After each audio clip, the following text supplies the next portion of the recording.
Alright, hello and welcome back, ladies and gentlemen. Another day out here in the CCTs. My name is Nexus. I'm not joined by the usual suspect, CR. Instead, I've got a wonderful man called Hayes joining me today. How do you do? I'm all good, mate. Bit rushed to get ready this morning, I won't lie. So I've got the wet hair going. I can see you look like you had the blow dryer with one of those like curling brushes type of thing to get it going. I used to have my nana who would have those little like spiky cylinder plastic things in her hair. Similar effect kind of thing. I like it, mate. Looking good. I'll say I don't have one of those hair brushes, but I do use a hairdryer quite a bit. But Okay. That's beside the point here. We have a Counter-Strike now, aren't we? And we've got some starting in a few minutes, hopefully, not too long. So let's go ahead and take a look at what we have. Copenhagen Wolves and Force Reload. They're starting off the day. And a little bit of 5-bet con afterward as well. That's interesting. Yeah. We ECLOT Reason, 500 and ARCRED as well to close out the day. We definitely got action here for the day. We do. I'm not sure we're getting the best games of the day. I think 500 versus ARCRED probably the pick of the games. I do look at these matches and I think to myself, and listen, I've always been a champion of CCT. I love CCT. I've worked for CCT for 3 seasons. These games do look like almost play-in decider kind of games to me, Nexus. They don't really look like the same sort of Swiss stage games we've been getting over the past couple of European series, I don't think. I'm with you on that one. I think there's a lot more tournaments as well now. Overall, popping up as well makes sense that a couple of teams are not. I think it's also getting closer to the major as well, that you don't want to risk playing a CCT when you're around the corner of guaranteeing yourself a spot at the major, rather. Yeah, maybe a bit of a risk, so it could be a factor. And the fact that you've got about, what, 3 different lands in the next few days or a week or so coming out as well. There's a lot going on, yeah. There is a lot going on.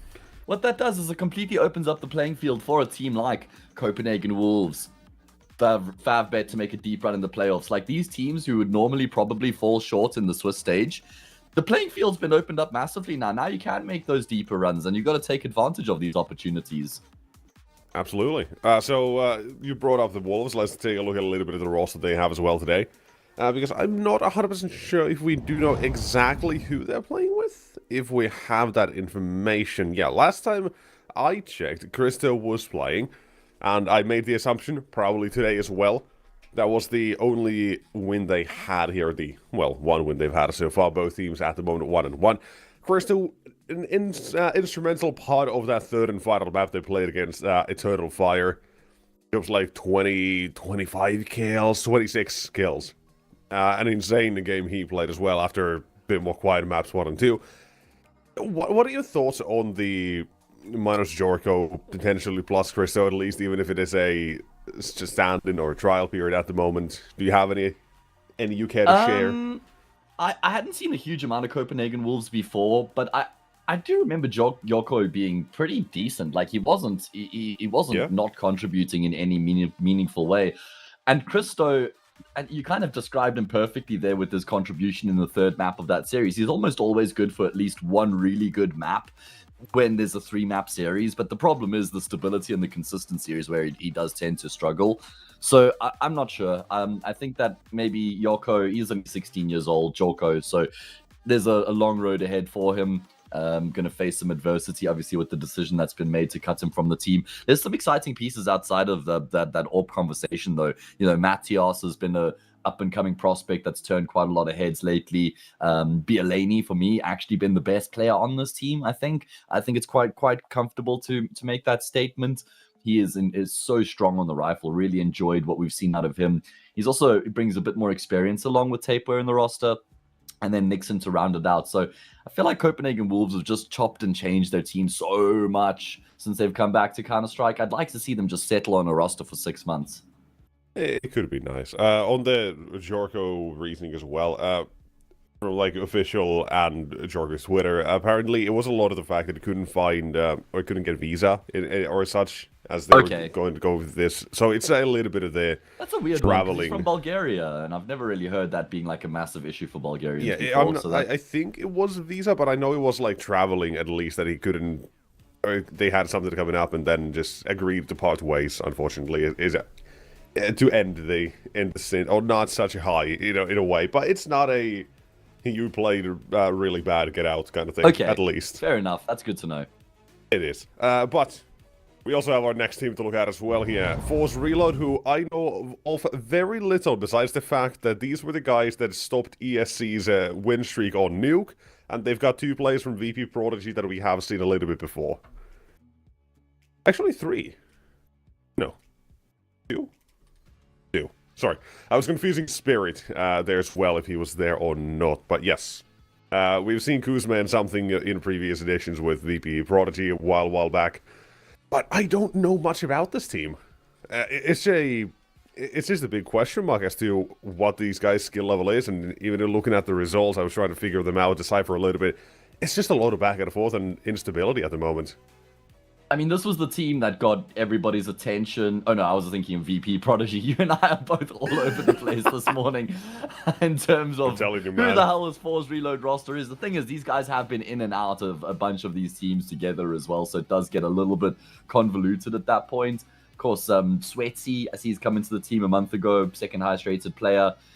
You've got a core that's been together for a while, Spirit, Kusmi, and Something as well. We got Something, we've got Somebody.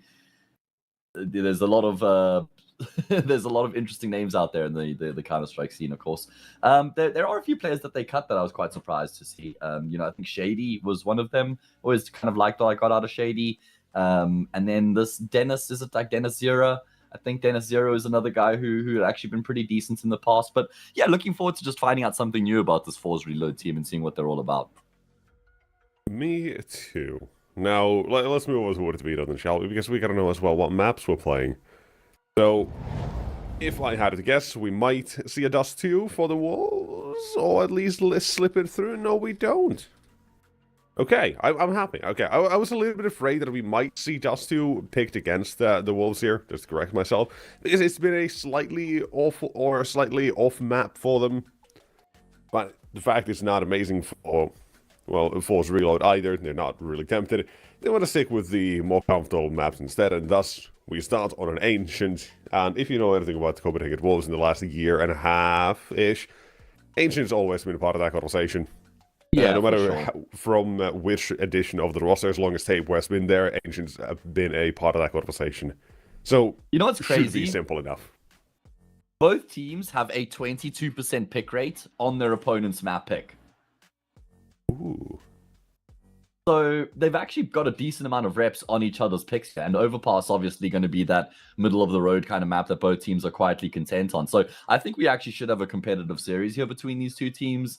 I think that I think this is going to be a pretty close one, and I think it's quite difficult to call going into it as well. I'd say this is almost like bang on 50-50 kind of thing. Do you lean in either direction? Not necessarily, because if I were to lean in one direction, it would be the Wolves, but that just comes off the ignorance of not having seen Force Reload and only a isolated result or two. So I don't exactly know what they're capable of at the moment, so I can't say, oh yeah, Wolves. Okay. Like, I can't do that at the moment. Okay. The one thing that I also want to highlight that I've just remembered now is seeing Spirit on Force Reload. He was, yeah, exactly. He was playing for Sangal for a brief period, and I actually remember him hitting incredibly hard. So for me, he might be the player that I have the most stock, the highest stock value of going into this game. But I think we're going to have to wait a little bit longer, Mr. Nexus. I'm not sure if production can give us a word if we're about to go in. Maybe worth just throwing this one to a bit of a break. Early days yet. All right, let's just throw this one to a bit of a breather, guys. Don't go too far. We're going to return with Ancient in a couple moments' time.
Okay, we're back, and we're going to be getting into the first map of the day. A 1-1 matchup. Winner goes 2-1, one game away from the playoffs, and it's looking like it's going to be thick and fast. They decide not to throw the flash into the middle. Is that going to be a costly decision? No, they don't need no flash because they just run Force Reload over. Well, that's one hell of a pistol, I'll say. But it's not over. Sweatsy's got a good position here as well, and he's dead. Oh my goodness. Okay. What on earth is that? Because Tapeware had the flash. He's got the flash pin pulled. Doesn't throw the flash because I think his teammates are maybe too far ahead. And I thought it could have cost them everything because there were 3 or 4 players there for Force Reload. But they just lost their heads. With or without it, 4s were gone in a flash.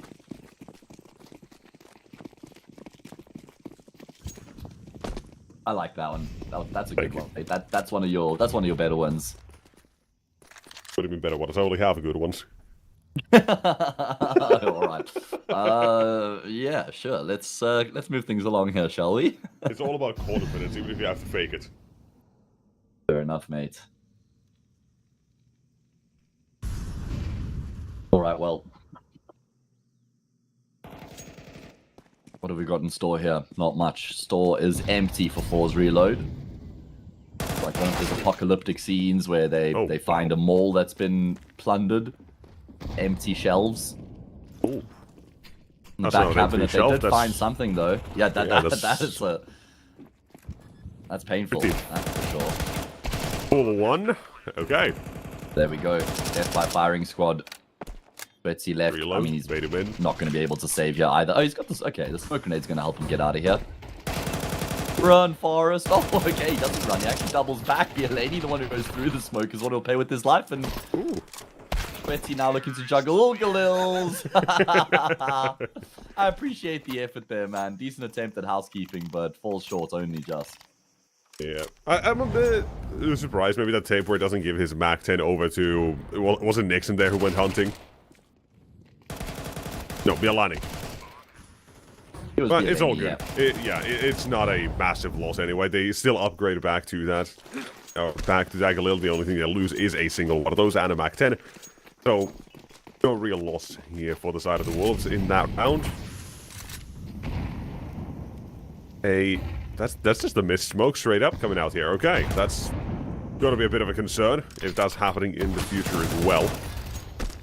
Keep an eye on that for the moment. Jules in cave, not going to be seeing anybody, but some damage to something. Down to 71. The wolves... I like as well that they do somewhat respect that smoke, pretending to force that it still is there. If they were going to push, they were going to find out the smoke had missed, but... As it stands, I don't think they have any knowledge that the smoke did not land. So... In the future, that could cause trouble. For now, in the present, here is trouble. And from both sides. Recon 1 and 2 for the M4A1S, and suddenly you've left Nixon loading towards red. And there's not much he can do. Replay is on his screen. Eventually, one will take him down, and we leave it to Bialani and a single Galil to come up clutch. Yeah, I'm thinking he had to be a little bit more active on his flanks to try and keep the focus in towards the doors so he couldn't allow Rickon to pinch into middle like that. He will still catch something. Unless I've completely jinxed him, no, he's all good. Frag found for free. M4 picked up, but both the remaining players are just standing out in the open right now, Nexus. They're going to allow Bialani to peek into them. That's perfectly played there from the Force Reload duo. Rickon, the hero of the round there. Really good timing on his activation from Shelf to find those 2 kills in Red Room and drop the bomb in the process. Really nicely done. Here's you have a big decision for the Wolves to be made immediately after that first kill Recon finds, as in, do you try to trade it or do you push forward? They took, in this case, hindsight, as we can tell, the wrong decision. They could have pushed forward, they might have had a chance toward that B side as we see as well. Bialani had got a fairly decent position himself. Right, there was a chance he could have tried something there, but well, the trade, I respect it, but hindsight and all that is 2020 and such. The Wolves, they are now a little strapped for cash, but by no means out of it. This is Ancient after all. You can walk toward the A side with even a Glocks and maybe a decoy, get a bomb plant down. However, not when there's 2 players here. That is when trouble begins. And first one taken down, Mateos. Christo, one of them needs to double down here and take Kuzme out, but unable to do so. Leave it on to the stragglers who are not even on the site. Been expecting Bialani, though he's dodged those bullets like he is living in the Matrix. Only for so long. Not for much longer, yeah.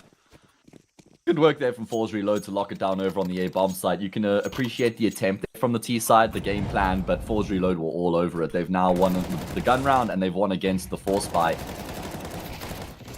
Quite cleanly at that as well, keeping majority of their players alive. 4 of the 5 staying alive, going to be a healthy boost to their economy now going into the anti-eco. They're shooting particularly hard here early on. Now, of course, how many games has Christo actually played with this Copenhagen Wolves roster? Is it just the 2 so far? I think just the 2, yes. Alright, so obviously there's not a lot of reps for him to kind of become familiar with the system that he's joined and that he's playing alongside. Okay, he's actually played more than 2, mate. He's played 5 games. Oh, okay. He's played 5 games, so a couple others. Game against Monty, Ruby, Eternal Fire, Amkel, and Partisan. So actually, with all due respect to Force Reload, this is probably the lowest ranked team that he's played against with this Copenhagen Wolves roster so far. Mm-hmm. So maybe he's going to be looking to try and come to life in a big way here. Thing is, these Force Reload guys, although they might be lower ranked, they still shoot incredibly hard, right? So you can't really take that away from them.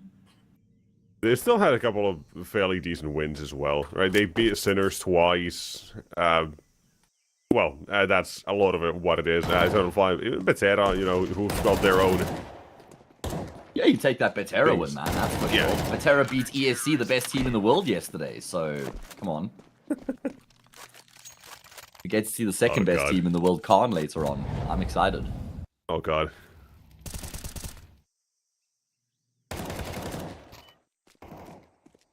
I'm thinking I might be busy, but we'll see. No, you're going to be there, mate. You're going to be there alongside me for the entire BO3. Ain't no getting way out, not getting your way out of that one. There's no wiggle room here. Look at how light they are on utility on the T side, by the way. Decide to go all in, yes. They've got the firepower behind them, but they don't really have much util. That could be costly.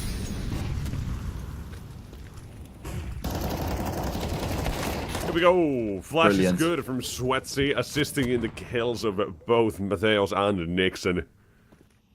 Leaves that CT side now with the man up to take away mid control from Copenhagen Wolves. They've suddenly got a whole part of the map missing for their plan. And again, like I say, light on utility, there's no real way Tapework can force this immediately. He'll have to wait for the utility to fade. Again, it's going to be an extra time off the clock. And you want to save that one flash that Christo especially has as well here. This is just a insanely bad position to be in for the Wolves. There's that smoke. Saving the flashbang still seemingly. Get that smoke down. Is there a boost? Is there anybody waiting in cave? Check your corners. Maybe you want to pre-fire a little bit as well. Bomb goes down. Some damage. There's the flash into long. The fight begins for the Alani, but full white. Christo will trade. Oh. At the CT side of the barrage of utility that they can provide is not that much. That nade is the majority, and Tapeware slips in. One of his own. Traded, and Christo on site. They have the idea. And the trade, both. I mean, honestly, a fantastic attempt there from Copenhagen Wolves, all things considered. You know, going down 4v3, so limited for utility. The fact that they're actually able to breach into the B-bomb site, get the bomb down, and even come super close in the post plants as well. Actually, really impressive there. Great effort from Christo, some sharp shooting.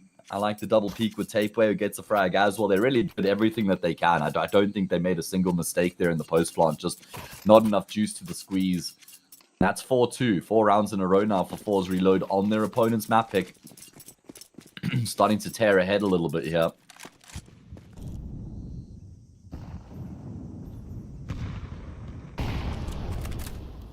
Now I'm starting things off as all focus when it comes to B side. Nothing in mid. Gonna Force Reload. Even feasting on the first one. That's not gonna help your plans at all. Oh, and how many does Kusmi get from this, man? I'm thinking, wait, oh, right, no. This is quite dangerous. Oh. The panic jump. It's okay, though. He's going to get the kill anyway. All's well and ends well. Smoke starts to fade. Spirit becomes exposed. Spirit loses his head as a result. Kusmi probably going to look to get out of there. No, he's going to stand and bang with the Tech 9. Runs out of ammo. Decides he's just going to become the diversion. And allows for something to finish off the job. That's hilarious. Oh. That's something you'll see a rat, specifically me, doing headshot-only deathmatch. You look down, you start jumping and turn your head away from the opponent when you feel tilted. Dive out even, man. Exactly. Move faster. Make it a hard opponent to hit. I love the commitment. I love the commitment from him. 9 out of 10 players, knife out, jump back to the safety of cave. I'm telling you right now. Not him, though. Not you either, apparently. Not me. I full commit to the bit. Sweatsy apparently commits to a no-scope. What? Alright then. He was at Donut. He was at the entrance of Donut. That is a long-range no-scope. Yeah, that's actually crazy. And he probably dies if he doesn't get it by looking at how low he is. My god. Do that push, however. The clue's in the name, man. And Sweatsy, right? As Nixon turned. Oh, man. This is now turning out to be a fantastic stuff for the Wolves here. They got the first 2, and that's it. Oh, yeah. And the gun rounds, which are the meat and potatoes of the rounds, are certainly going the way of Force Reload. Got to be careful if you're the Academy team not to give it back up here, though, by over-searching. And they have had a bit of a tendency to maybe overplay some of these rounds where they've had the advantage, but Sweatsy, omnipresent, opening kill in middle, frag to take down his counterpart over at ramp. Only Tapeway left, and not for much longer. They're running away with this game now. Down. That is a really tough one to come back to now, especially as well for the Wolves, because nothing seems to work here. The odds against the CTs there as well, we start off with that no-scope, still hits them. Doesn't matter. Mid-control, established with a single kill. You had a fast push through a main that as soon as Nixon turned, he's dead. And he was looking for it as well. That's the worst part. Then you go back to these other rounds as well that we've had happen. What are the weaker buys as mentioned, right? They go one that goes down to Christo's, one of us too. They had a little utility in that one. It still started off down a man at disadvantage. Like, there's so many things that are going against them in almost every single situation here already. Add on top, they've had what, two full ecos, or close enough at least. At least those are not going to be happening anymore. You're going to half buy now. Your lost bunch is up that high. Yippee for money. Not to the fact that they've had a single opening, though. That's not good. That is a problem. Something that they're going to have to remedy in soon as well. They're going to have the big burst into the B bomb site here. Force reload already for it, though. Rickon, get your gun out. Oh, he gets overrun. Good flashes to force the AWP back as well. No damage done, nothing notable. At least Intapeway continues to just charge all the way into the backlines here. Some revitalization for Copenhagen Wolves, perhaps. Bielani, in the meantime, is still just controlling the backlines. I mean, they've got plenty of money, so they might be inclined to attempt the retake, but it's highly unlikely. Unless Well, this Spirit's one trying now to fake as though he's running them. back. He should go down though, right? Nixon's got this kill dead to right, I think. They're taking a lot of time in this one. Problem for Spirit, the Shadow's going to be seen, and now the M4's heard. They'll force one flight out of Chris2 towards ramp. They can try to put on the damage, but that's all they can do now. All the time is gone. And as I was saying it, the troubles and all that for the Wolves, immediately with Tech 9s, they just burst towards the B side. Yeah, you could see the mistake there from Rickon just being caught with utility out. Because he actually spotted them initially, and then he decides to try and drop the incendiary instead of getting his gun out. He needed at least a kill from that position, and then the gamble there from Sweatsy that they aren't actually going to push through short and wrap around him. He probably had to fall back to CT and completely concede the bomb site. So some mistakes being made there from both Sweatsy and Rickon, I think, is fair to say. Copenhagen will snap the streak of 6 as they win a eco round or half by back. But it can't be a round in isolation. That's something that can start to build them into this half here. Taking shots in the smoke. Wrong side. Bielani in removed. Forcing trade as well, but Mateos is here for 2. That's a good way. That's a good way to change things up here. You've let Force have made it now for so many rounds. They haven't fought for it in few. Not properly, at least. And so, here we go. You managed to stop them. That's one step to changing up the game. Changing up your plan and how you approach things. And sure as all hell, there seems to be some success coming with it. Although, something approaches.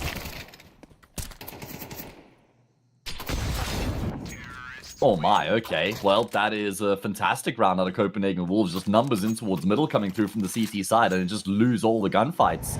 We've got a game on our hands now, Mr. Nexus. Yes, we do. This one as well. Sponsored by Mateos' AK-47 factory. Taking 3 with him. Holding on to the 4th, and now immediately it becomes so much more better here as well. Just a Tech 9 win, you don't waste that opportunity you create for yourself, right back into it, you've got 4 rounds on the board. Now you can say, okay, this half is looking respectable, it didn't start off amazing, but they're getting something that is not the pistol at least, and that's all that matters here. I had a game yesterday with Eternal Fire and Overpass. The game was like 15 rounds into the game. It was 8-7, and 5 out of those rounds came from Eternal Fire winning pistols. They had 7 in total. That was just not really convincing at all. It's like, sometimes you see those games, absolutely. But sometimes you have these series as well, in games specifically, where it just looks so much more graceful than it actually is. Where you're like, okay, it's close, but in reality, no. You won 3 because you won the pistol in the first half. And 2 because you won the pistol in the second. It's like, you haven't really won gun rounds. It doesn't feel like your game at all. I completely agree with you, right? That's the bread and butter of Counter-Strike, effectively. Yeah, the Wolves now need at least 1 more gun round here, in my eyes. Well, let's see if they can add another one to their tally, because if they do add this one, round 11, then round 12 is right there for the taking. And look at that from Matias. My goodness, he just rules the roost in towards middle with fantastic kills. Bielani will avenge his fallen teammate. Sweaty's going to be the first responder. Bielani would have heard the scope in, no. And he steps out, an extended swing from him. Goes past the scope, and here's that gun round you were looking for. And I was set, like I was saying, if you win this, you probably win 2, because that next round's not going to have much going for it for Force Reload. And now it feels like the Academy team's campaign has completely fallen apart. I was really liking what we were seeing from them. They were so dominant, but that one round where they lose to the Tech 9s has completely unraveled things.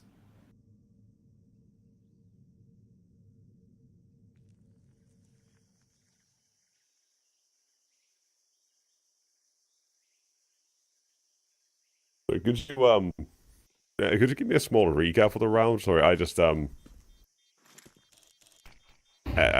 something. Missed the round here. You didn't miss What do much, we have? honestly. It was just one of those situations where, again, they looked to fight into middle, and Matios just got 2 fantastic kills. I feel like Force Reload have actually been committing quite a lot in towards middle in these past few rounds. Matios had skirted across undetected. Bielani not only traded, but he extended that with a second kill as well. They hunted for Recon. And Copenhagen Wolves actually looking like the more complete unit right now, while Force Reload had some big individual moments to get them their 6 rounds. 1 round game now, and it should be a leveled up scoreline going into the second half for my money.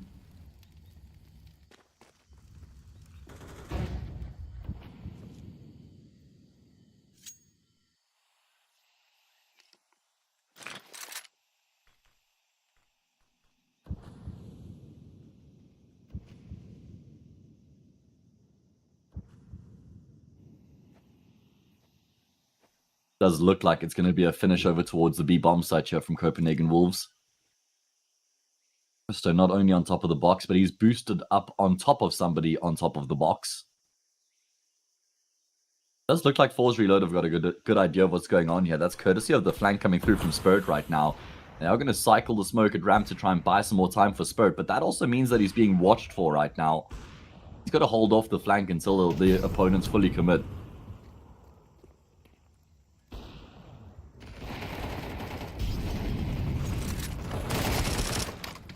Oh, he's doubled down. That's great work from Spirit there on the flank, and he might even find a third. Essentially, he has done so much damage to Bielani. That huge flank pays dividends. The smoke is what bought time for Spirit to activate as well. No chance for Bielani. 30 seconds on the clock. He's got the bomb in his back, but there should be no way for him to make the round work from here.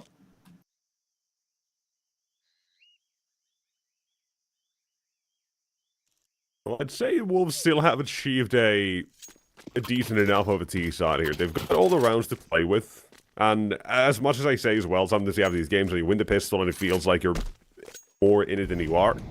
Here as well, CT side, you're fine. You're coasting with this 5 T side rounds here, I think, for the Wolves, where they've still set themselves up in a really, really good position to come back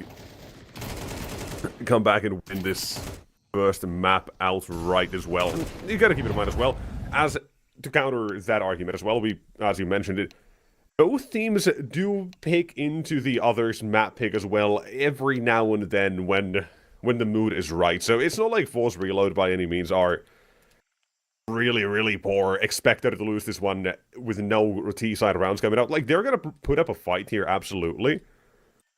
But it is still set up in a way where anybody can take this one. So I would kind of lean maybe toward the side of the Wolves here. Okay.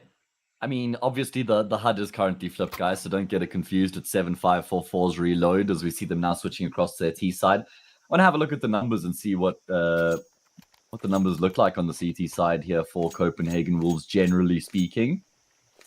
The Ancients, obviously, their map pick, and they sport a 58% win rate on their CT side. So it looks like your support for the Wolves to finish off the job from here might be well-founded.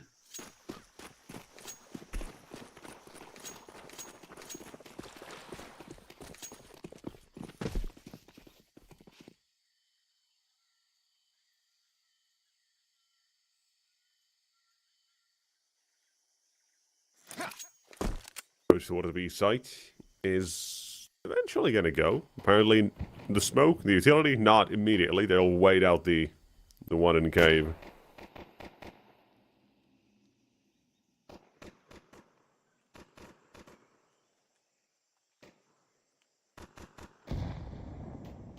I do feel like I don't think Copenhagen Wolves need the pistol round, but if they lose this and then the follow-up force, they're going to be painted into a really difficult corner at that point.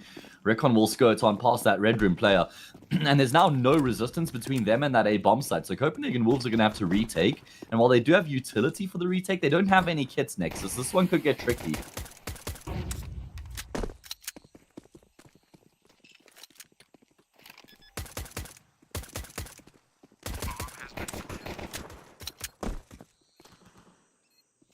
There's a kill. That's going to help for Matios.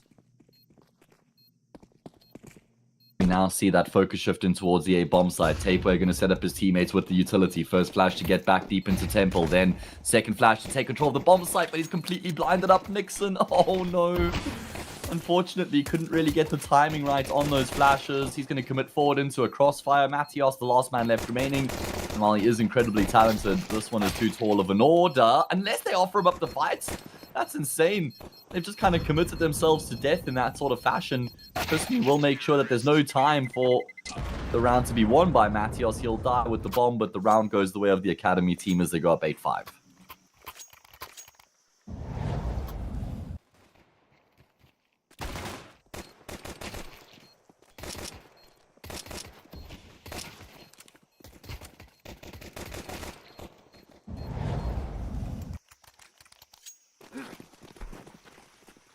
An eco round now for Copenhagen Wolves, and this is what my concern was coming into the pistol if they lost this.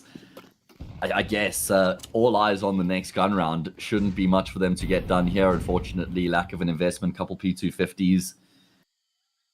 Staring down the barrel of that 9-5 scoreline. And like I said, all weight on that following gun round for Copenhagen Wolves here on their map pick.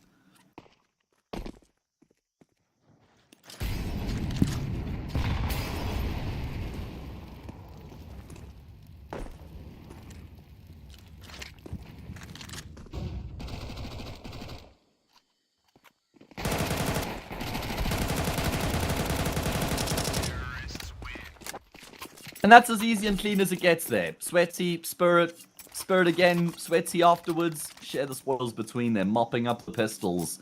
They're now just 4 rounds away. And if they win this gun round here, I reckon the job's as good as done. Christo having a tough day in the office right now, 4 and 11. Not much of a contribution in the first half, but CT side's normally where the AWP will come alive in a bigger way. Got that sniper rifle in play early on here. He doesn't have head armor, by the way. Nobody does bar Matios, so this is a problem. Mac 10s, Galils, they could chew these Copenhagen Wolves players up and spit them out. Throw them to the Wolves, essentially. Not ideal at all in such an important round. Copenhagen Wolves, barely any util left. What's the plan going to be from Force Reload? It doesn't look like it's going to be direct into the A bomb site. It's going to be some attention in towards Jag, and then the mid take coming through as well. So they're trying to pull as much attention away from that A bomb site as possible.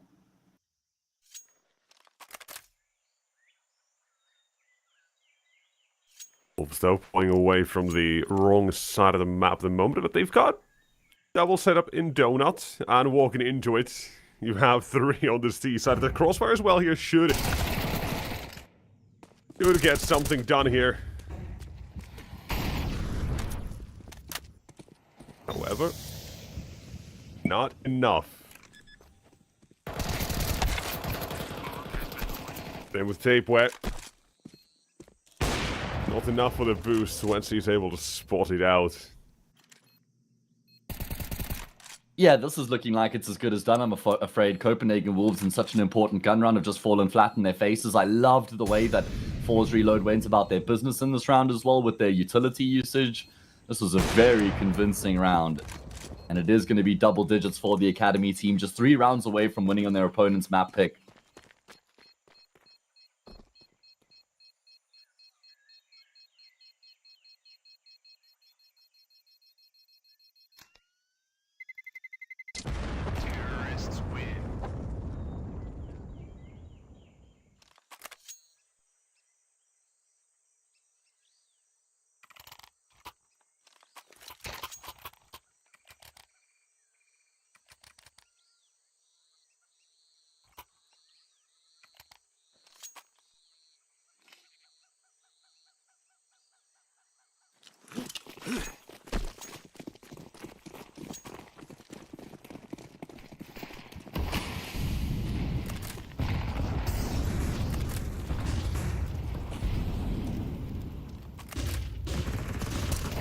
Okay, so it's just going to be little old me for the rest of the game, guys. Unfortunately, Nexus has some personal issues that he has to tend to. 4 versus 3.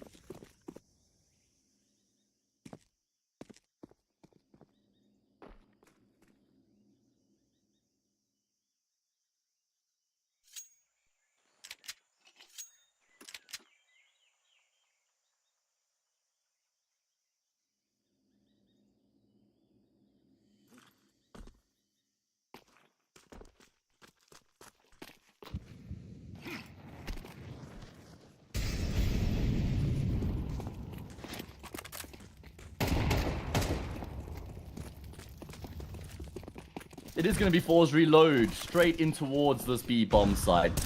Not much resistance. It's actually quite an interesting investment here from Copenhagen Wolves. Some players spending all their money, some keeping a little bit in the bank. Have got a chance here in the 2 versus 3. Bomb's been dotted down, but the retake very much doable right now. There's a kit on Christo. Still smoke grenade on Bialani, but Bialani hits the deck. It's only Christo left.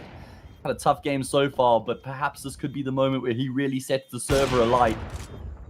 Firstly, Gamble shot through the smoke. Another one as well. They don't connect, and that might be enough for him to have to accept his fate here and carry the AWP into the next round, recognizing that if he does die here, he's not going to have that sniper in the next, and kind of thinking maybe if he is at least able to keep the AWP alive going into that next round, that he's going to be able to find a way to have the impact necessary to win the round for his team, right? Because it's going to be pots and pans. I mean, Tapeware and Nixon will have cash. I guess Christo can drop, so it will be a full buy.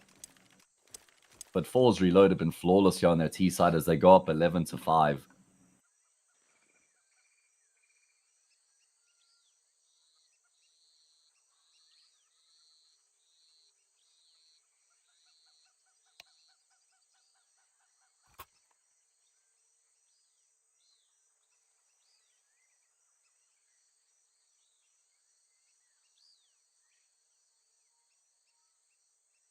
Timeout called by Copenhagen Wolves makes sense here. Try and stop the rot. Talk about how they're going to invest their money. Kind of feels like they haven't actually had like a proper full buy yet here on the CT side. There's always been some sort of a deficiency, some sort of a handicap, whether it was lack of head armor, lack of util, or not having rifles across the board. I think that this is going to be their first semblance of a proper full buy where they've got all the bells and all the whistles. So if not now for Copenhagen Wolves, then it's not going to happen, I'm afraid. It's got to be this round here and now.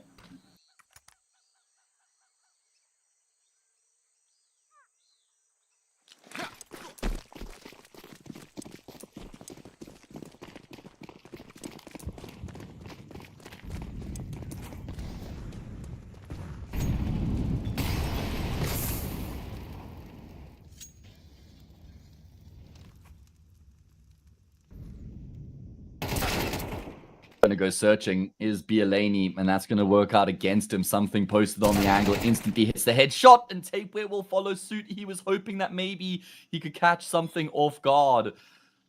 The timing completely off, and maybe that's by design to catch them off guard and hope that, okay, well, he's gotten a kill on one. He's not going to expect a second. 3 or 4 seconds later, Betsy caught snoozing at the wheel there. Christo peeking into his opposite number scope, but he's able to get the kill anyway as the Dane. That's an important frag back.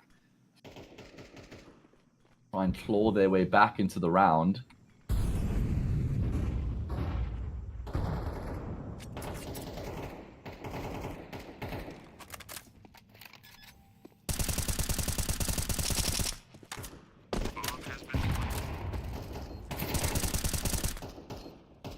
Unfortunately, Copenhagen Wolves are going to have to retake with the numbers disadvantage now, and they at least are able to get a kill back courtesy of Mathios, but I don't know how much that really tips the scales in Copenhagen Wolves' favor. I feel like they have to just roll the dice in the 2v3 here. Time ticking away. The kid's on Christo, who's posted on the angle, but he hasn't been offered up anything. Mathios will go down. Christo now no option but to save, but that will not be afforded to him.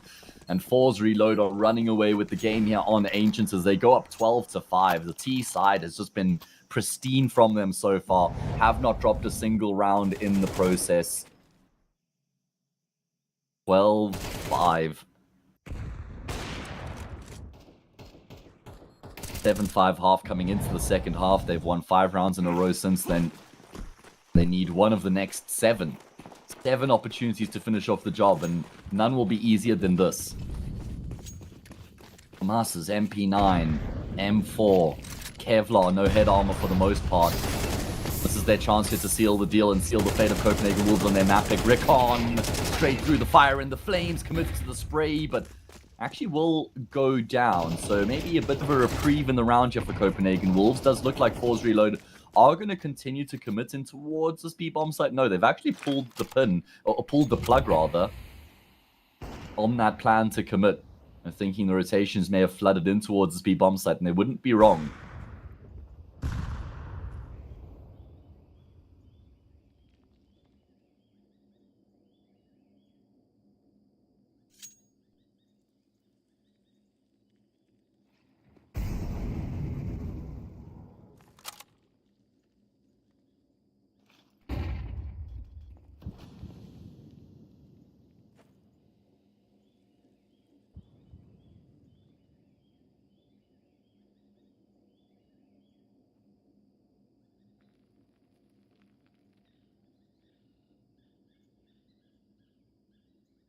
it is going to be the double pump from Force Reload. And I actually really like this option. They're hoping that because they haven't shown any further pressure or presence, Copenhagen Wolves rotates away from the speed bomb side. That's not the case, though. First contact taken by the MP9, going to bait in tapeware.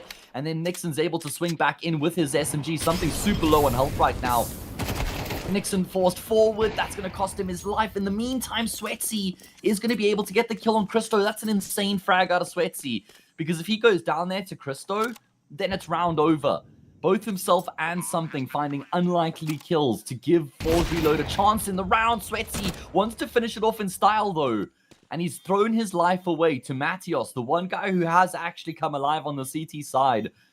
Surely he's got this one in the bag, right? Something only on 14 health is going to be standing out in the open, but he hits the instant headshot. Are you kidding me? What a round out of Something. The guy that Nixon was desperately trying to punish over in towards Jaguar by committing through the flames. Something gets that kill, and then he just stands out in the open. I really hope we get to see that in the replay. We don't. That is unfortunate. Nexus can't believe what he's seeing. He is dumbfounded. We're going to throw it across to a break. Don't go too far. When we come back, it's the map pick of Force Reload, and we see if they finish off the job in 2.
We're back, and we're straight into the action here between Copenhagen Wolves and Force Reload. It is the pick of Force Reload, so Copenhagen Wolves at least get that benefit of starting off their campaign on the CT side.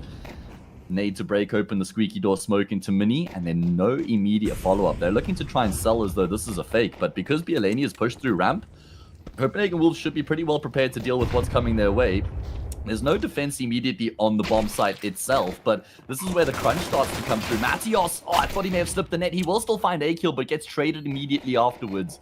3v3, that's a big kill onto Nixon. That gives a lot more breathing room now to Force Reload.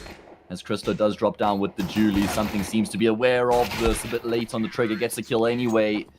And Tapeware will be dropped soon afterwards. That is going to be a fantastic way for Force Reload to pick up here on Nuke, where they left off on Ancient. Of course, they were flawless on their T side of Ancient, winning every single round on their T side. It was a 7-5 half going into the T side of Ancient. They won 6 rounds in a row to win the map 13-5, seal themselves the victory. And they've started off in favorable fashion here on Nuke as well.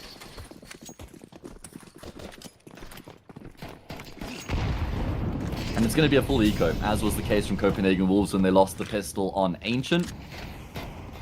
Decided not to go for the force on that occasion, and they're not going to be going it for that force buy here either. So it should be a pretty easy conversion in the pistol for Force Reload. Let Mac 10s do most of the talking here. Already one frag found from the SMG, a few more on offer for something.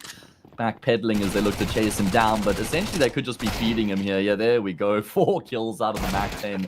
Certainly going to be a great injection of money, as Force Reload don't have any problem at all. And going 2-0 up here. Hello, Ace. I thought you needed some company, and I thought to just chip in. How are you doing, man? How's the game going so far? Yeah, welcome, Pavlos. Thank you so much for joining me. It's been a hell of an affair here between Force Reload and Copenhagen Wolves. 1-1 matchup in the Swiss stage. Of course, Nexus had to depart for some personal issues, guys, but don't worry, don't fear. We've got Mr. Pavlos, who's come in as an emergency stand-in, mate. We're very grateful. And you're just thrust straight into it. It's a gun round. What do you got for us, Pavlos? All right, let's see how this one goes. It looks like Copenhagen Wolves are very much equipped for a potential quick hit from Forza, but instead it's Matios' crunch outside of Trophy to end up with the first one. Bit of a disruptor for Forza Reload already.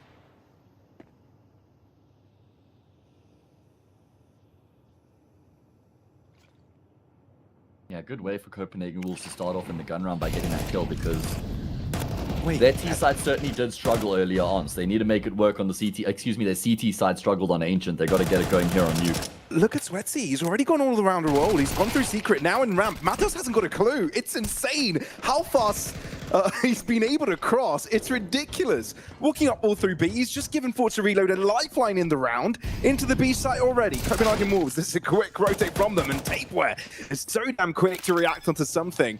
And instantly Forza Reload not quite with the advantage with them. At least they got the bomb down, but outside of the smoke, they try and fight, but not quite the success. At least Bielani gets the first one. High ground for Rickon, but it's not enough. 2 remaining for the Copenhagen Wolves. Great reaction off of the back of Forza Reload's flank. Yeah, it certainly is a really important retake, and I think Tapeware gets that key kill there from control room to just get them the advantage. I was quite surprised that Bielani didn't swing the single door smoke to try and deny the plant, but I guess he also recognized we've got them trapped in on the bomb site, so there's no need to go for any gambles from here and then maybe potentially give up the round. So they get themselves a point on the board. First round they've won on the CT side in the series. That'll be bit of a relief for them as we go into a following gun round. This time Force Reload have got AKs across the board, bar the one Galil in play. Was a bit of a bonus round for them previously. Keep your eyes on Christo. He had a tough time on Ancient. I think he finished the map with like 4 kills, so we're going to need more out of him here. Yeah, you definitely need a lot more from your AWPer.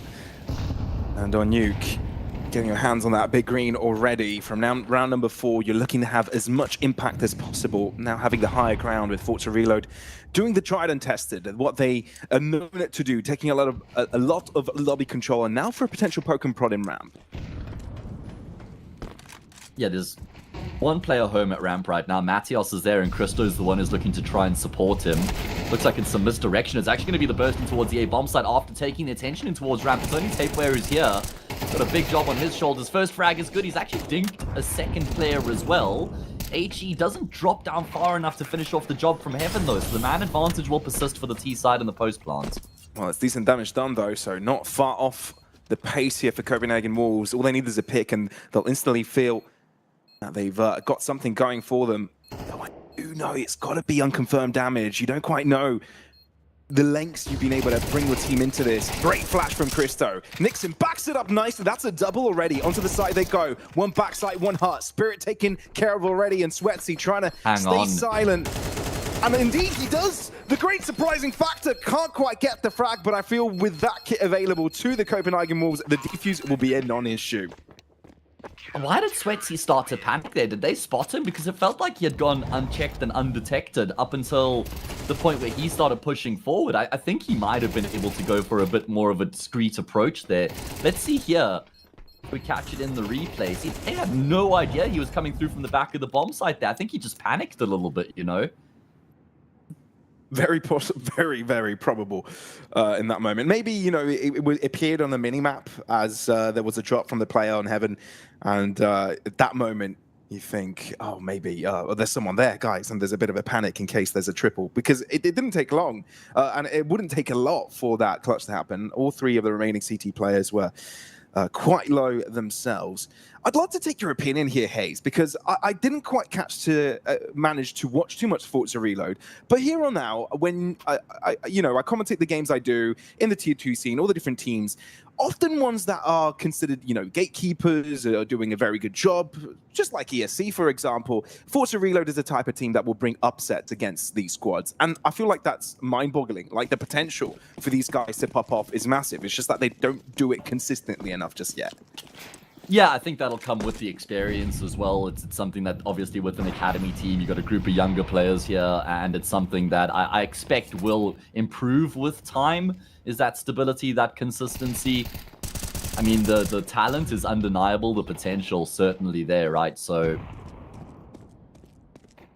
yeah, it's one of those things that I did kind of notice them falling apart a little bit at one point on Ancient. They were up like 6-2, I think, and then they made some rookie mistakes, getting caught with utility out when their new players were pushing, not really combining the way that they should in the retake either. But that comes with the territory of an academy team, right? Yeah, it's to be expected for sure, but it also is an indicative of the ceiling that they've got as well, which is exciting. Always got to pay attention to the newcomers. Close contact could have been a nightmare scenario for Bialani, but Nixon being around as well, not too much to sweat about. And you do recover the AWP by the end. So that's Copenhagen Wolves slowly getting into a groove. And you said that first map was a bit of a tough one, wasn't it? It certainly was, man. I mean, there was some moments in the first half where they made it competitive. They won the pistol converted and then lost a bunch of rounds in a row. So it was 7-5 in the first half. They were down 7-5 and then didn't win a single round on their CT side, which is actually their favored side of Ancient, and it was their map pick. So certainly was a concern there, but it looks like they've left that where it belongs, in the past, behind them. They've shown up here on Nuke 3-2 lead as we go into another gun round. Yeah, it's important to be able to press that reset button and enter the next tape well. Already with first blood. And that will soften up the attacking forces of Forza Reload. Recon on a recon mission. Issue. Bit of a play on words. Mishun. Here we recon, go. Yeah, there we go. He's like the Rigon's Russian brother. Rickon. Maybe he's like a fan of Rickon from Game of Thrones. I don't know, man. Yeah, we're getting to that weird point, Pavlos, where like the youngsters are gonna start having names that are references to things that were like just things we came across when we were teenagers. You know, Sure. I saw like a name from, I think it was like Treasure Planet or Shrek or something like that the other day, and I was like, damn, we're reaching that point now where that's becoming the cultural impact on players choosing their names. Yeah, it's cool to see. It really is. And there's always going to be that that element of trying to bring in pop culture into your name tag, which I do love about the gaming scene. Still though, the imminent A attack, and it feels like Copenhagen Wolves look quite equipped for it. Bialani, not even needed to interrupt, but there's already a cross into vents, meaning a potential B bomb plant is a high possibility. Spirit looking to interrupt the rotations, but with the bomb being planted, digits being punched in, I'm Something is able to get it down into the ground and a pick onto Tapeware and collecting Nixon as well. Suddenly the round is on his head. Bielani on the far end, and it's no issue for Recon. That is incredible stuff by Something. How did he even have the timing to readjust on the opponents onto him there? He just got the bomb down, and mere milliseconds later, he had two players appear on his screen, and he dealt with both of them. That is impressive. Incredible, right? Because if he doesn't just stand and immediately get that kill, then it's probably round over. Out in the open, he had one shot, and he absolutely took full advantage. He did something similar on Ancients as well, by the way. He had 14 health, he was standing in Jag, and there was a player pushing him with an MP9 who had full health. He got that kill, and then he won the 1v1 afterwards to lock in the map and the round. So Something has certainly had some big moments already here in the series. However, Recon's going to get cut down early by Christo Zorp. A vital round for Copenhagen Wolves, because if they lose this one, it feels like maybe, wouldn't say the wheels start to come off, but it's trending in the wrong direction. Yeah, you can't really allow that T side to get too much of a foothold over this B site. Potential contact coming in for Bielani into the B area, bottom level of a map. There's a bit of a block currently for the Forza Reload forces, but they do seem like they intend to move in that direction. You do have Something hiding out near ramp in case of a push out. You want to know if Copenhagen Wolves have taken up that space so you don't get surprised on the back line. And I feel that HE misses the mark as well, barely doing any damage to the Spirit, and there's a free cross. I don't think Bielani's got the info on this. No, he doesn't. He's just relying on his jump peaks at the moment. Two players have crossed. Unfortunately for Sweatsy with the bomb, he hasn't. It seems like they have a really good idea that there's someone jump spotting single door right now, and that's why Sweatsy hasn't exposed himself yet. You know, break open the control room window. That now gives up the information via lane. Does he open up the door? How does the bomb path onto the side? He's going to get across that angle and come through double doors. Bielani's still waiting for his moment to pounce. And Christo as well, looking to drop in from ramp. Open up from Squeaky. Bielani. Spirit anticipates Christo's answer back, and there is no issue. Bait out the CTs while you try and get the bomb down, and instantly on the case to deal with the threat incoming. Still, Nixon taken down instantly, and it just makes the endeavor that much simpler for Forza. Sweatsy is having a field day right now. Impressive stuff from Forza. Copenhagen Wolves get caught napping, and they can't respond in time either. That's a rough round for them to lose because they get the opening kill early on towards outside. That's ultimately the only frag that they walk away from in the round as the point goes the way of Force Reload. Really well done getting across the angle there undetected, but that was only the first part of the round, right? You got to think about how they then used that position they were able to get themselves into. They used it to perfection. They made sure everyone was in position such that when they do break open the window and give away the fact that they've crossed, they're all over that B bomb site. And then getting the kill on Bielani, a highly impactful frag as well, right? So everything working out for the Academy team as they regain the lead and should be able to extend it here as well. Yeah, you're right that it hurts if you're Copenhagen Wolves right now. This is not the moment you wanted to lose a round.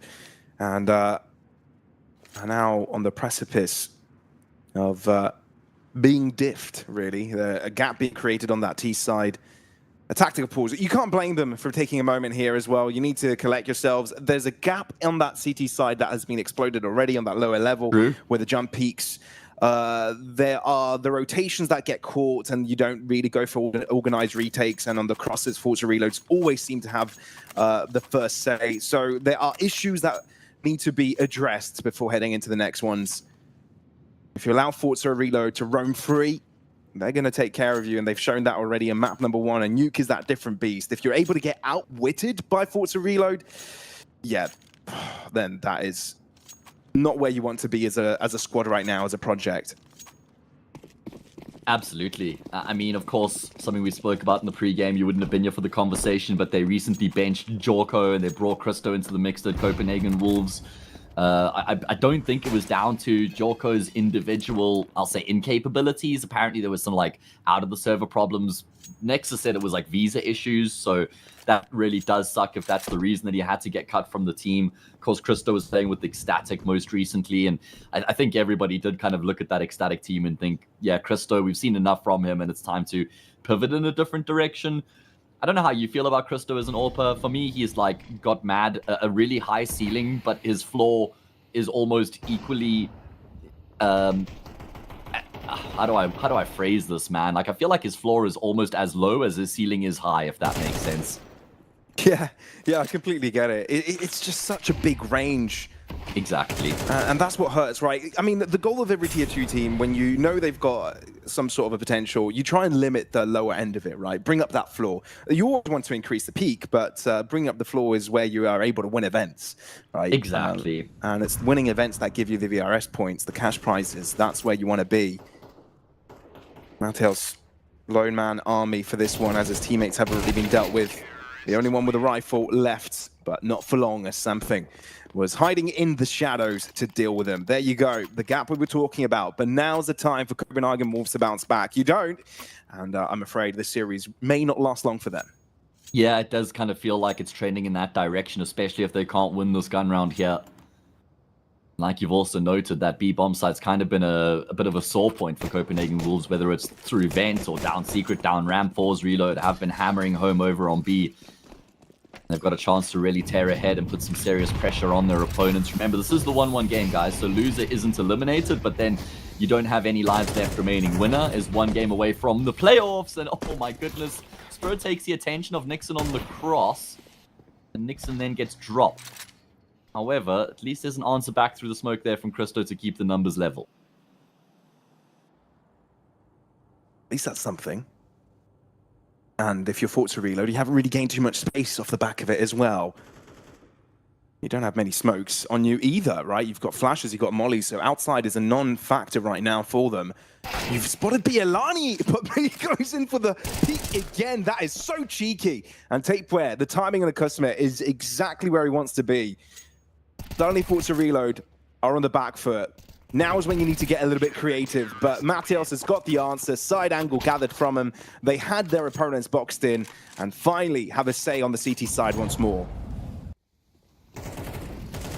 Yeah, we highlighted how ridiculously important this round was here for Copenhagen Wolves, and they're going to be able to make it theirs. I like the fact that they're actually showing some prowess on being keen to be active on their CT side. It's not like they've gone into a shell. They recognize, okay, Force Reloader got numbers outside, must be space inside. Let's take that space. Let's crunch in on lobby. And that will get them the point on the board as they draw within 1.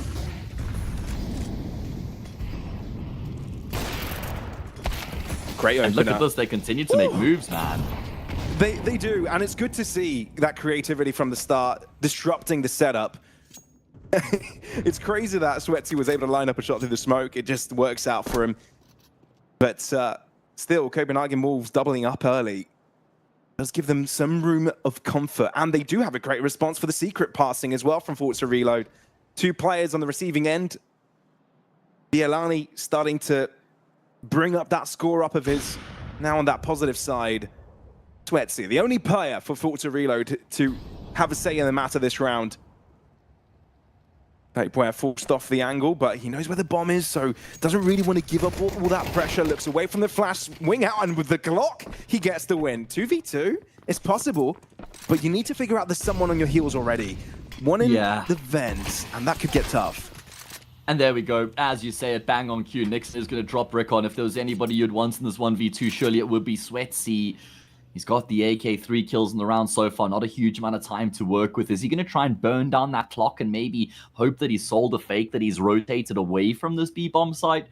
I'm not sure. I don't think that there's any reason for Nixon and Mateos to reposition here, because you concede the A-bomb site, and if the bomb gets planted there, you just retake together. You don't want to leave yourselves isolated and potentially getting caught off by Sweatsy, who now has to commit in towards this B-bomb site. Going to close the doors, use the edge of the smoke as some cover to activate the C4. Nixon already creeping forward.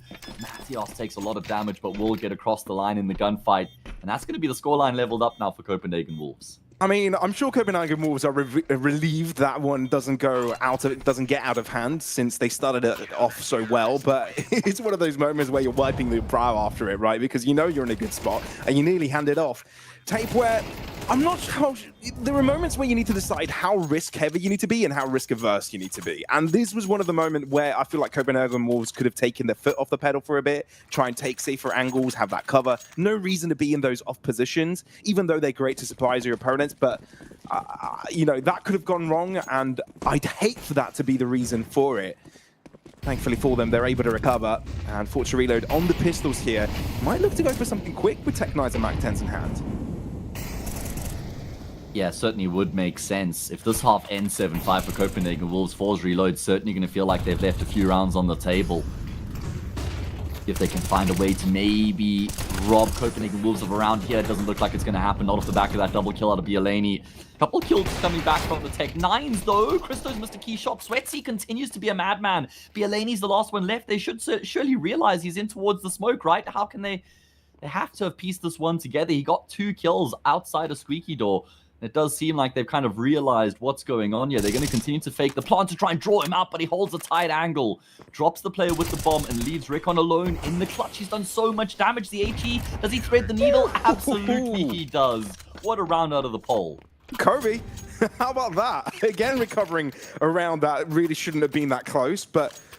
You know, if you're able to get that round score in the end, that's all that matters. I mean, sure, there's one more round left in the half, and you're not going to struggle too much economically. Sure, you're not going to get... Oh, no, never mind. You're fully stacked on util as well. I didn't notice that they had an extra rifle available for Tapeware. So, yeah, I mean, again, shaking that sweat off your head. Can't get easy to deal with those time after time. But now Forza Reload have got some extra rifles to work with for the final round of this half, and already looking to explore the outside areas. Yeah, like I was saying, I feel like Force Reload need to make this 6-all because they were up, what, 5-3 at one point, I think. So if this ends 7-5 for Copenhagen Wolves, then Force Reload, they've left rounds on the table. And Mattias, so he's just trying to slam Force Reload through said table right now. Bomb's been dropped outside, so it's all good and well that they've been able to path their way down ramp into this B bomb site, but they can't plant the bomb here. So it's going to have to be a recovery mission for the C4 before they can even think about planting. And off the back of the opening kills that they found, they're going to be a little bit frustrated that they get themselves into this position.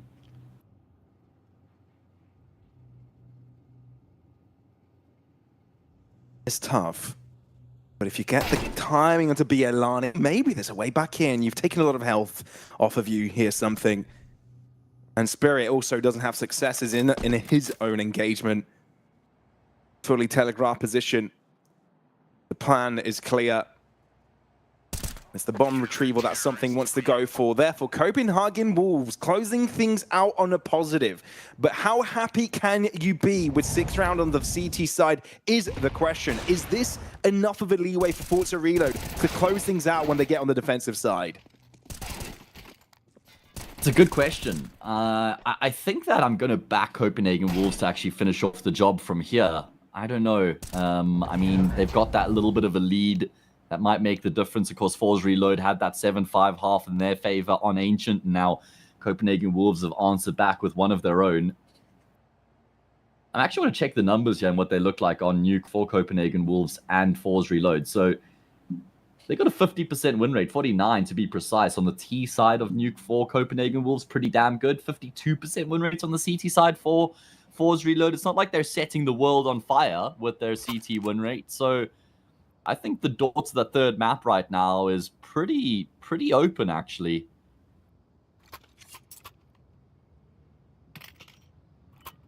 Yeah, this is still anyone's game.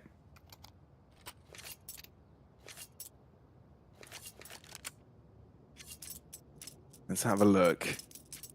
Pistols. I'm looking at the util pieces. The tapeware, just a smoke and a flash. Likely going to be an A exit here. Or maybe they want to test their luck in ramp. That's also a possibility. But sneakily making their way into secret. Well, Forza Reload going for their own aggressive starts themselves. Mind games for both sides. This round lives and dies with the battle in towards lobby, especially if Force Reload continued to commit here. They were waiting for that big ramp burst to come through, but you don't really have the the luxury of just remaining stacked up with your numbers at ramp, right? Normally you'd just see teams committing to the push through, but that would play into Copenhagen Wolves' hands right now. They're waiting for some sort of aggression. So it's great to see that Force Reload have got that patience about them right now. Oh, look at the switch up. Copenhagen Wolves anticipating a potential ramp play, and they're going for it themselves. They might just be walking into a trap. Something has been spotted, but how many more are around? Christo getting the jump in on Spirit. As for us, Ice on A, Copenhagen Wolves make the transition, realize it's quite open, and Kasumi can't really respond on time. An explosive exit. Sure, the reinforcements arrive, but is it too late? Bomb planted, and there is plenty of cover available to you. Copenhagen Wolves with double the amount of players available. Well, Tapeware barely standing, but still able to shoot his Glock. Something spotted in the background. Recon continues to rain from above. This gets tough, especially with the HP bars going lower. Something gets another 73 points of health available to him. The rush out from the Copenhagen Wolves, and it's enough to surprise him, get him on his left foot, and it allows Copenhagen Wolves to get away with a pistol round of the second half. And that's a fantastic way for them to start off their campaign here on the T side as well. We know how difficult gun rounds can be to find on the T side of Nuke in particular, so the fact that they've been able to get the round on the board here through the way of the pistol, certainly going to give them a good boost early on. It was always supposed to be their round. Gets a little bit scratchy, a little bit nervy at one point there. Would like to point out Spirit is 5-11. He's actually their best player, not just statistically, but in the games that I've seen in the past, he's been the most impressive. He also had a little stint where he was playing with Sangha. I think he was just standing, and I don't know if they were officially trialing him. And I remember in the games I got to cast where he was playing with Sangha, this guy was very impressive. He was super solid. So we need more out of Spirit, that's for sure. Not going to be in this round, though.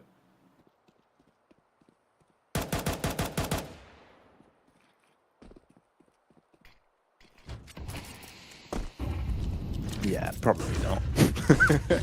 Especially with both teams avoiding each other. Might be seeing that confrontation.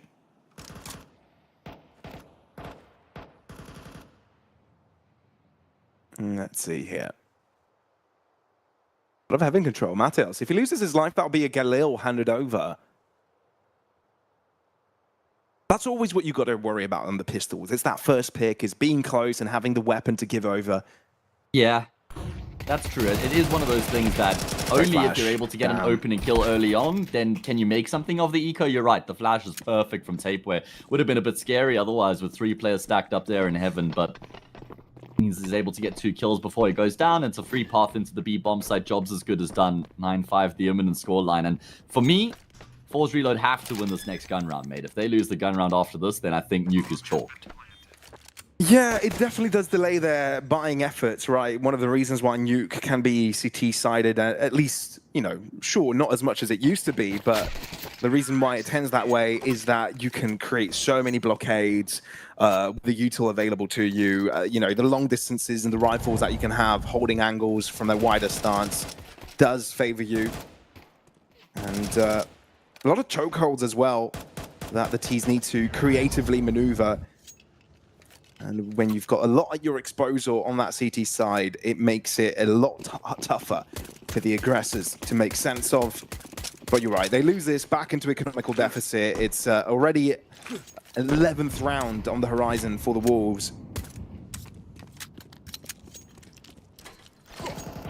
Yeah, I think this round is the one that carries all the weight for Force Reload, who were in a far better position earlier on the map. I mean, just going back here, they were 5-3 up at one point, Pavlos. They've lost 6 rounds in a row since then. Copenhagen Wolves are kind of tearing away with this right now. And if they win this gun round, I think they set off into the sunset. They'd see a big burst in towards ramp coming through. Well-timed Incendiary, something gets one before he's done. Orb can't follow up though, so Copenhagen Wolves, they're not going to mind trading 1 for 1 as they get ramp control, you know? No, that's already a big trade-off. A lot of space control. And you're able to find some fight back in your fights as well. Kusmi, that is a sneaky angle to take on. And if you're able to convert that into a double, it's even better. Forza Reload, definitely in control. Sweatsy cutting Nixon's route off. And now it's all down to Bialani. He's got time to get the bomb down. But to deal with two, that's a tough one, but he's isolated one already. Goes in for the re-swing, and Spirit is ready for it. Goodness me, what a close round. Skirmishes galore, but inevitably, it is Forza Reload to win it, and this was a must-win. Oh, absolutely. There's no two ways about it. They finally break that streak of 6 coming through from Copenhagen Wolves. It's down to a scrappy 1v1. Spirit able to get the job done. He's had a tough day here on Nuke so far, but he gets the kill that is so important in the round. 6-9 now. And still a pretty long road back for Forza Reload. It's not like one of those situations where you win that round. It's like, cool, boys. You know, level playing field again. We're back in the game. No. That's one round of a couple required before you can afford to lose another round here if you're Forza Reload.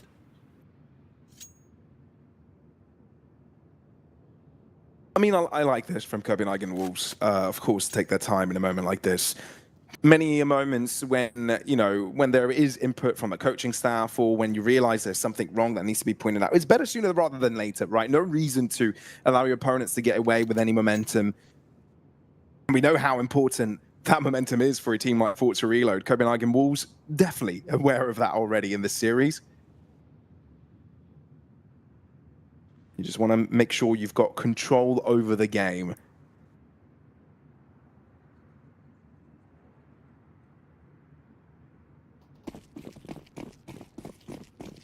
All right, well, let's see if they can get a bit more control here. Right now, it's Copenhagen Wolves who are in the driver's seat, but they don't have an ideal buy coming into this. A Tech 9 in the mix, as well as a Galil. Light on utility. Lose this, 7-9 becomes 8-9, a one-round game. You generally back the CTs to finish off the job from there, especially with it being their map pick. There's a lot of weight riding on this round if you're Copenhagen Wolves. Going to be Nixon who's dinked up early on. Yeah, it's tough to invest into it deeply as well. Mateos getting that pick is massive for the squad. Find an entry somehow. Only 2 flashes available to the Wolves across this round. And Forza Reload pushing out into lobby. They get the jump on the squeaky player. Would be huge, but Bielani's gone for an exploration himself and he's hiding behind a smoke. Kusmi, he does have a timing on it, but the cross does come through. And with the outside pressure that Forza Reload is pressing, this is still a very complicated game. Copenhagen Wolves have let so much space go, and they haven't really gained too much in response. Only Bielani can cook something up on that lower level. Well, you've got Forza Reload players left, right, high and low. So treacherous, but the gap is found. The vents is where they needed to cross into, and the B site is where they maneuver in. Okay, so they've actually been able to get themselves a pretty good chance in the round, despite being down by a man right now. And Forza Reload aren't in an immediate position to pounce on the retake. It's going to take them some time here before they can actually start to set foot in towards this bomb site. That's a really important trade out of Kusmi. And now you got Tapeway up close and personal towards ramp right now. He's got to kind of gamble left or right, and he will get one before he goes down. Leaves Nasios the clutch in towards vent right now, and he'll go down to Kusmi as well. Okay. Game very much on now off the back of Forza Reload winning that round. Oh, big time, big time. Because there is a situation where there's a 1v1 going in the direction of Copenhagen Wolves and then having a chance to take up another 1v1 as the 2 players left for Forza Reload were separated, but that doesn't end up going in that direction. Instead, Forza Reload will be able to hold on. Ah, that's the pick. It's spray through the smoke. Not quite sure if something was spotted or prompted it. There was a knife kill that we didn't quite get to see. It's these rotates that Forza Reload bring. They're so uneasing if you're Copenhagen Wolves because you don't know where they're going to be coming from, and not even when.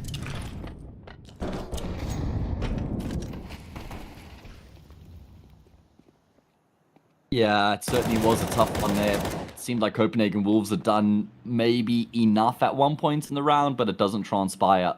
And now it's going to be the easiest round for Forza Reload in a hot minute. Just pistols. One of them not even upgraded. There will be a headshot from Bielani. Any more damage? I think if they can get one more kill here, you kind of look at this eco and say, job done for the most part. Sure. You've done okay. But these long distances, playing the pixel angle scoped in with the AWP, it's not really going to give them maximum chances, is it? Okay. Forza Reload getting very close to Copenhagen Wolves' score and are starting to mount up some pace of their own. It was an eco previously for the Danish org, But now they've got another buy in them. Lose this, and Forza Reload could potentially be seeing themselves having pole position in a couple of rounds. And that becomes scary already, considering they've got a one map over their opponent.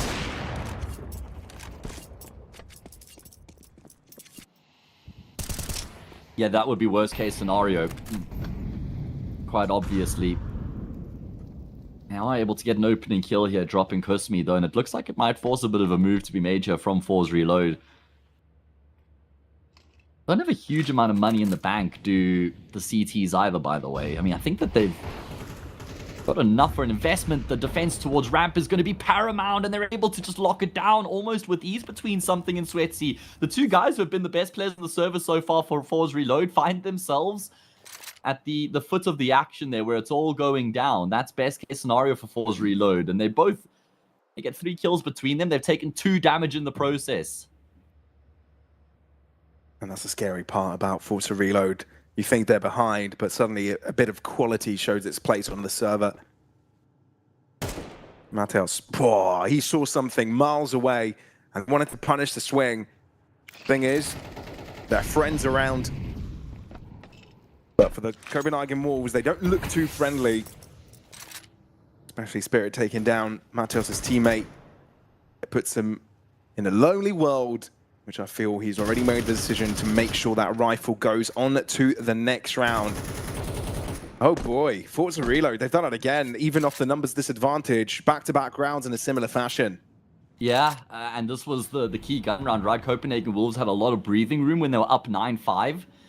They've now lost 4 rounds in a row, and they're not going to have money to buy in the next either. Not going to be any contest here for Mateos. He's going to be able to at least save the gun. But they're certainly on the back foot now at this point.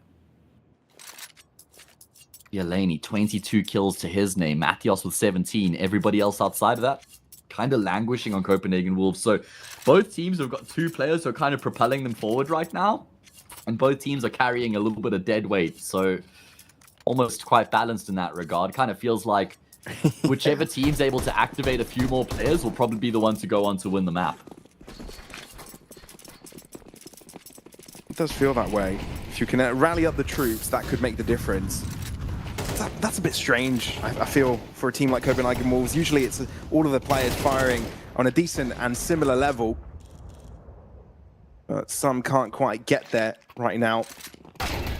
Recon gets rushed. And that might be the same one who's caught. That's oh my goodness. They're flooding forward into the A bomb site. Spirit in the back goes for the pre-fire, but he's not going to be able to get that frag. It's only Something left remaining. They seem to have a really good idea of where he's coming through from. He's good for 1, but gets traded straight out. That is a disaster for Forza Reload, who had done really well to get themselves up to that 9-all scoreline, and they got an opening kill. Apparently we got the curse of the opening frags right now, because consistently, whoever's gotten the opening kill hasn't been able to go on to win the round. It's massive how Copenhagen Wolves were able to switch up the pace there instantly, from playing quite methodical, having the smoke game, potentially teasing a secret cross. They just punched full the gas and into their opponent's face as they go, winning their exchanges. Being on close proximity allows them to get the headshots and cleaner kills, even if they were on pistols. And Bob's your uncle. It's terrific. A lifeline in the game. You thought that Forza Reload was starting to gain unstoppable control, but this is where you need to test the stand of time. When you try to go for the same thing twice, this time not working out as nicely. Forza Reload having the response there so damn quick. All 5 players flooding the A site. Good lord, that is incredible work there from the CT side. It looked like it was quite concerning at one point because Copenhagen Wolves were able to get boots on the ground with a couple players on the A bomb site, but doesn't materialize. Like you say, rotations thick and fast from the CT side. And that's a massive round 1 by Forza Reload. If they lose that, go down 11-9, no money, feels like the end of the map is around the corner at that point. But now, it's a leveled up scoreline once again with Copenhagen Wolves on another eco.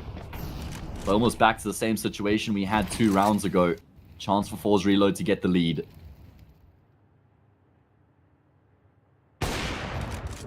Great position for Something.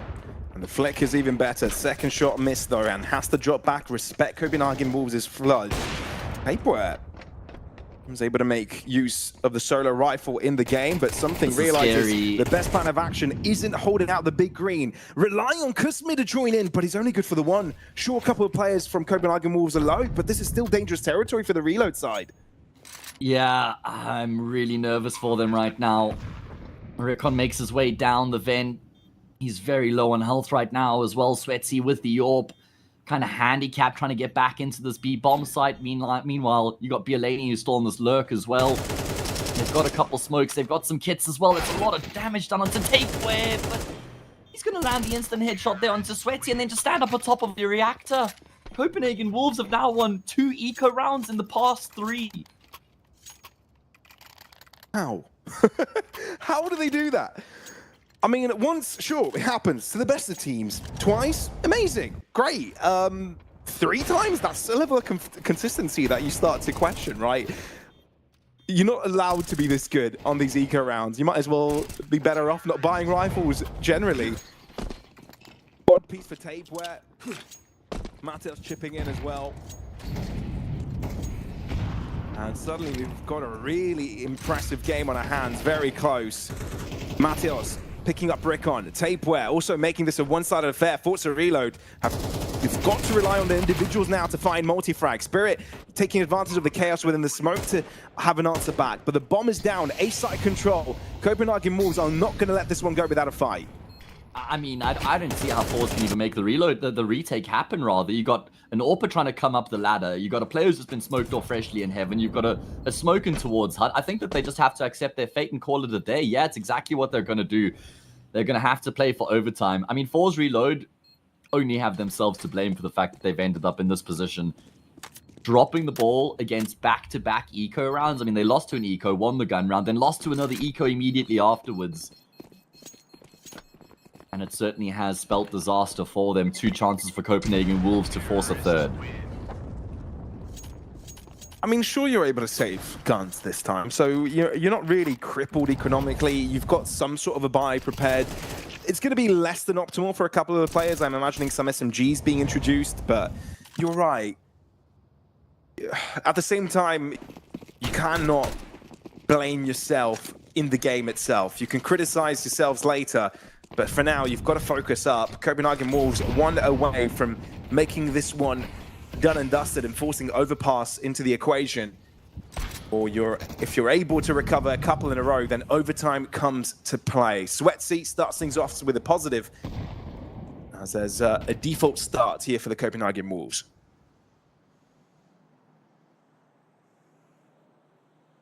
Yeah, really important kill to open up here for the AWPer. At least for Force Reload, they haven't been reduced to pots and pans, despite the fact that we've been going back and forth. They've been able to keep a couple players alive in these rounds that they've been losing. It means they have basically got a full arsenal of weapons, a couple for masters, but not the end of the world. What's the plan here from the T side? What does Tapeware end up calling? He's come alive in a big way, by the way. I actually would like to go back and check how many kills he's got in the past 4 or 5 rounds, but I actually think it might be around 10, so he's had a really big contribution. Bialani might get caught off, yeah. Aggressors through Hut, going to funnel him in towards the AWP ramp, and that will lead to his demise. Now you're hoping that you're able to get your B-site entry cleanly if you're Copenhagen Wolves, because you're going to have more resistance from ramp, but something instead being taken down. Here's the one that delivers the killing. Double kill for him, and there is reinforcements that came in very fast, rapid. Double AWP setup potentially as another one is left over. Looking to do that 2 times in a row. Even though we've only seen the impact of one of them in the previous round. Copenhagen Wolves seems it's not going to be a simple story to close out this game. They're going to really need to fight for it. Yeah, well, they've almost ironically done better in the weaker round so far here on their T-side of Nuke, so maybe that could bode well for them. There's a scout in play. Sweaty with his one AWP will draw first. Bloodspurt adds to that tally, but goes down immediately afterwards. Sweaty misses a narrow opportunity to trade, but look at the numbers outside here. There's a third player in that proximity. Rickon goes 1 and done, but the man advantage persists. Even though we see Forza Reload having a great stance here with 3 players, this is still not impossible for Copenhagen Wolves to recover. Both your players on an island, stranded, but individually, if they're able to get away with a pick, The round can be cracked wide. Although Bielani's cross will funnel himself into Sweaty's hands. Shot does connect against him, and Kusmet is around to stop his reign. So with that, Forza Reload just a hop, skip, and a jump away from overtime. Few rounds that have probably made us scratch our heads in a couple of occasions, but it looks like they may be able to get away with this one. A 2-0 still in the cards. Tapeware holding on, tries to isolate one, but Sweaty joins in the nick of time. A double kill collected. He's the one that starts the killing for Forza Reload, and he'll be the one to end it. 12-12, overtime guaranteed. Can Forza Reload get the 2-0, or will Copenhagen Wolves recover and take us to an overpass decider? I think if there's anybody who's watching this game right now that is an AWPer, just go and download this demo from Sweaty and watch how he goes about his business on the CT side, because generally AWPing on the CT side of Nuke is not an easy half to find much value out of as an AWPer, but he was so present, man. There were rounds where he was set up ramp, there were rounds where he was aggressing ramp, there were rounds where he was outside, secret, heaven. He was just omnipresent. You could see he was calling his own shots, and he had a really good idea of how to extract value out of the CT side here. Forza Reload, I mean, I don't know if they're going to be happy that this has gone into overtime or not, considering they lost 2 anti-ecos. Copenhagen Wolves not going to be ecstatic either that this has slipped into OT after 2 map points. So both teams may be mildly annoyed that they find themselves here right now, but we run it back in OT anyway. I mean, considering how this game has gone so far, I feel like it's a pretty anticipated sort of turn of events. You know, obviously, who do you think the happier both of the two teams are? Yeah, I don't think any of them are happy about it. Okay. I think Forza Reload is relieved that they could potentially closing out in a 2-0, but I think, yeah, I think the frustration mostly lies with Copenhagen Wolves, knowing they had a couple of opportunities to end it. But there's definitely frustration all around. You can't let it get to you, though. Swansea dropping into vent. His footsteps definitely telegraphed. What do you do with that information, though? I was just highlighting how this guy's omnipresent. He's in the goddamn vent with the AWP now in the first 20 seconds of the round. Like, what is this positioning from Sweaty? In the meantime, Spirit has gone down, so Copenhagen Wolves draw first blood. How do they take advantage of this opening kill?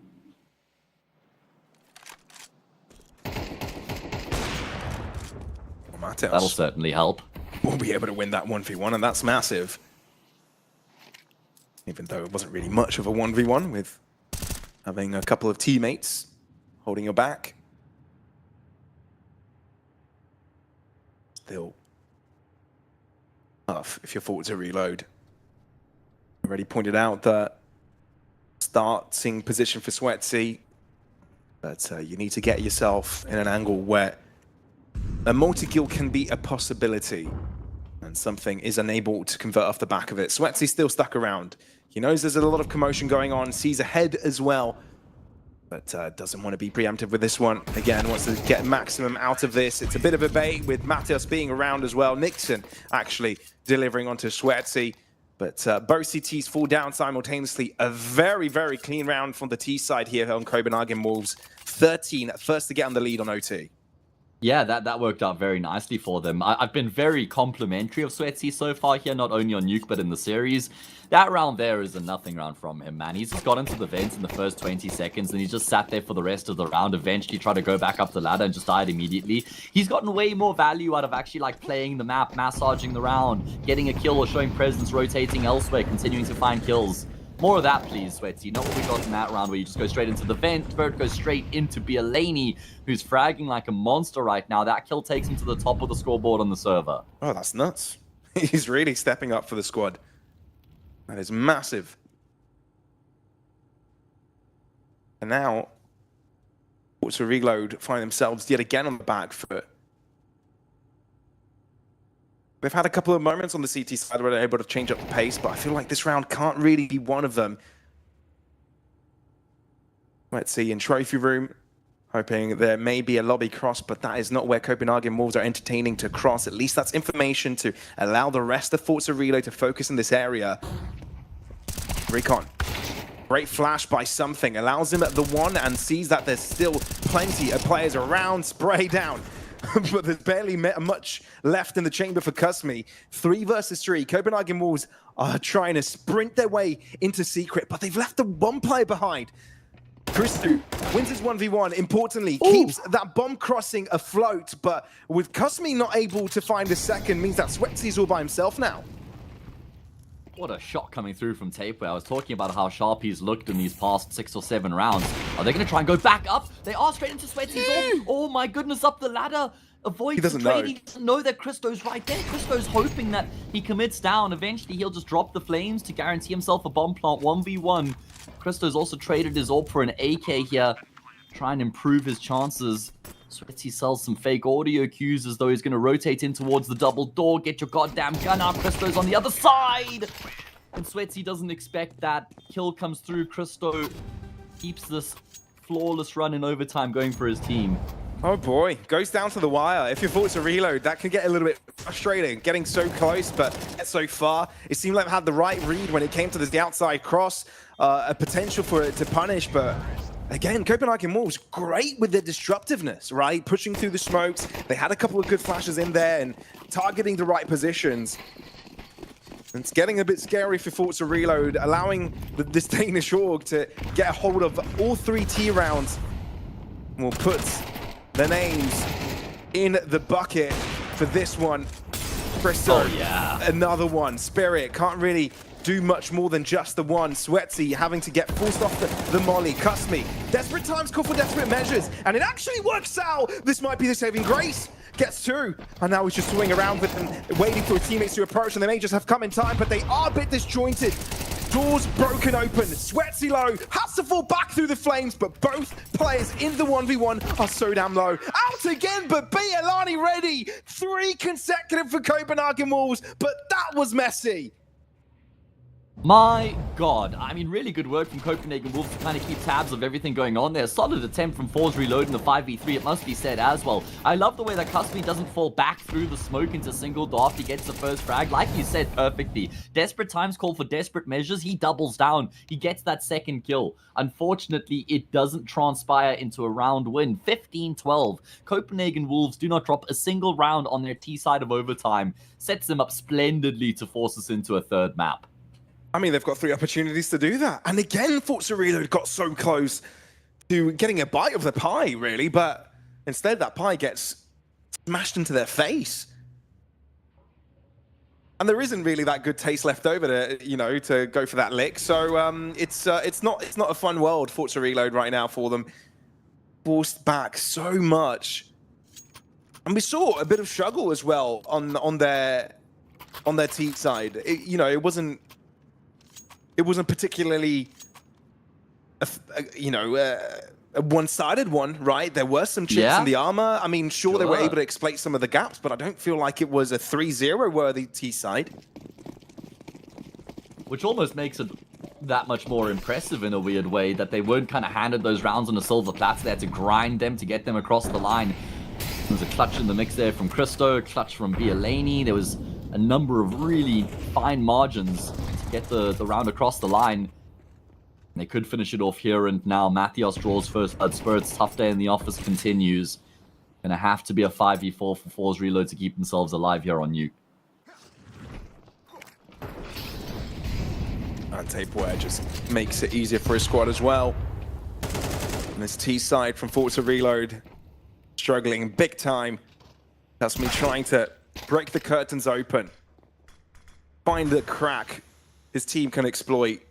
But something misses a chance to pounce on a different front.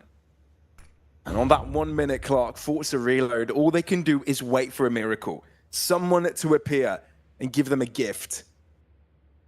Copenhagen will smart in a situation like this not to budge. Yeah. This is what you get out of an IGL like Tapeware. Maximum discipline, not giving up an inch, looking to try and take the mile, and he'll be the one to effectively seal the deal.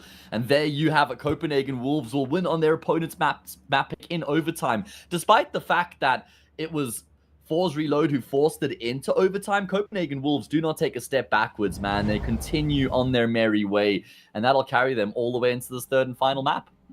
Indeed, indeed it does. And look, Hayes, I'm quite impressed with Copenhagen Wolves coming back from that one because, you know, getting destroyed like they did in map number 1 isn't easy, right? Forza Reload obviously had some mistakes of their own, dropping a couple of anti-eco rounds, and I feel like that's where that gap was created. That's where the belief came in for Copenhagen Wolves, because you get excited, right? You win a few clutches, you get your players rolling in a different type of caliber, different type of momentum. And from there on out, Copenhagen Wolves seem like they're decisive to potentially get a third map here, Hayes.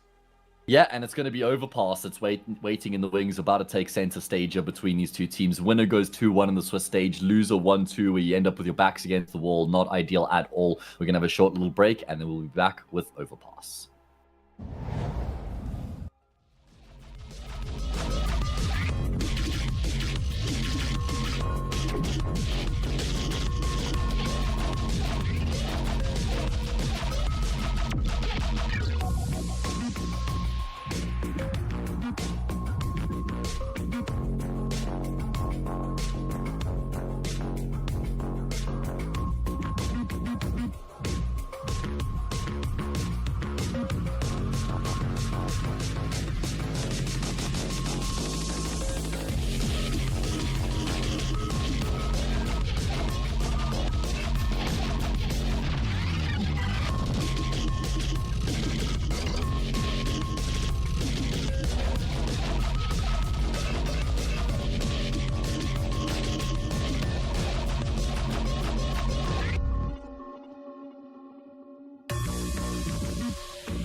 A third map required here between Force Reload and Copenhagen Wolves. The stage is set. It's overpass here to see who will go 2-1 and who will be condemned into the 1-2 bracket of the Swiss stage. Joined by Pavlos. My name is Hayes, and we'll be keeping you guys company for this map and the next series as well, mate. Let's get into it. Yeah, let's get into it indeed. This is one of the maps where you kind of want to win the knife round, and Copenhagen Wolves have definitely done that, starting things off on the CT side. Auto reload. Well, a little bit slow on that latter stage of Nuke. Now looking to see if they can get the ball rolling straight away. Starting things off with a goosh. Matheus able to hit first blood. Two players more approaching from that park position. While Toilet also taken up by yet another two. Christo, he's got something nice brewing here. And I don't think anybody will anticipate it. That's a frag. And already Copenhagen Wolves having the jump on every single one of their opponents, not taking a lick of damage, and now need to anticipate this long crunch. Surely, you know, at this point, surely you can anticipate it, expect what's about to come through. Rickon is just waiting to see what else he can do as his players approach the screen, but only 11 points of damage taken across the entirety of Copenhagen Wolves in round number 1. And I'm pretty sure that was team damage as well onto Tapeware, by the way. I don't think that damage was even inflicted from one of the T-side players. As clean as it gets as far as the openings are concerned. And I mean, honestly, we were quite complimentary of Copenhagen Wolves, their disruptive style on the CT side of Nuke. They've immediately brought that to the table here on the overpass as well. It looks good while doing it. They've won the pistol here. Going to be a force buy and response from Force Reload. I mean, this seems weird to me on the T side of Overpass, especially where you don't get the bomb down. Mostly long-range gunfights. Very difficult to just immediately have like that pocket rocket strat where you can burst onto a bomb site. So I do find this unorthodox right now. Let's see if they can find a way to make it work, but it does seem unlikely. Yeah, maybe looking to see if they can get a jump onto the connector player. You do have a few pieces of flashes available to you. Spirit probably will be distracting from party while the players with Tech 9s on a closer distance. That's where you can start off, but good timing for Krista to move away from it, right? Avoids that confrontation, but it's a dry peek from Forza instead. Haven't got a clue, but they don't continue to check it. Oh. But albeit the damage, it is first blood for Forza Reload. Yeah, that should have been at least a kill every day of the week for Christo. Now the pressure ramps up over towards, say, bomb side. Tapo drops the utility to try and keep them at bay. He's got support there from Matheus on the cross. And that should be enough to stave off these pistols. I say should tentatively because they're closing the gap. Oh my god. Bialani now the one up to the plate to try and keep this round in control, but he's gone down as well. Low health on both of these remaining players. It's up to Nixon against the Deeg. Sweatsy sweating bullets right now, but he'll still connect on the shots necessary. 3 health is all he has. How have they done that? I don't know, man. Don't ask me. It was a combination of Forza Reload having unrelentless pressure into the site and kind of flooding through the smokes, but also Tapeware getting caught with not many bullets left in his chamber. Oh dear, that is rough. And you thought you had like a good stance there, knowing exactly what was going on. Plenty of players were kind of already en route to deal with the ace-like take, but Forza Reload just steal that one away. And now you've got to think back to the fact that Christo wasn't able to get at least a kill from that position where he catches him off guard coming through from lowers. Feels like that might ultimately have been the difference maker. I'd love to have known exactly who those players were that he shot at and wasn't able to get the kill on. Imagine one of them was actually Sweatsy, and that's the way that he goes on to punish them. Oh boy. And with all the T's being low, it hurts even more, right, with their HE damage dropping. Yeah. You thought it would be easy work for the remaining rifles to clean up. Well, it didn't really go as planned or as we expected either. So Forza Reload this time tempting that left-hand side a little bit more. Copenhagen Wolves bolstering up this B-side defense, and if this is quick for Forza Reload, they might be catching the weaker side.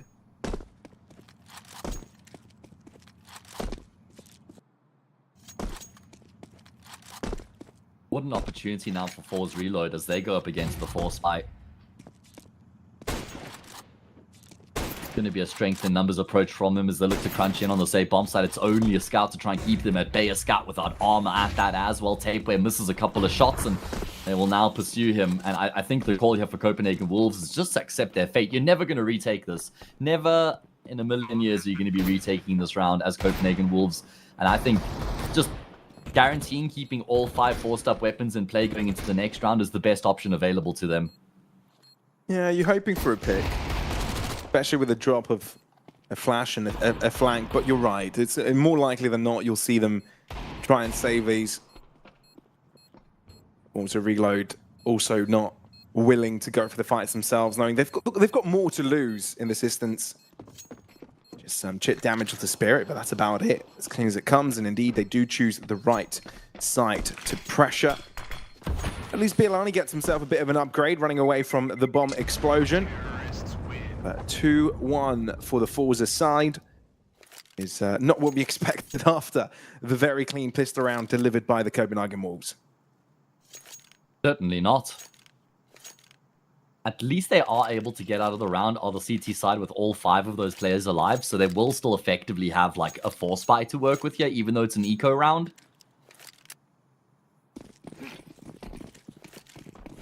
Pressure on early though. Let's have a look at the history for both of these teams on Overpass in recent times.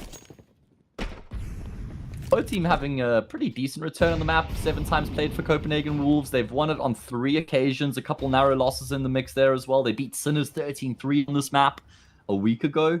That's a great result. Lost to Amcal in overtime.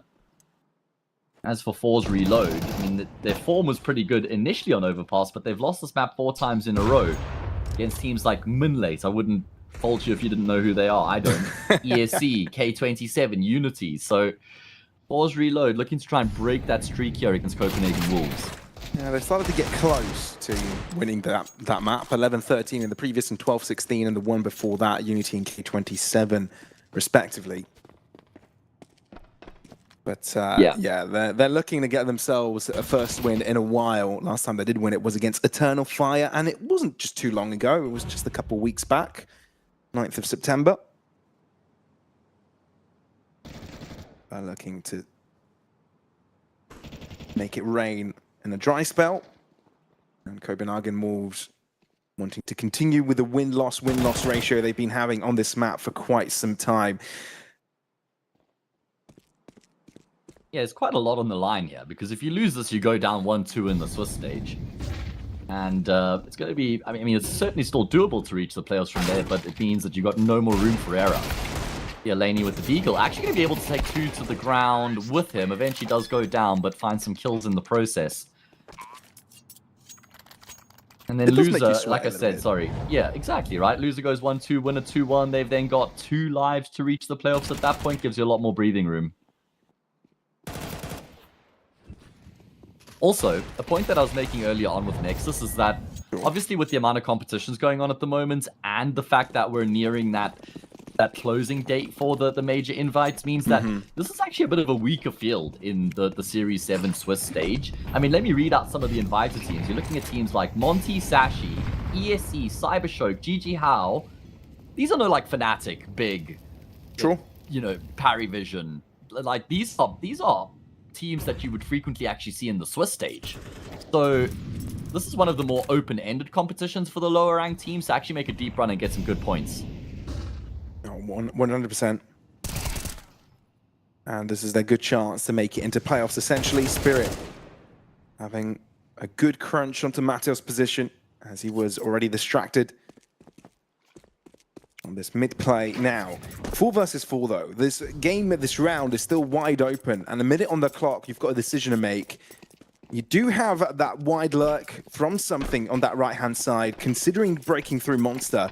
And you could potentially make that into a 2-sided approach with a breakthrough in short as well. Copenhagen Wolves playing this very far back. Potentially we'll be seeing a retake scenario here. Yeah, it's certainly going to have to be the retake. Copenhagen Wolves don't want to really give up too much ground, though. It's actually a CT side smoke that's been dropped in front of Graffiti. I don't think Force Reload minded all that much, especially with Spirit in this gnarly corner. Kills continue to come through here as well. This is fantastic work for Force Reload in the gun round. Yeah, the smoke in the flood area was kind of expected there for Forza Reload, knowing that smoke was created. So there some extra space could be made for the Copenhagen Wolves players, so fully anticipating a potential exit from it. And you were right, they even had a couple of guarantees in there with off positions taken. but it didn't seem to matter. They didn't seem it to require them. Forza Reload on a bit of a streak now. This was Copenhagen Wolves' buy, right? This is what they were kind of looking forward to and kind of being patient for the past couple of rounds, but not getting this one done. You can't help but feel it's starting to hurt a little bit. Potentially could be seeing a 5th round no-go in the hands of Forza Reload. And if you're Copenhagen Wolves, you're hoping you can start to do some damage on the pistols themselves, just to hear a rifle available to them this time.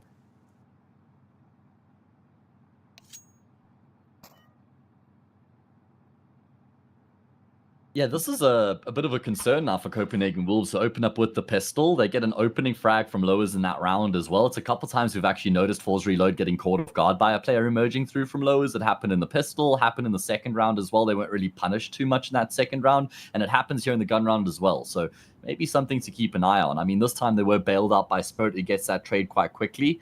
And then they shift the focus in towards the B bomb site. And it's actually a seamless transition and take of that B site. They start to build some early pressure on their adversaries.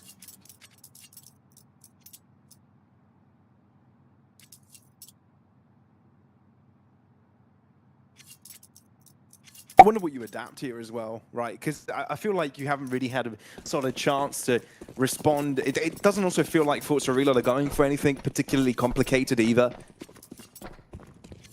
There's a lot of focus placed in connector where you're trying to find the isolated playing. You see this time around, Copenhagen Wolves not going for that approach by having one player there. It could have been a mistake there from Christo.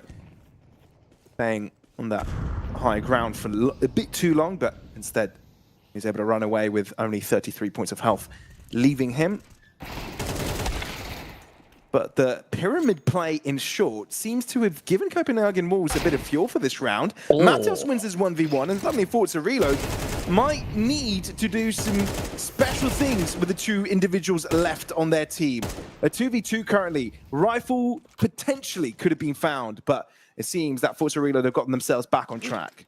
Oh, man, that shot there from Rick on the one-tap at range is a thing of beauty, man.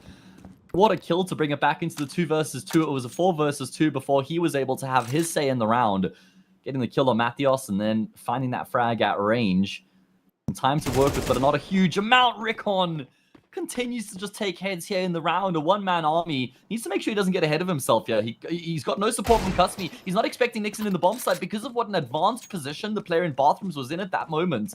He's thinking that the A site must be clear, but certainly not the case. Nixon gets a frag for free and immediately reads into this reposition coming through from Cusmy. He's going to beat him to the punch. I love the position from Nixon as well out in the open. Can't immediately find the frag though, but he will eventually get the kill. And Copenhagen Wolves have won an eco.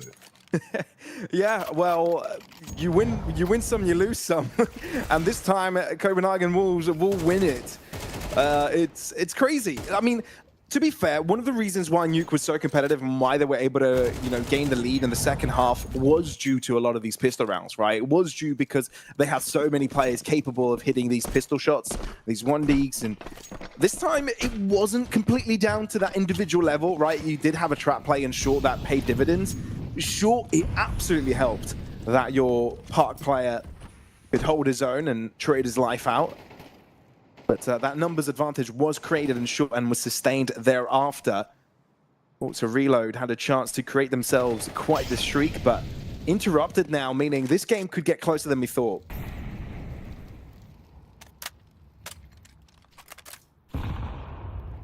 Yeah, it certainly does give us something interesting to chew on here.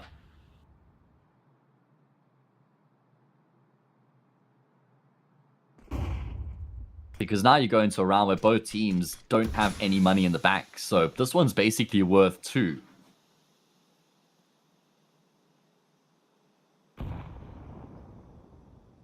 Something else important to highlight is the AWP battle, right? Because Sweaty's been insane throughout the series so far on his sniper rifle. Christo's been very hit or miss.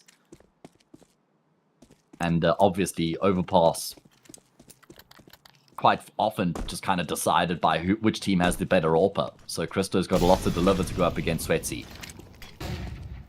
Well, here comes the barrage of smokes and flashes. It's a bit like fireworks currently on that A site. Christo trying to get a shot in before he jots back, but Matheus can't close in on time from his underarm HE lob. 5v5 retake. These can get tough very quick. And you can look at Bialani trying to give himself a flank, but it's delayed, right? It's very slow. Bomb's already nearly exploded, right? There's halfway to it right now. Something about to be tested. And it's a massively impactful position to be held. Copenhagen Wolves have already taken over the A site. Well, Forza Reload to give them that space. Something holds the back line. Trust that his teammate can get it done. Oh, it's currently being diffused underneath their noses. The ninja diffused by Nixon to win it for Wolves. While 4 players arrive for Forza Reload, that should not have happened. How on earth does he survive there with a hail of bullets coming through from, like you say, 4 players firing in his direction? Able to stick that defuse anyway. Maybe realized a little bit too late. Their heart sinks into their stomach as they realize what's gone on. 4 players alive for Force Reload, 1 for Copenhagen Wolves, but it's the CT side that win the round. That's insane. I mean, it takes so much damage in the process. It means they're slightly handicapped coming into this next round, but they've robbed Force Reload blind. Open it for Sweatsy. At least you're able to get back from that heartbreak quite quickly. But Matas to win the 1v1 has quickly evened up the scales once again. Again, Rickon outside getting those one-tap shots. Massively impactful. And they're going to use that Park extremity to move into A. Look, it's been followed up by the bomb already. Sure, Sweatsy is holding back the connector players. They're going to have to go all the way around to defend this. Yeah, I mean, Force Reload are constantly getting themselves into these good positions. The early to mid-round is where they do their best work. It's in the post-plant where they've let it slip a couple times now. Or the late stages of the round, at least. Another retake required here from the CT side. Big Nade does a good chunk of damage. Sweaty on the angle, drop the first could bait, cuts me in perfectly, and it does exactly that. He'll seal the deal, and Force Reload make sure that they keep themselves in the lead. Oh, it's massive. It is massive. Lose that, and I think they would have been under big trouble, but they hold on, and look, even the round that they lost, that was a bit of a misery, you know, losing to a ninja defuse. They still had a lot of their guns available, so their economy is quite healthy, but that's not the same for Copenhagen Wolves, falling a little bit further behind here. And again, we were talking about the importance of not allowing that T side get a roll on so early in the game. But right now, that seems to be a struggle. Copenhagen Wolves, look at this. Park taken up by 5 players.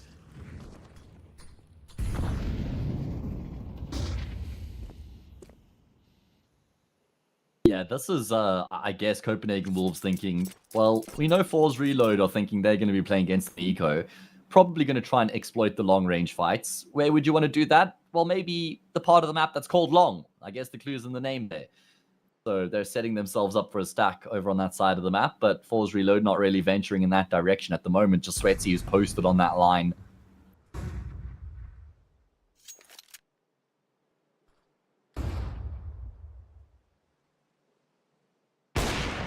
And it's for good reason he's posted here. Bit of struggle though with shots connecting his way, and he's reminded that these pistols are very dangerous. Spirit comes in right on time, and it's a good recovery into Nixon. Doesn't mean he doesn't get punished, but the last 2 out of 3 players from Forza Reload being low, they're not out of the dumps just yet. But Kuzmi can hear the commotion. Relays the call to Sweatsy to be scoped in over in Monster.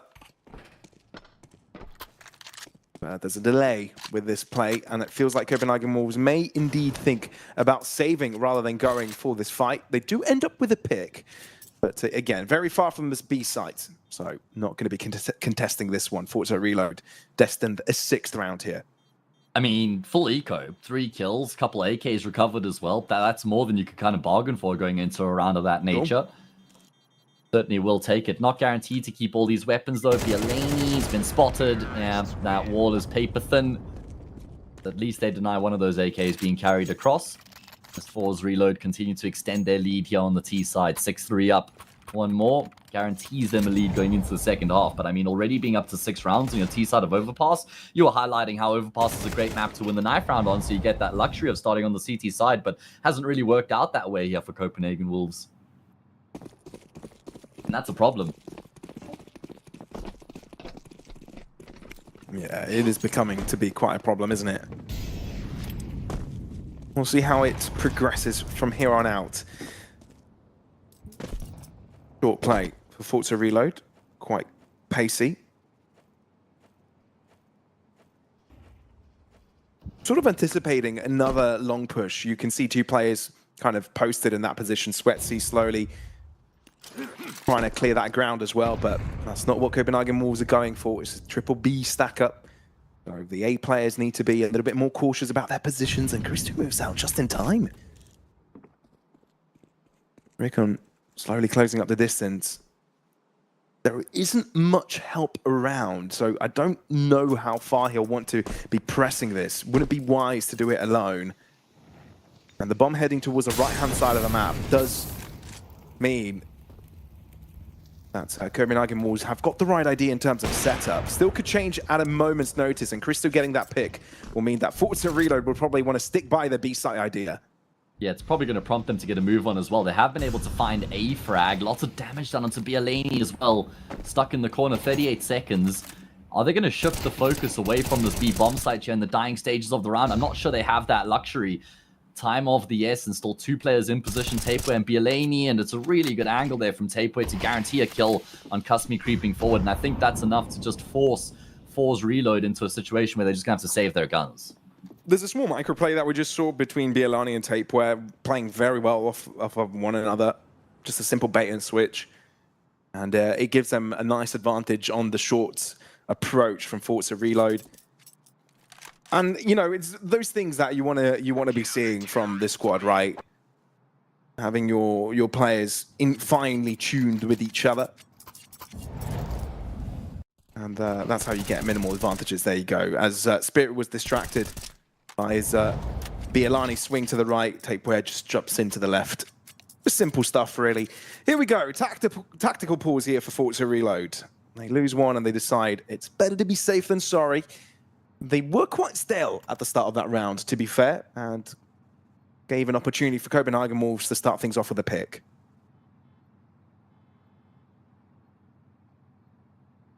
Yeah, and you could kind of see the fact that they lost a couple players in that anti-eco round coming back to bite them if they lose this round here as well. They wouldn't have as much money as they would have otherwise. I mean, it's not an issue here in this round, but could be something that creeps in a bit later.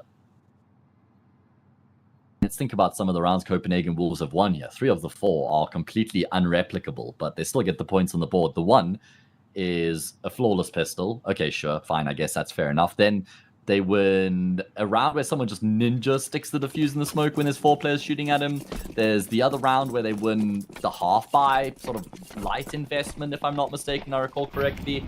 So it's been a bit of a scrappy half, but I mean, at the end of the day, it doesn't really matter how you get the points on the board.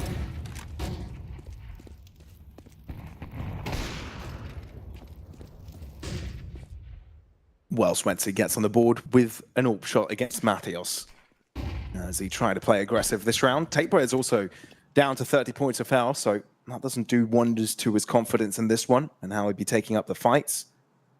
Having to play a more supportive angle here. And a bit of a gamble to stack up this B site, right? You're left with a minimum amount of players. You're kind of hoping that Forza Reload fall into this trap.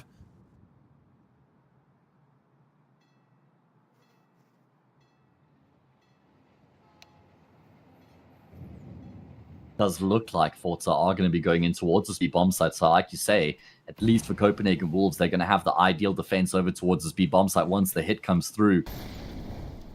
Relying on Christo's AWP towards bathrooms right now, relaying that there isn't any pressure or presence over on that side of the map.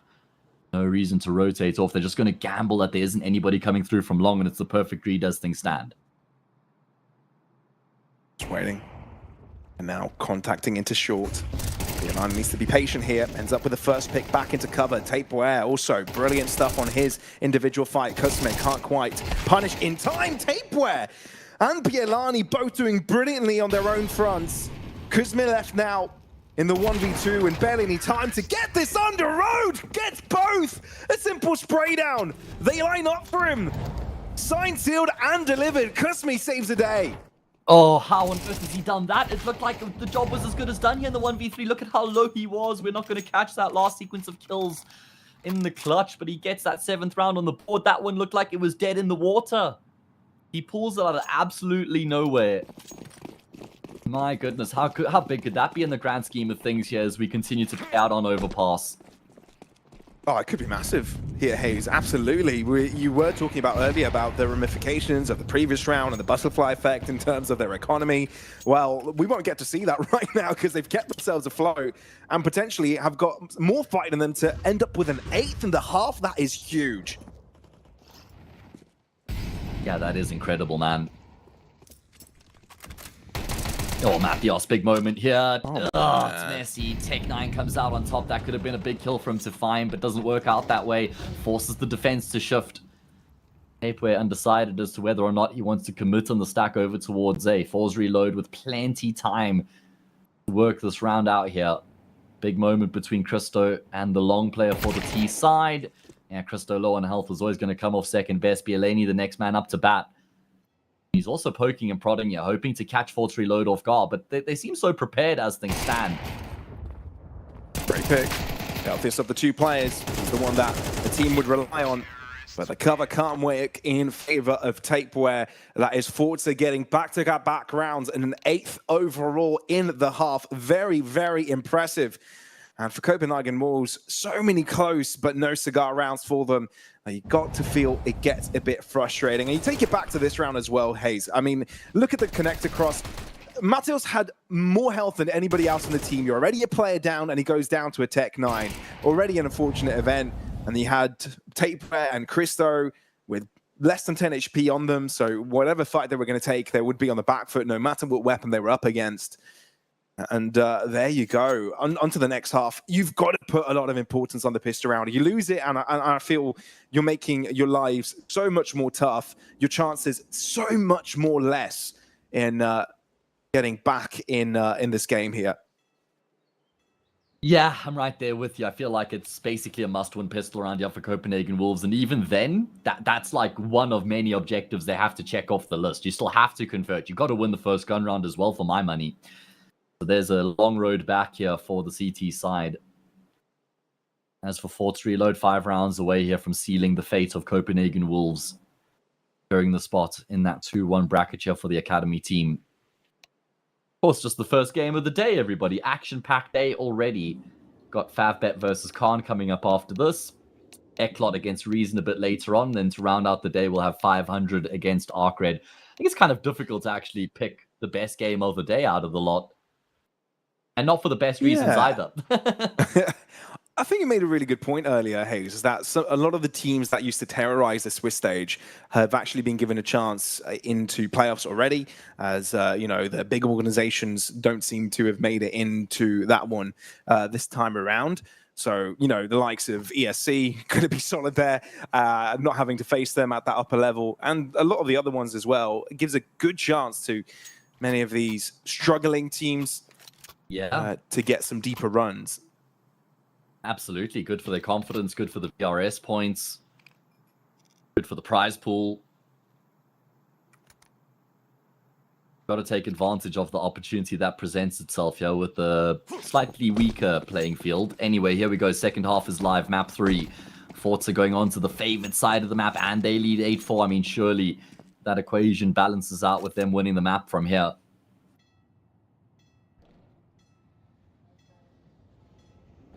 Yeah, this is going to be interesting. Copenhagen Wolves has set a feeler out in connector. But a potential A play. Rickon.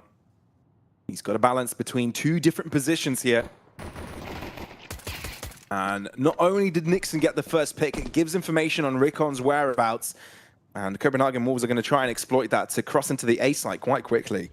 Yeah, there's only one player home right now over on that A-bomb side. It's Kasmi who's in position. The problem is Bielani, the one with the bomb, is the one who's trying to control the flank, but obviously he has to shift the C4 onto the site. So that then creates a bit of space for these players coming through from lowers. Do they plant the bomb default? It looks like they will. Thankfully, there isn't really a contest of the plant itself. Kasmi gets a kill through the smoke inexplicably.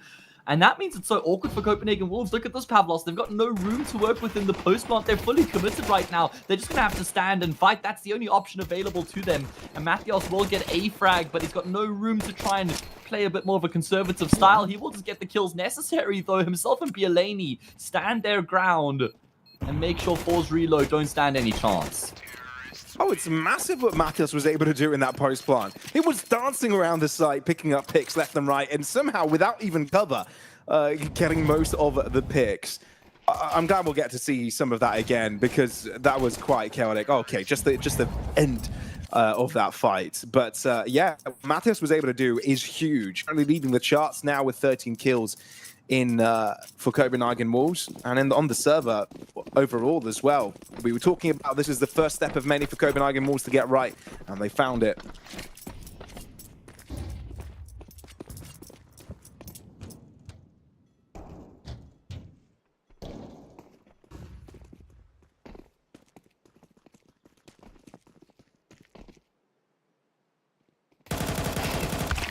Alright, well, now they're just going to make sure they don't have any problems against the USPs. Not a single upgraded pistol here for the CT side as they just continue to swing with numbers. It gets a bit scary there. I mean, never really any major risk of losing the round, but the fact that 3 players go down is far less than ideal for Copenhagen Wolves as we go into the gun round. Yeah, you're right. It's no less... Well, it is more...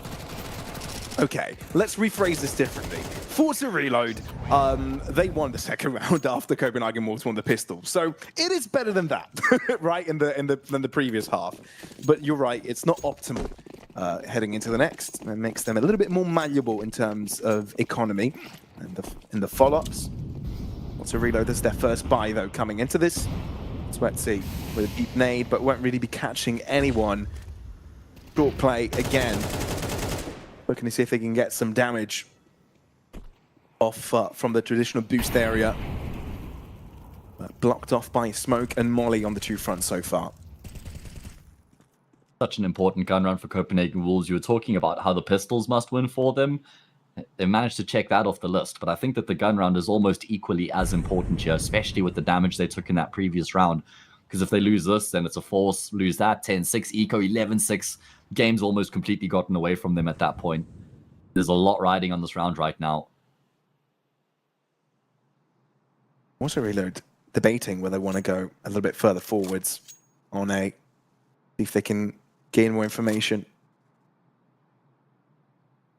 But instead, Copenhagen Wolves moving to this B side, and it's at the moment where Kusmi rotates away.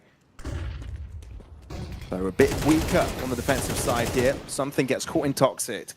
And now, we've got the jump on numbers still. You haven't completely cleared up the back of the site, and Kusmi delivers from a high level.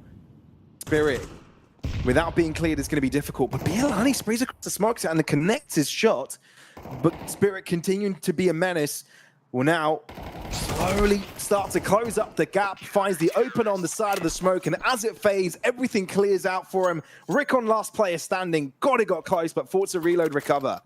I can't believe the confidence there from Rickon to just stand on the rail outside of heaven, out in the open, like, come and get me, I'm here. There's no discretion about his approach there, man. That's insane. I mean, Copenhagen Wolves, they almost always had a man advantage in that round, and I thought that it would have been enough, but they start getting pressured by the clock to make a move.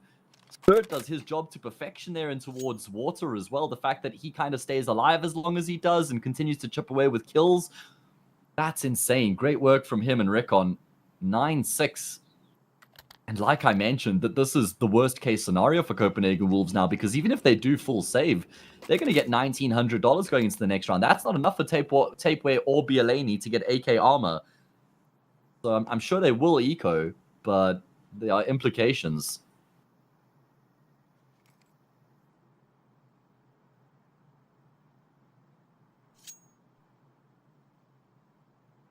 Yeah, it's starting to get into an interesting phase of the game.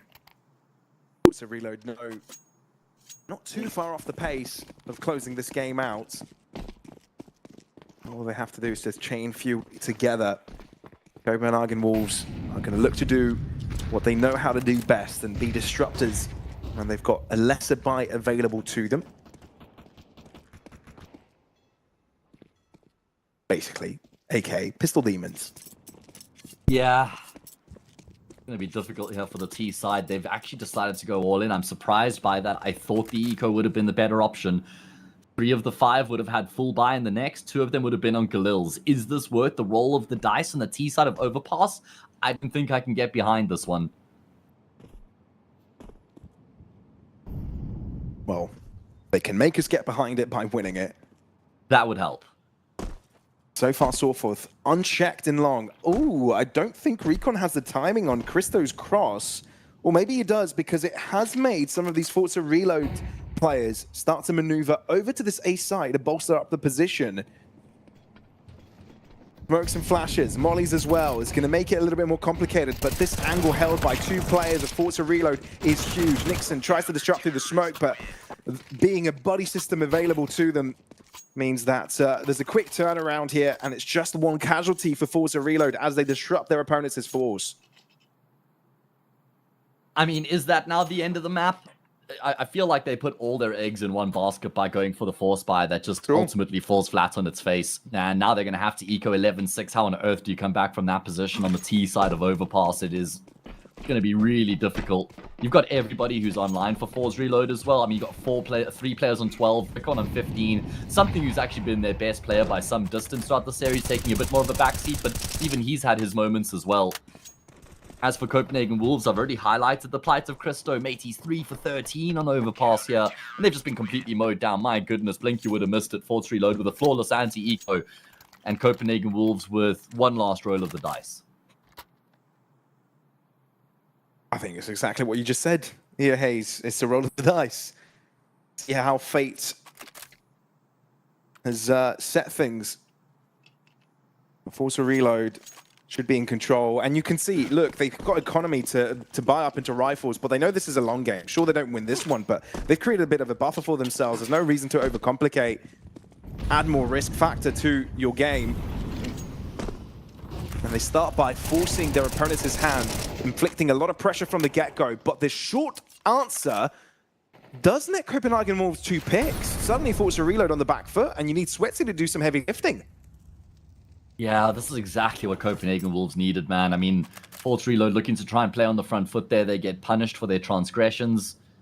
Betsy will set himself up in the corner. Surely Christo hard clears this, right? You get the kill every day of the week if you hard clear this, but he's not even going to peer in that direction. Sweatsy will decide to pull the trigger, and then he won't be able to get across the line there. I'm a bit surprised. It's a bit lazy from him the way that he tries to cross back up the stairs without considering the prospect of players being in towards water. Tapeware will clean up the aggression through Monster, and Copenhagen Wolves, well, the roll of the dice shows 6-6 because they live to fight for another day.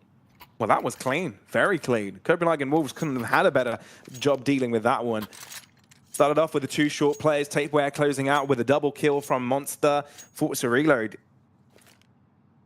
I guess, in their efforts to say, okay, we've got to close out the game, try and do it physically as well in the server, try and force their opponent's hand.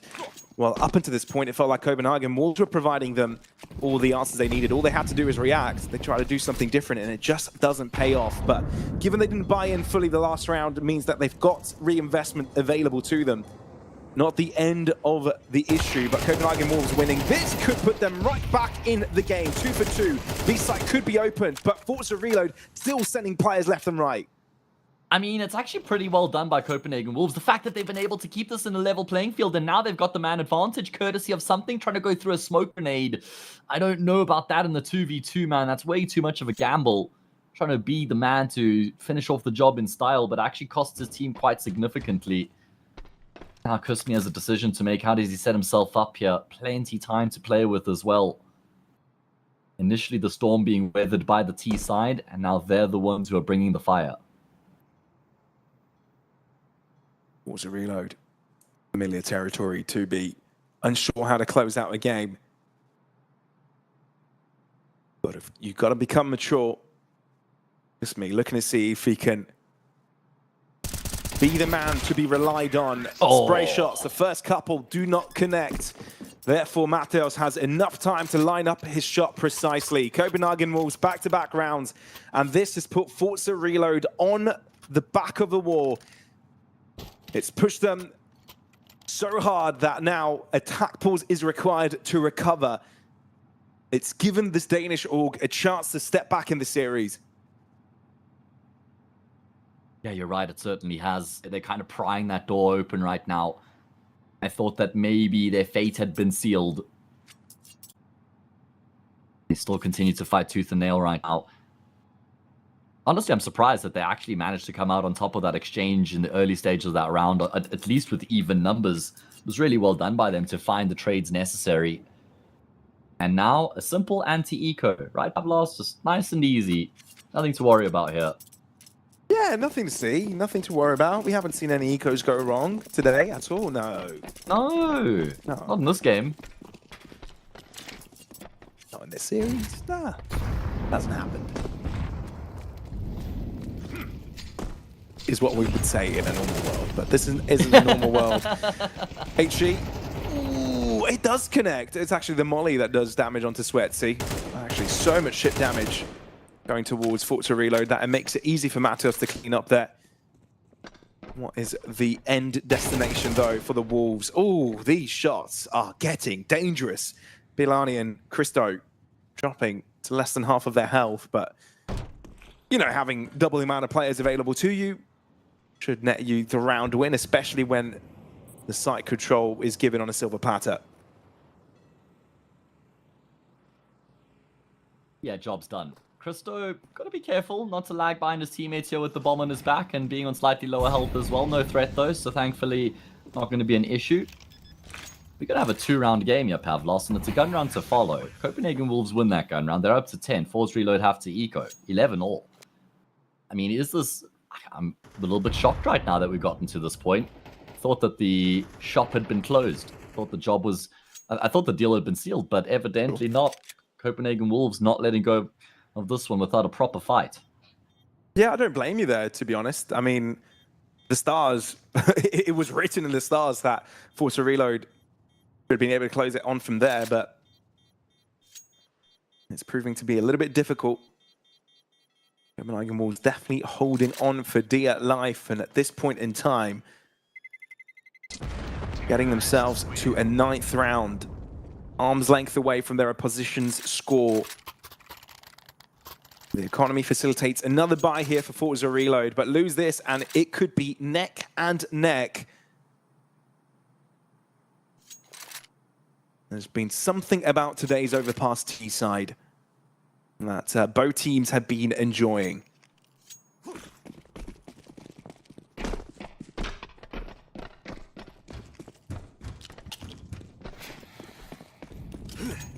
Yeah, let's see. This gun round is what it's all about right now. Is it what the kids call a fake comeback from Copenhagen Wolves, or is this legit? This round is what determines that, in my opinion.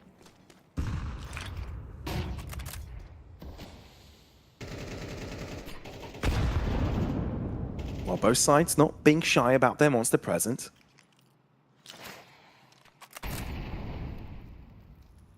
Forza Reload making sure we're not looking at a quick play from their opponents either. Bit of a reset. Bomb now heading over to Playground.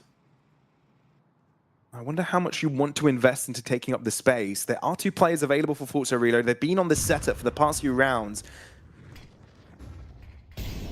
Well, I do say that. In the previous rounds, they've been pushing quite a bit, so that's not quite true. But the 2-3 setup has looked a lot like this before. Yeah, it has. And more often than not, Copenhagen Wolves haven't really extended further past this point, right? It's been just get sort of top lowers control, the start of bathrooms, and then you execute into the B-bomb side. Maybe that's kind of why Rickon's been motivated to poke the prod coming through, and he's got perfect timing. Could not be better than this right now as he starts to just creep up behind them. Mathios will be his first victim. Yes, taken down. Turns it into a one-dimensional hit. Now, the remaining team are all going to be coming through from Monster. Spirit and Something are on something. Nixon will double back in response, but there's just no time. I mean, not only Rickon was able to get the pick there, but he had clear information even before he spotted out Matheus that something was bringing towards that B site. So Forza Reload were planning that one ahead.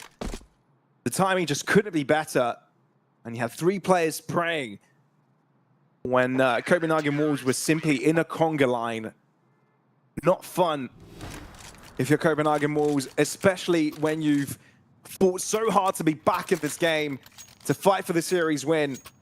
But your opponents are currently on the precipice of making this series history.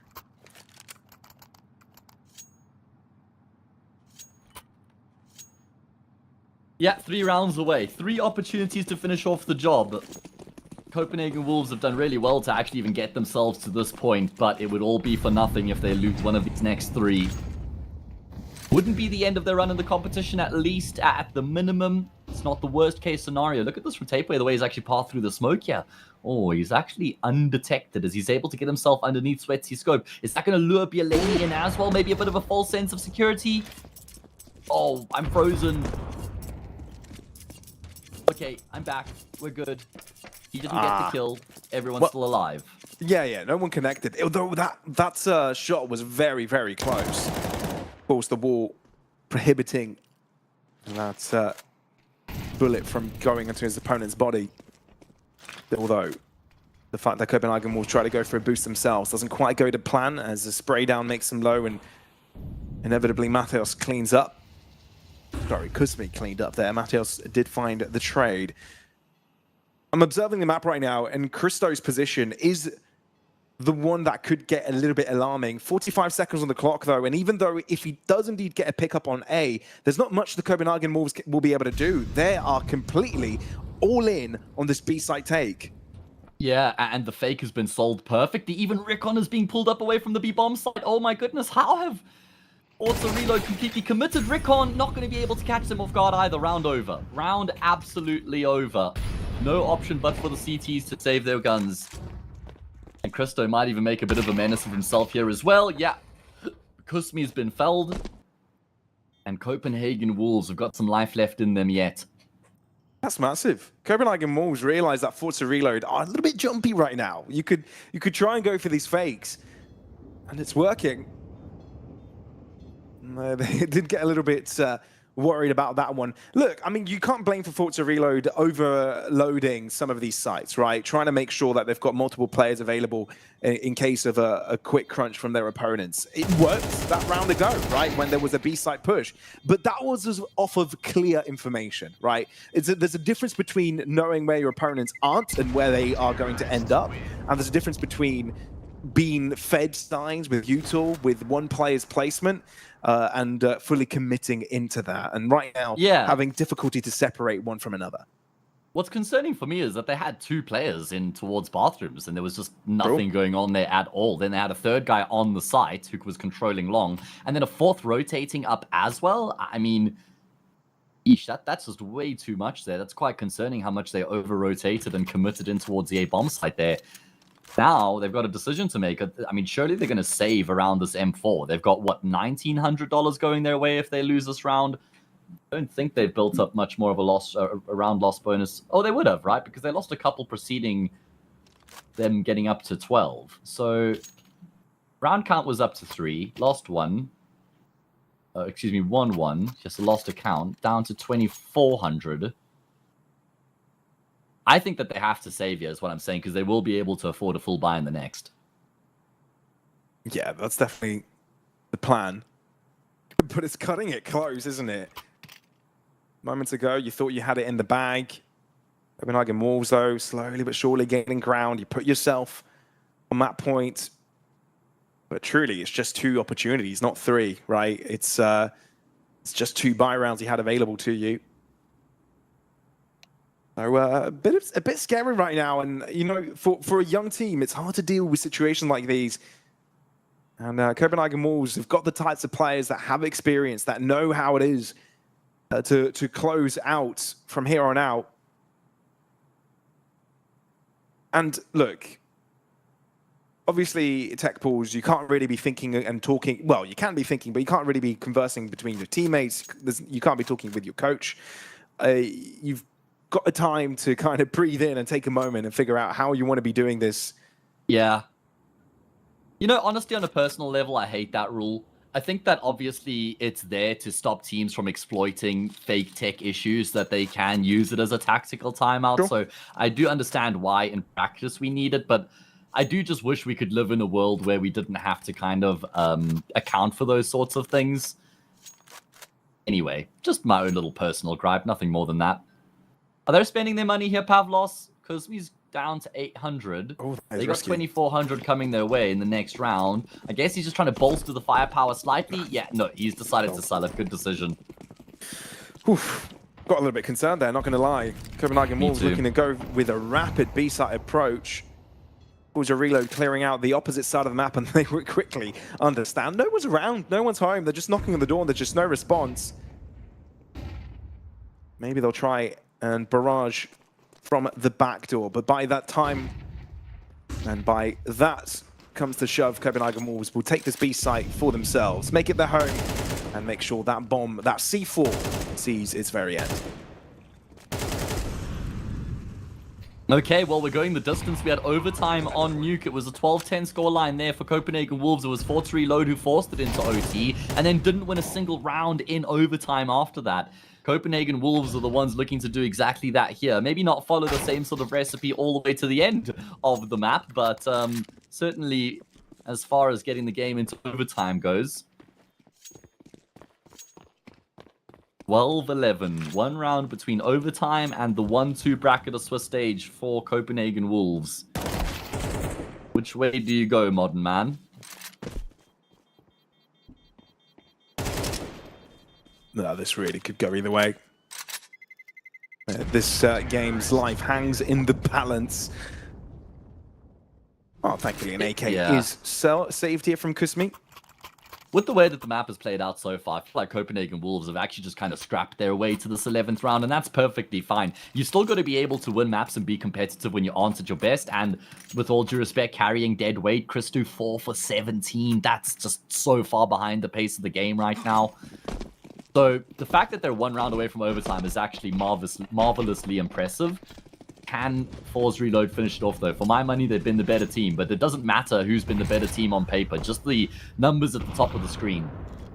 Honestly, though, for the past 4 or 5 rounds, I wouldn't say Forza Reload were the better team, but maybe they can prove Fair enough. in the series overall that they deserve to get there.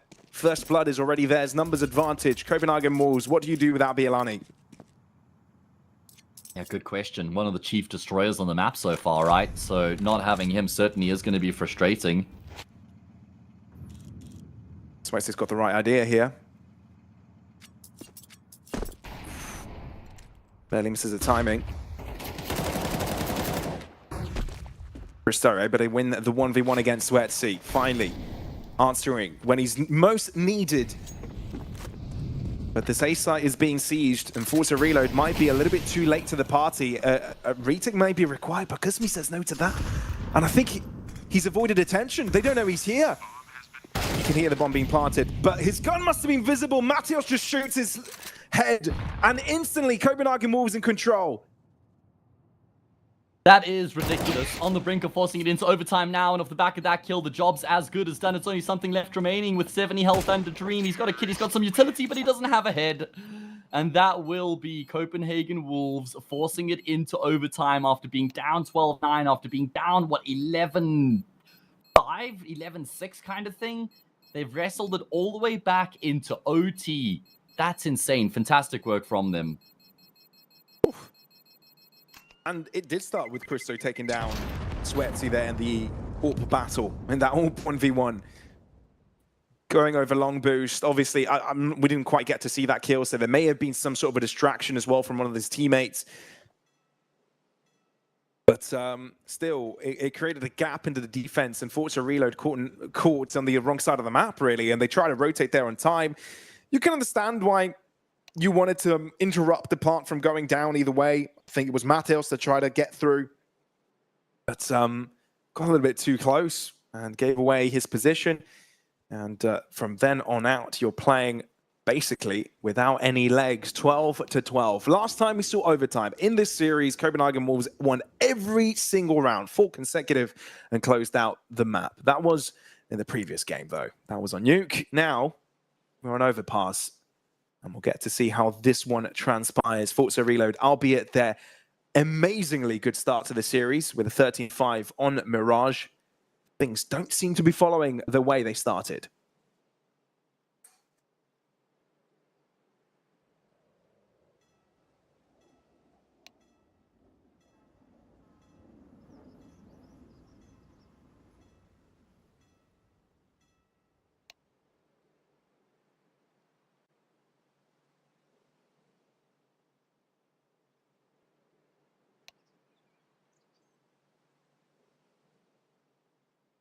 This is going to be interesting as we wait for the players readying up for OT.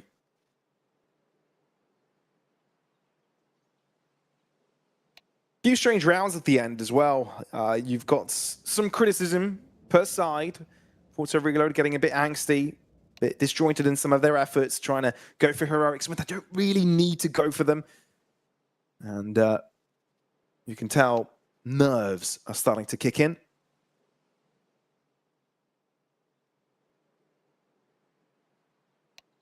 And when nerves kick in, the most tranquil team usually takes over. And right now, that seems to be the Copenhagen Wolves.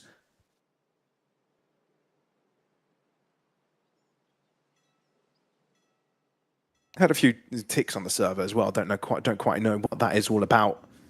What's if there is some sort of an issue and delay. But as soon as we have information on all of that, we'll let you know.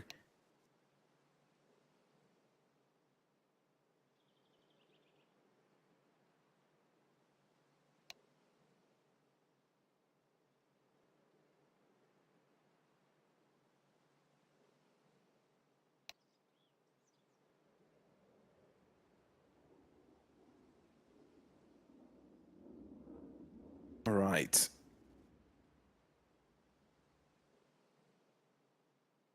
Absolutely. This is going to be interesting, folks. And hang on in there with me. Seems to be some tech issue going on. But the match will be resumed soon, as I am being told, at least from the information that I have at hand.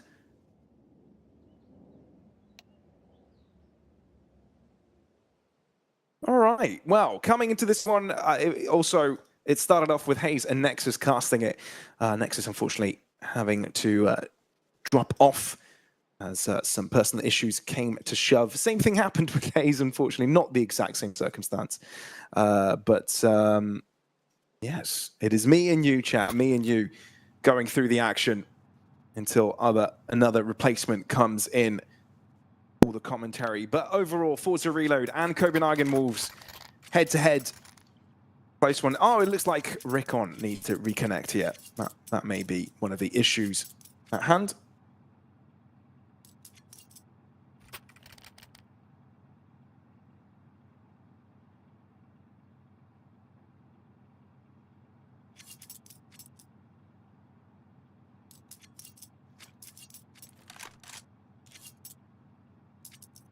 As we look to get back into it.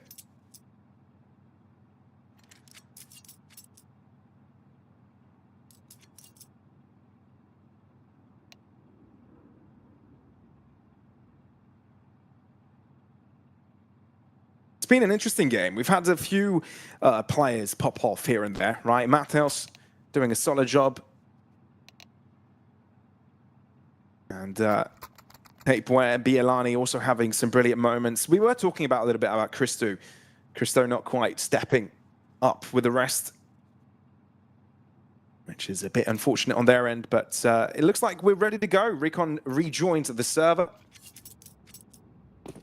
And we're good to get things going once again. OT, again, for anybody that's just joining in, went to the side of Copenhagen Wolves on Nuke. 16-12 was the score. Forza Reload now have got another opportunity to close out the series. They had a few of them on Nuke. They've had a few of them on Overpass. Both times Copenhagen Wolves denied. Tapeware with first blood. There's also a pick by Bielani. And Forza Reload getting caught in their own home. Spirit decides he needs to take some action himself.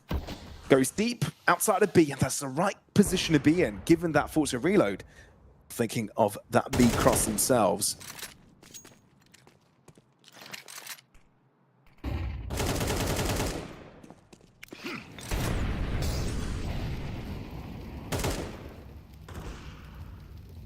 Christo, that is excellent work onto Spirit. And already, B-side looking like a very juicy target. Sweatsy needing to rotate very quickly. Recon gets caught and a 1v3 required of him, and that does not look very likely at all. Full control for the Danish Org. Bomb down, and you've got deeper angles taken up by Nixon as well. Tempting fate there. But Copenhagen Wolves under wrap for sure.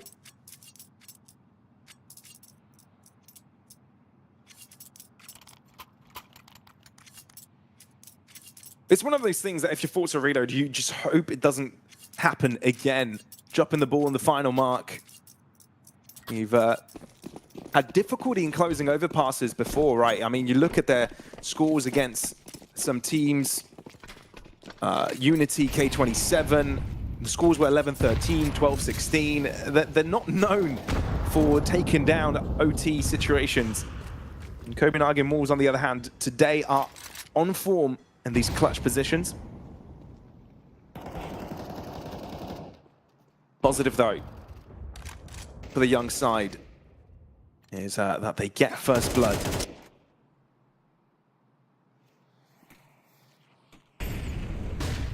Milani flashed completely. Couldn't react to it, even if he would have liked.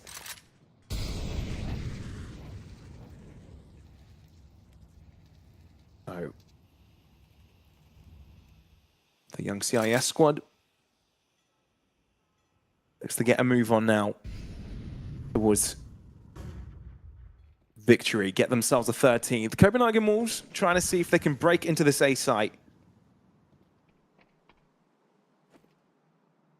No one's home, coincidentally. Mateos might be getting away with some free space. And it's not just the space. Obviously, he's going to call his teammates over. But if he can catch a few rotations, that wouldn't be too bad of a result.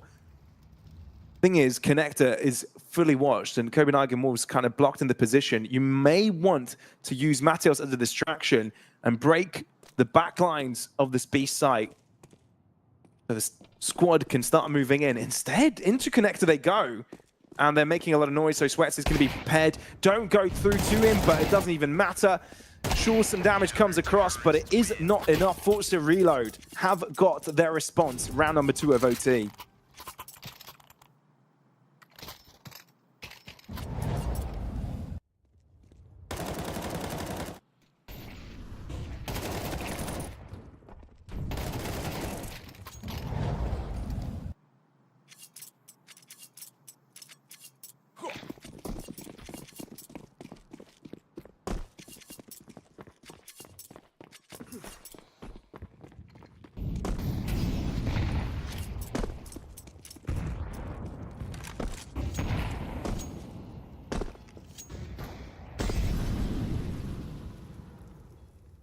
Slow and steady again for the Wolves.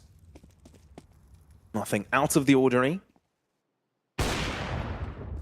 Sweatsy ready for that one. Paperware didn't really have anything to keep him afloat. Neither a flash or a second peek.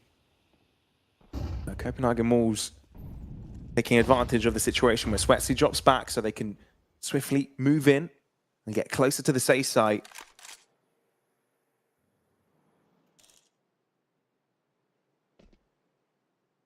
You can tell how patient they are, Forza, here. They know they've got the advantage. They don't want to make the same mistakes they've been making with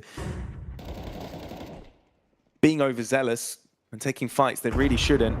Meanwhile, Bialani, very deep into B, looking to see if he can find some damage here. Something isn't looking in his direction. This could be a surprise play. Bialani is able to make it work. Spirit down. Something turns around just on time. But with 30 seconds on the clock, a decision has to be made. HG shutting down something's life. Mateos also connects. Goodness, this is close. 25 seconds. And Copenhagen Wolves know where their opponent is. Thing is, Recon don't know what his opponent's plan is either. So gets out of his initial angle and gives the chance to the Copenhagen Wolves to get the bomb down. Bomb planted, and now 2 required to be collected before Recon can even think about defusing the bomb.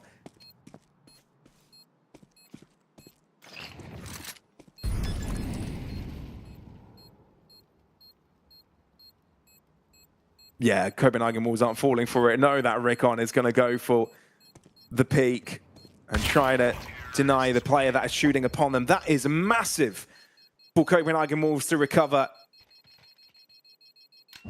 2 players surviving by the end of it as well. That is 2 out of the 3 rounds collected on the T side from this set of overtime rounds. Meaning 2 more required in the next 3 could mean that the reverse sweep is possible.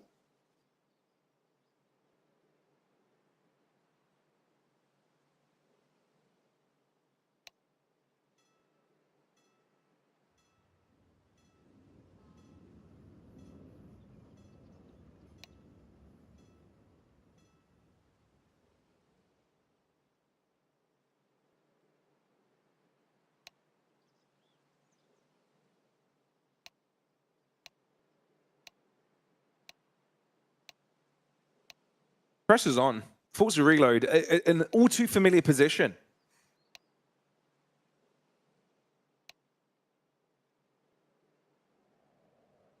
We've had players that have done quite a bit and they've put Forza Reload on the radar.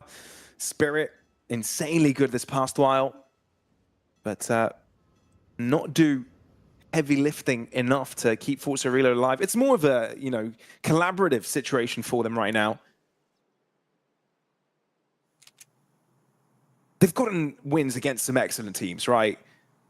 But it's all about bringing their ceiling up onto the second half of OT. Forza Reload can either win this one with 3 of those, all of them going their way, or Copenhagen Wolves managing to pick up 2.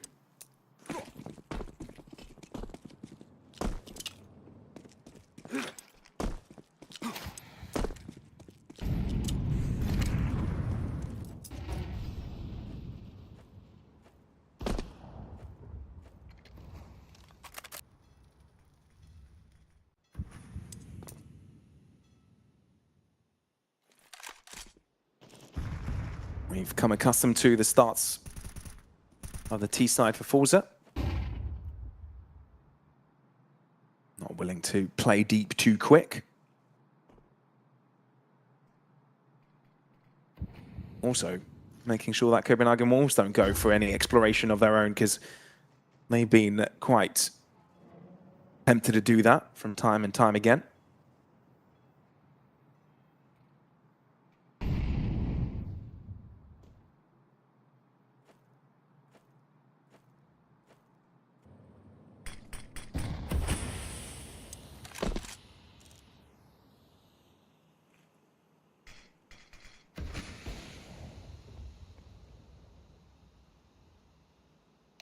Let's see.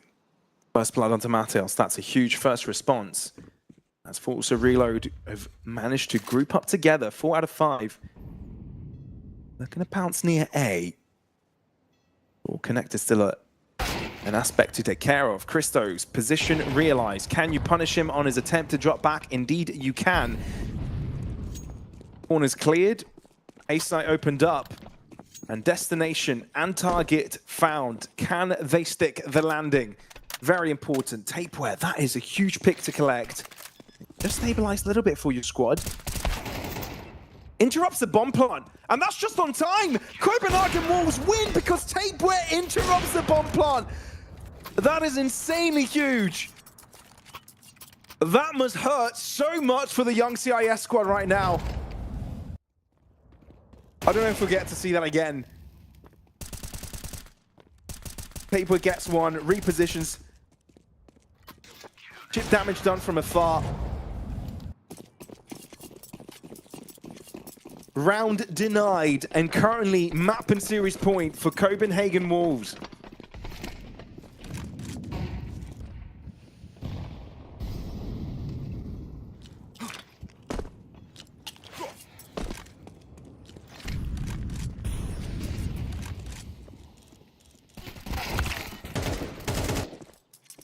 One for one at the start of this one. Bomb dropped, so that's some information available.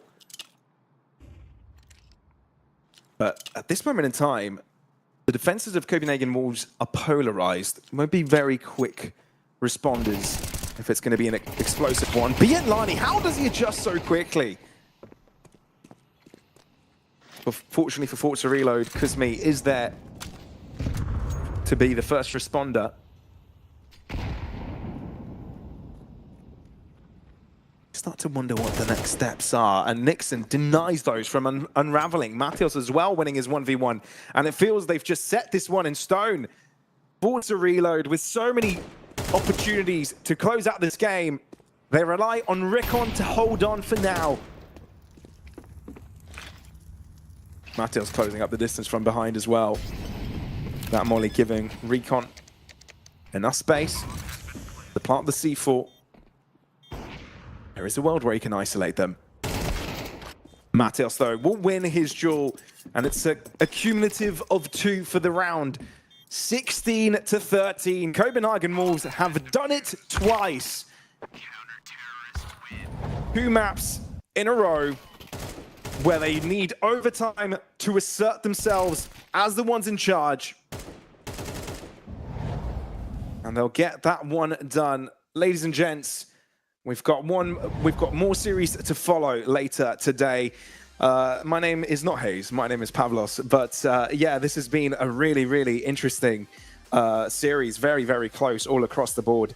And look, you've got to take into consideration things that we said at the start of the day. Forza Reload, they had a lot on their hands with closing out these games, and you know, it's part of their maturity and growth to learn how to close them. But for Copenhagen Wolf, that is a worthy situation to find themselves in. Reverse sweep and having to get through a couple of overtimes to get there is massive. With that loss, it means that the Forza Reload squad will be dropping to that 1 and 2 bracket, while the second win of Copenhagen Wolves goes their way, meaning that they could potentially, in their next series, get themselves into playoffs, which is massive coming into this one. Folks, this is still there's still more action to follow up here in CCT EU Series 7. Currently, we have just gone through yet another round of 1-on-1 games, but Favbit and Khan are following up next on the stream. Don't miss it. We'll be back after a break.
Welcome back, everybody. We're going to be getting into the second game of the day soon enough. We have got Khan lined up against Favbet coming into the following series. Of course, I had to dip right at the end of that previous game there. Duty called, unfortunately. But thankfully, everything has been dealt with, so we can now sink our teeth into this next game, Pavlos. Khan against Favbet. On paper, Favbet, by far the better name, valuable, more experienced team. We'll have to speed run this pre-game. Let's bring their team up quickly. We can talk about them. I've certainly got them as my favorites coming into this one. Yeah, 100%. But, I mean, look, obviously they made a few changes when it came to the player break, right? And a little bit after that as well. At the start of the month, Saltovsky brought in. And look, we're not seeing too bad results coming in from them, right? You're getting some wins. You're getting some confidence of some of those individuals. And you're getting to see some of those highs, right? And I feel Saltovsky is kind of one of those pieces that was missing for a little while, right? You wanted some extra firepower to appear in the squad, and I feel like it's heading in the right direction. Wouldn't you say? Absolutely. I think that this team has got a lot going for them with the upgrade from Saltovsky, from Yeki to from Tension to Saltovsky, of course, was the previous AWPer. He's no longer AWP IGLing. We can get into that when we have a bit more time once we've delved into the game. But let's have a look at their opponents now. It's going to be Khan, who we're going to be talking about now. Obviously, they've been getting attention for maybe some of the wrong reasons lately, but we'll leave that to the community to delve into that one now. They have got no recognizable name value. Guys who are still trying to create names for themselves, right, by getting good results, making deeper runs in competitions. Of course, they had some impressive wins over teams like Unity, Eyeballers, and most notably Sinners. So let's see what they can bring to the table today. Yeah, I think that's very fair to say. Sure, you got some names that have been growing in the CIS region for a while, and I feel like Lomik is definitely one of them. Having to go through the academy of, I believe it was VP Prodigy, right? For a bit of a stint. So you've got that experience bringing in to the rest of the team. But you're right. There's a lot of players here that are looking to make a name of themselves, kind of introducing themselves to the scene, and getting to play more and more CCT tournaments is the kind of place you want to be as someone that is, trying to make a name for themselves, right? Getting to play against some really strong teams. And I feel like that's exactly where this squad lies right now. But you're right, Hayes, in the fact that Favbet is definitely the bigger namesake here. Let's look at the veto, though. What are the maps we'll be playing on altogether? Looks like Can are going for their ancient pick. Inferno, no surprise there for Favbet, and Dust 2 as the decider. Yeah, I mean, I look at these maps and I think these are actually pretty damn good maps for Favbet, right? They've got basically like a really good map pool in Ancients, Inferno, Dust, and then Train banned out in the second phase of the veto. They've got 3 of their 4 here, though, and they're the favorites. That's got to bode pretty well for them. You never catch Favbet picking Ancient, but they're never discontent with being picked into them. I mean, they've got wins over Guns, Mix, and Force Reload recently, and then a couple overtime losses to Foot, which is nothing to scoff at, and then Tricked as well. So even though this map is picked by Khan, Favbet have got no problem with it. Yeah, I think that's very fair to say. I think what Can are trying to go for is trying to extend that winning streak they've got on this map, right? 4 maps in a row, and that's not against small teams, right?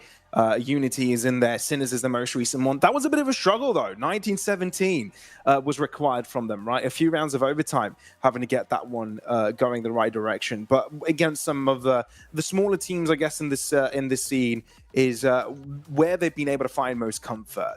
But coming into this one, it's not going to be the same. Favbet, they've got some very strong shooters, I think, at that individual level, at this level in the Swiss stage. It's hard to find some that have got the prowess, mechanical prowess that Favbet do. So for Can, I feel like you're entering a difficult stage, especially considering that Dust 2 comes up as a decider. That's where you really will be tested. Yeah, it's a good point. I mean, I guess it's also fair to say that it's not like Khan are getting pushed into any super uncomfortable territory. I mean, maybe Inferno could be a bit of a sore spot for them. Kind of leads us into thinking that maybe Ancient is a map that they have to win. Is it like a win condition kind of thing? I believe we're going to be jumping into the action here momentarily. Of course, it is another one of those 1-1 matches, and we spoke about how in the previous series that the playing field's not as stacked as it usually is. So for a team like Khan, to reach the playoffs. For a team like Favbet, not only do you want to reach the playoffs, you want to make a run in the playoffs in this sort of a situation, right? And you're not too far off, right? I mean, sure, you're on that 1-win, 1-loss situation in the bracket right now. But winning here will get you alongside the rest of the squads, right? You've got 1 win waiting there. Copenhagen Wolves just got there with that OT win against Forza Reload. You've got Amco also. So, sure, it's going to be difficult to get there once you're in that 2-1 bracket, but at least gives you the situation, right? It gives you 2 chances, 2 best of 3s where you can make it into the playoffs. And I feel for like either of these teams, that is a massive result. And I'm already getting excited about the prospect of Favbet getting there with the teams that we just mentioned, right? Yeah. I feel like that is a very strong middle bracket going on with that 2-win, 1-loss ratio. Absolutely agree with you, man. I mean, Favbet made the playoffs in Series 6 as well, and that was against a more difficult playing field. So now Series 7, this is where they could look to maybe go quarterfinals, semifinals. I don't know. But what I do know is that we're going to be getting into the action here on Ancient. We're going to open up between Favbet and Khan. On Khan's map pick means Favbet get the choice of sides. Unsurprisingly, a CT start for them, as Khan just send their numbers barreling into middle. What I will tell you that I like about Favbet is that every single one of their players is wearing a different colored jersey, and I think that's the biggest flex a squad has brought on their jerseys overall. It's cool to see. Onto the A side though, Can will be finding it fairly open. Tail with First Blood will complicate the affair a little bit for the Favbet side. It's going to be a 4 versus 4. Saltovsky is able to use his dualies nicely on the other side of the map, but it's bought some time. And this is where the players look to collect. Only one player coming through Donut, but gets dealt quickly. Jackie with 1 shot, smash to back it up, and the players on site are slowly getting stranded. Desperate moment here for Dosic trying to clean up. He's found a double with the dualies, triples up as well. Dosic a quad piece in the round to give Khan the pistol. My goodness, what an incredible round coming through from Dosic to save the day. I mean, it looked like Khan were always in some sort of control. Probably would have been the favored team throughout most of that round there to get the job done. Yeki does kind of throw the cat amongst the pigeons. He misses that 1 shot to catch Dosic on the cross. And Dosic doesn't squander that opportunity, man. Great round coming through from him to open. This right. Coming into a series against a known entity like Favbet, you know, a frequent maker into the playoffs, you need to come into this saying we can take anyone on, right? You can't start thinking what names we're playing up against and what experience they've got, what sort of level are they playing on. You want to meet them at that level straight away and show them who you are and provide your playstyle from the very beginning. And there's no dancing about here for Khan. Straight into the site, looking to make it their own and go for this bomb plant. Yeah, great work from June to take the space up long here, and he's got Dosic to pick up where he's left off, and oh my goodness, does he just. That's 3 kills in a single spray down, some team damage in the mix. He's just opened up phenomenally well here, has Dosic. A quad kill in the pistol, a triple in the anti-force. Dosic is him, evidently. He's having a brilliant first couple of rounds, right? 7-0. I bet it's hard to invest this 3rd round after the small buys they made, small investments they went into the previous. So a bit of room here for Khan to get something going on the T side. And Favbet taking a risk on that left-hand side. 5 players together, but Homeboys has got that one covered without too much issue. Looking to pad up his stats as well. His own 4-piece. Okay, well, Khan are looking red hot here out the gates against Favbet. We'll start off on the back foot as we go into our first gun round. Saltovsky absolutely going to get the AWP, and as I kind of very briefly touched on in the pregame, he's always been an AWP IGL. Remember, he's been in like that EC Kiev team, Kono for a long time as well. He's always been the captain and the AWPer, and he's always been pretty damn good at both. So I'm kind of keen to see what he's going to be like as an out-and-out AWPer. He doesn't have that extra responsibility of having to call the shots as well. Lomic, so damn low already from the cheese thrown and finally put to rest. That's a blanket of explosives over him now. Wouldn't be my first choice. No, not too comfortable, is it? Onto the side though, and Homeboys connects a beauty of a shot. Smash could barely see that one coming. Now 2 players closing onto Jackie's angle, and instantly the A site swung wide open for Khan. Oh, okay. Good frag back from Saltovsky to at least drop that bomb carrier and buy a little bit of time, keep the numbers level. It's going to be 2 players through from Temple. Bondic is iced out by that smoke grenade. There is one kit in play and a couple smoke grenades to work with as well, but who's going to be the catalyst to kickstart this retake? Marix being the first one, with one foot after the other. That is a brilliant position held by Dosic, staying quiet for the right amount of time, yet to falter in his efforts. 9-0. He's able to find an upgrade on the ground as well to take on to the next. This is beautiful work here from Khan. Started off with the entries. Sure, there is some answer back, but these post-plant positions held to perfection. 4-0 for Khan already. Yeah, and it's still early days, but maybe a little bit of a cause for concern just in terms of how dominant these rounds have been from Khan. I mean, I guess the pistol did come down to the clutch, but still, they've just always been in control, even when it's gotten pretty close. Dosic is one of the big contributing factors as to why they've been able to keep that control. 9-0 start for him, man. Of course, there's a max round loss bonus behind FatBet coming into this round, so although it's an eco, it's certainly an eco with a bit of bite. That's what we like to see, right? Give him a chance when it's presented to him. But early on, mid-control is what kind of looking to go for. Player setup in Donut for the FatBet side of things, but it's just tested by Molly. Looks like Khan are slowly but surely maneuvering towards his right-hand side. Yeah, and FatBet have now got that info. I like the way that they're holding onto the utility, though. That's the last smoke grenade that's been deployed, just trying to buy as much time as possible. It's going to enable the rotations and also just kind of maybe pressure Khan a little bit with the clock, but I don't think that they're going to end B here, you know. I think that they're just going to pivot through middle, Donut A. Yeah, that's exactly the path they're going to take. Headed up by the couple players making their way through Donut.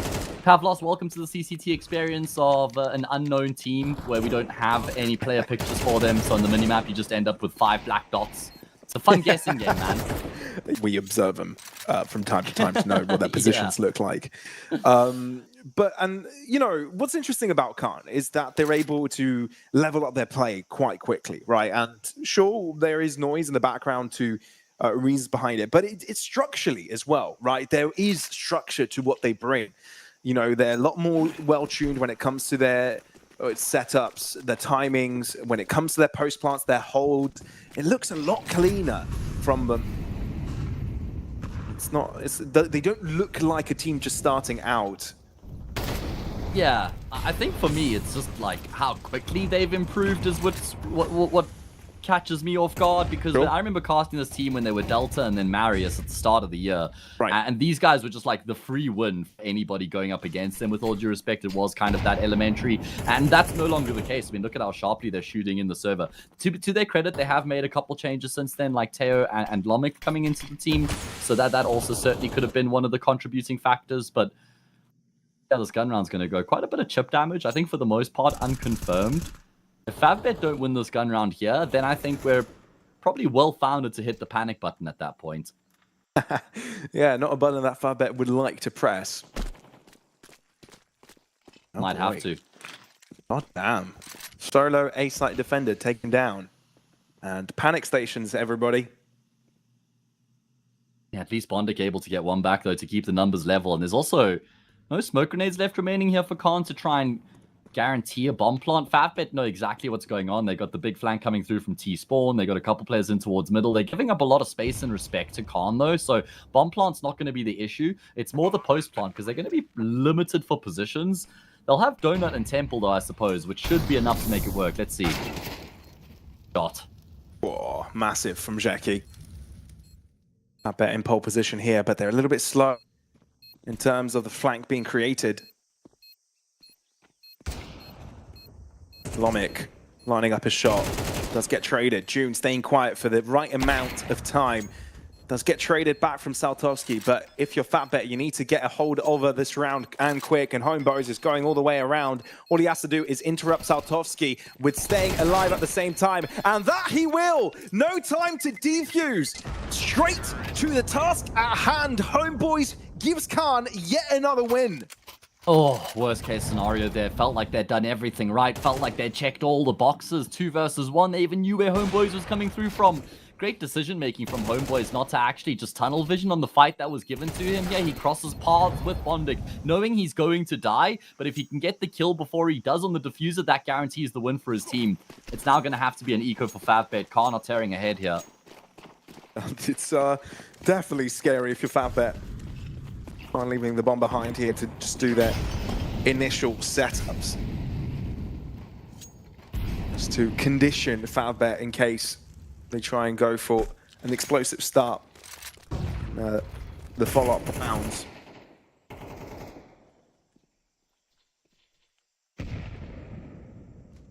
Sure, not the end of the road for Favbet. We know this is quite a comfortable series for them in terms of maps. But starting like this is far from optimal. Yeah, the problem is it's like nobody's really gotten off to a good start here for Favbet. It's not like they just need to get 1 or 2 of their players online and then they've got everybody on the server. It's been Yeki, the top fragger, with a 4-7 KDR. Dosik straight through the smoke will drop smash. Khan are just manhandling Favbet right now. Homeboys again has been able to find this lurk into the A bomb site through A main. They're finding the gaps right now, exploiting the defense from Favbet. Nice shot back from Soltovsky. Finally, something to celebrate for the CT side here in this round, but there has to be more where that came from. June trying to pressure the matter in mid. ARCRED aren't fighting. No, their strengths lie in numbers, but they can't quite get it across as where there's numbers can double up as well, and that they have the rifle advantage already. Crazy to think we are where we are right now. 7-0 for Khan. I mean, we're already seeing the praises of Favbet, but one of the things we didn't quite do is criticize as well. Obviously, they've made changes sporadically the past while, right? And I mean, one change a month, which isn't quite sustainable, is it? You know, we're trying to get into a groove with a squad. Yeah, less than ideal.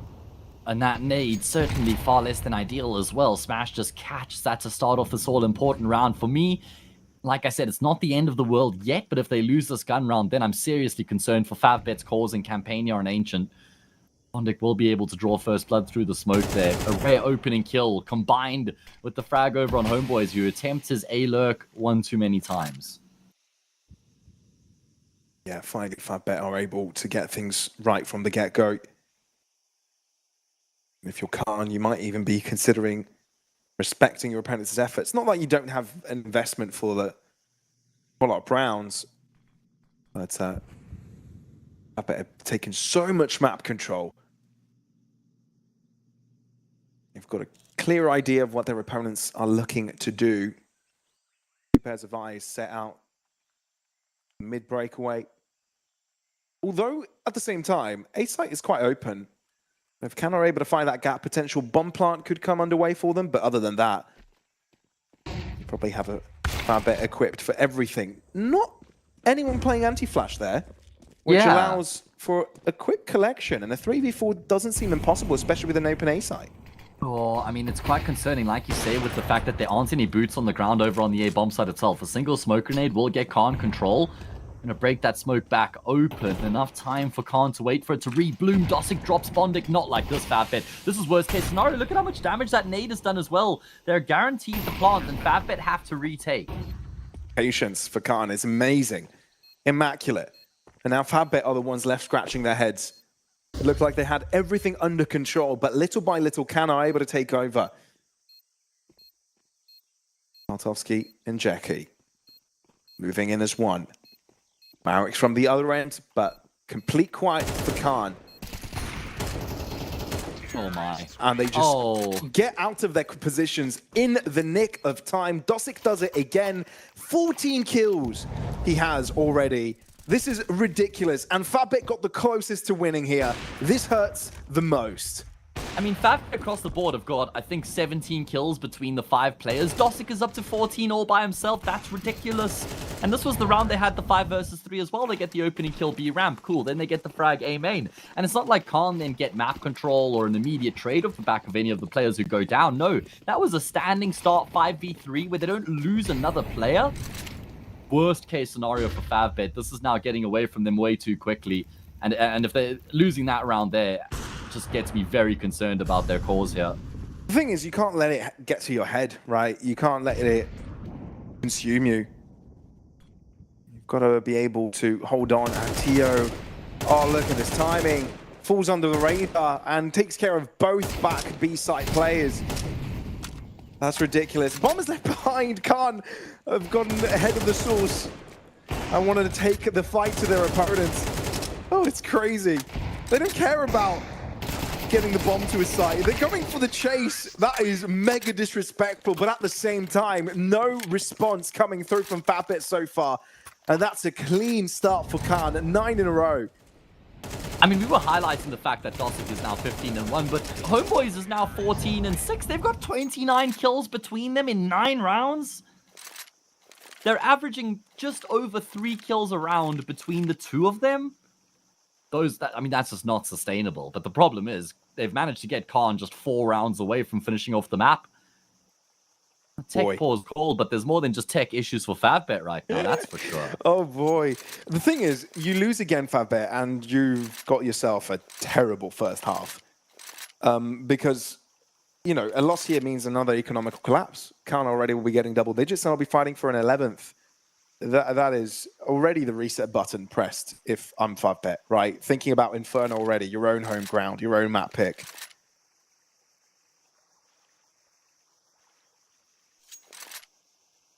A lot of patience as well for Khan. I think being able to isolate one by one the fights and the previous one where FatBit were 5 versus 3, knowing that you have to take care of mid first to put some pressure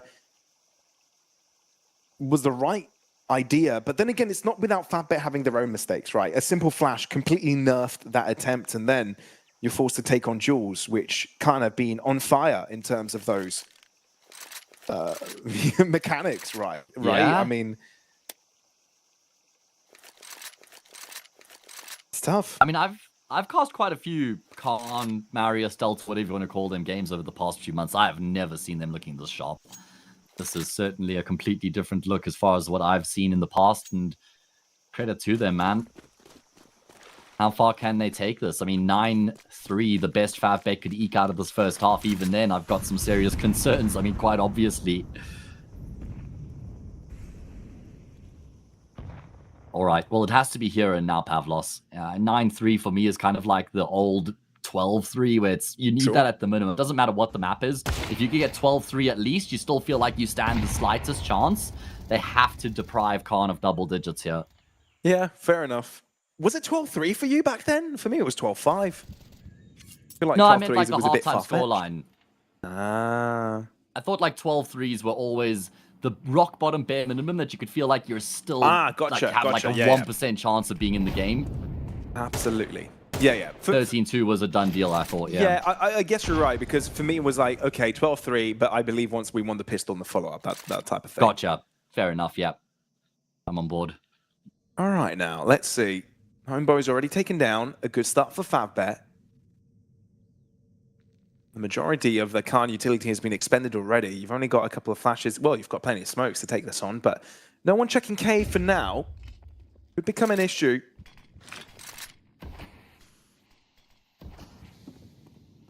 Smokes coming through. Only one player could now try and take down this fight, and spray shots from the remaining FatBet players that are blocked off getting a lot done. And this is looking a lot cleaner for FatBet.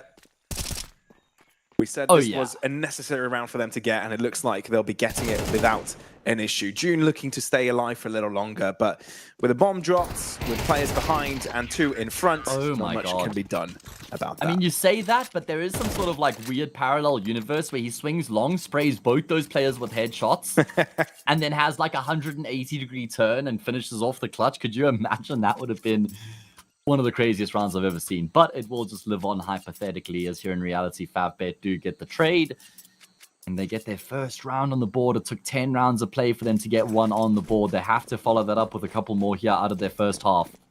You describing the potential of him winning that 1v3 felt very much like an anime moment. True.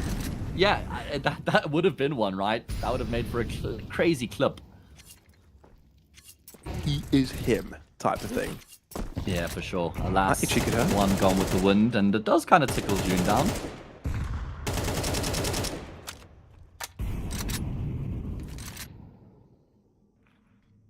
Again, tempting to break through on B. And there is an answer back from Teo. Homeboy's exploring through a smoke. If he doesn't check his left-hand side soon enough, we'll get punished because of it. Dosick will try and hold on, but Favbet get the damage across before that happens.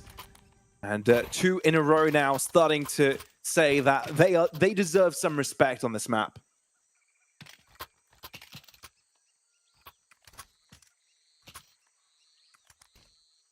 Yeah, it's giving them maybe something to work with going into that second half. Can they follow it up with a third here? I mean, not only do they then end 9-3, but I think that if you're going to go 9-3, the best way to do it is lose the first 9 and then win the last 3, because there's like this little bit of tailwind, I guess, going into the second half that you can try and carry across. That's fair to say.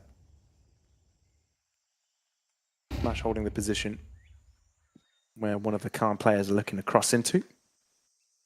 But that's a lone fight. Instead, Khan put the majority of their players. Yeah, A main.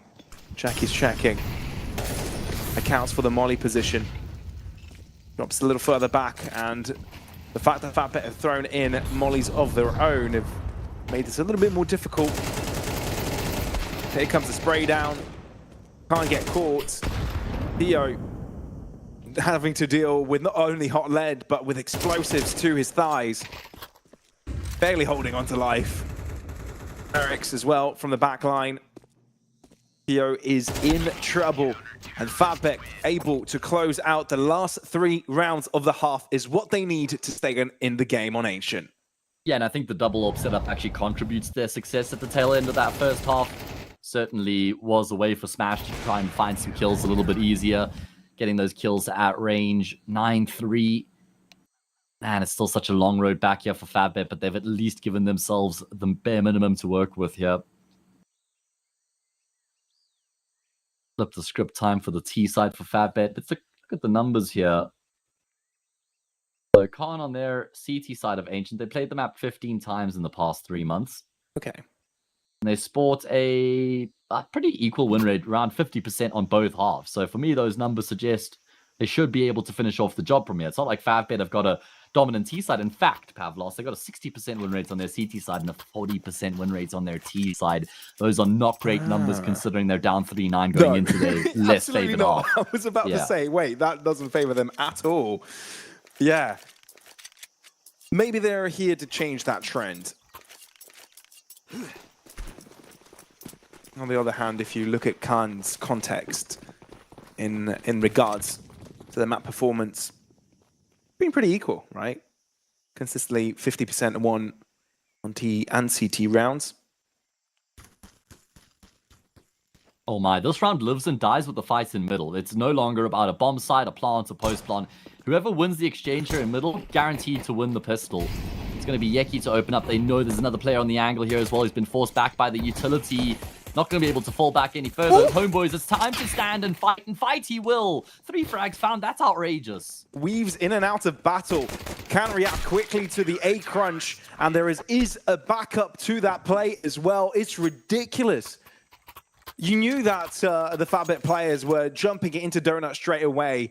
You make the call, and you've got Homeboys, who was initially deep into red, up close to the smoke that was already thrown, at the back of the A site, delivering with 3. It is ridiculous what he was able to do just now. Should never have gotten 3 kills from that position. Just stops Fatbet cold in their tracks. Can't win the pistol to open up the second half, and that sets them up perfectly to go on and finish off the job from here. It's a force buy in response from Fatbet. Something to keep an eye on, Pavlos. I've not even seen match of this team, but they love a force buy. Even if they get good damage in their force buy, they'll force again and again and again. Often wind the clock down way too low on some of their rounds on the T side as well has been a problem I've noticed. So let's see if those will come to fruition here in this series. Homeboys is searching. Has a good idea. He has them locked in the corner. Will collect 2 kills in the process. That's clean stuff. His SMG is able to cash in as well. Dosick with a double to his name. Able to put up more numbers in that bank account. 11-3 though, Hayes, and we talked about that if Fatbet were ever able to come back, it would be due to a pistol and a follow-up, get things going the right direction from the get-go. That did not happen. Instead, it's Can that get to fairly simple rounds. And now only 2 left for them to put Ancient behind them. And it's not even like they have to win a full gun round to finish off the job. If they can just win against the Force here, it's a 3rd Force in a row to seal Fatbet's fate. Nice flash to get the players through the smoke and towards middle. Lomic will hold down the line for 1, trying to trace the second. He will crack him down. Scout left kind of in no man's land. The trades are still coming through thick and fast. It's Marek's left, and oh my goodness, Teo through the smoke does 50 damage. Marek's never expects Dosic here because of the bait taken by Teo. He'll finish off the job, and Khan romp to map point. Yeah, Fatbet can't do anything right. Whatever they do just gets treated and dealt with quickly. Deep positions. Marek's a little bit late to get that pick, so therefore his teammate gets punished for it. Khan in complete control. Final scraps brought into. Fatbet dig deep into their pockets to find any spare cash for this. But it's looking bad. It's looking at minimum at this point. And Fatbet look to make this one work with a potentially contact A site push. Yeah, looks like that's the plan coming into the round here. All 5 players grouped up in A main. At the moment, there is a CT peering in that direction. He's got some support from Donut. And Khan will get information speedway, but Fatbet already making a move in towards the safe bomb site. They draw first blood. It's up to Homeboys again. This time, looking the opposite line down down Donut. It's going to go down. Dosic, the first responder, himself and June will combine. Not like this, Fatbet. The moment you thought Fatbet had everything under control, Khan just push pedal to the metal and run their opponents over. It's just down to Saltoski, who's got a scout. This is not the optimal weapon for this situation. Is able to line up a leg, which means both their players are one shot. But Khan not going for this. Instead, they're just toying with him. Weaving in and out of that corner. Dosic connects with a headshot and seals the deal on Ancient. That is the quickest Ancient map I've seen in a good while. And you wouldn't expect Khan would be on the delivering side of things. Not in that fashion. Not in a 13-3 kind of way. I mean, how many 5v3s did this team win? 2, if I remember correctly. They won 2 5 versus 3s there in part of their 13-round victory. That's insane. I believe... Oh, okay, cool. They're all good. Yeah, that's ridiculous. Khan are the best team in the world on Ancient. Maybe no, okay, jokes aside. But how they've managed another 3 versus 5 win there is beyond me. Yeah, it's ridiculous. It's ridiculous. They seem to be doing a lot of great responses on Fatbet. They were reading them very, very well. And look, there were different moments that just, you know, there were certain intuitive moments, I think, at the first half when it came to those post plants, able to, you know, bait off of each other. I feel like there was good coordination on that level. So some excellent stuff shown up here from Khan. I think that it's left Fatbet scratching their heads on how quickly that got out of control. Obviously, they've got their own map pick to rely on next, Hayes. So that is at least a silver lining. Yeah, true. I mean, off the back of a loss like that, maybe a bit more of a grey lining, but you're right. It is something for Fatbet to look forward to, Inferno to follow up. It's a map that Khan have historically struggled on, so surely Fatbet are going to have a response off the back of that dominant loss on Ancient. We're going to have a short break, and we'll find out exactly what Inferno has in store.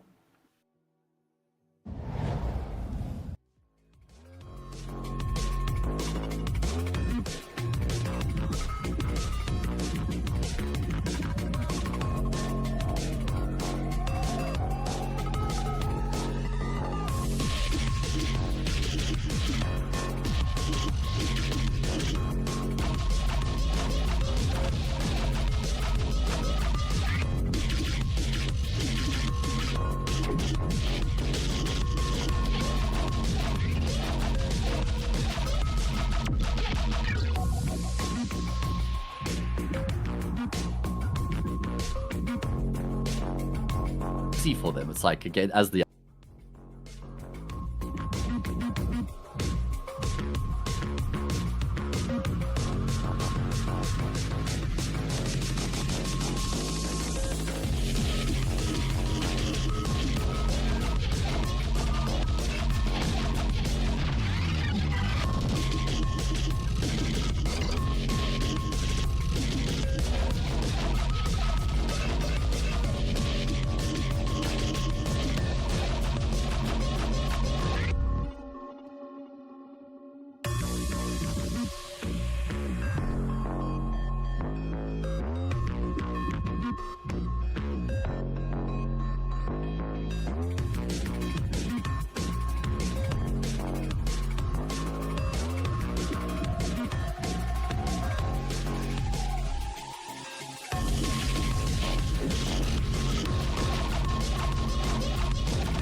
Second map underway. It's the pick of Favbet, and we're hoping for an improvement from them, a drastic improvement at that. They just got manhandled on Ancient Pavlos. It was a 13-3 victory for Khan. We were billing this as Favbet being the favorite. Certainly didn't deliver that way in the first map, but got a good chance to open up with the pistol here in the second with the way that they're set up currently. Yeah, this could be interesting. Khan could be under a world of hurt here.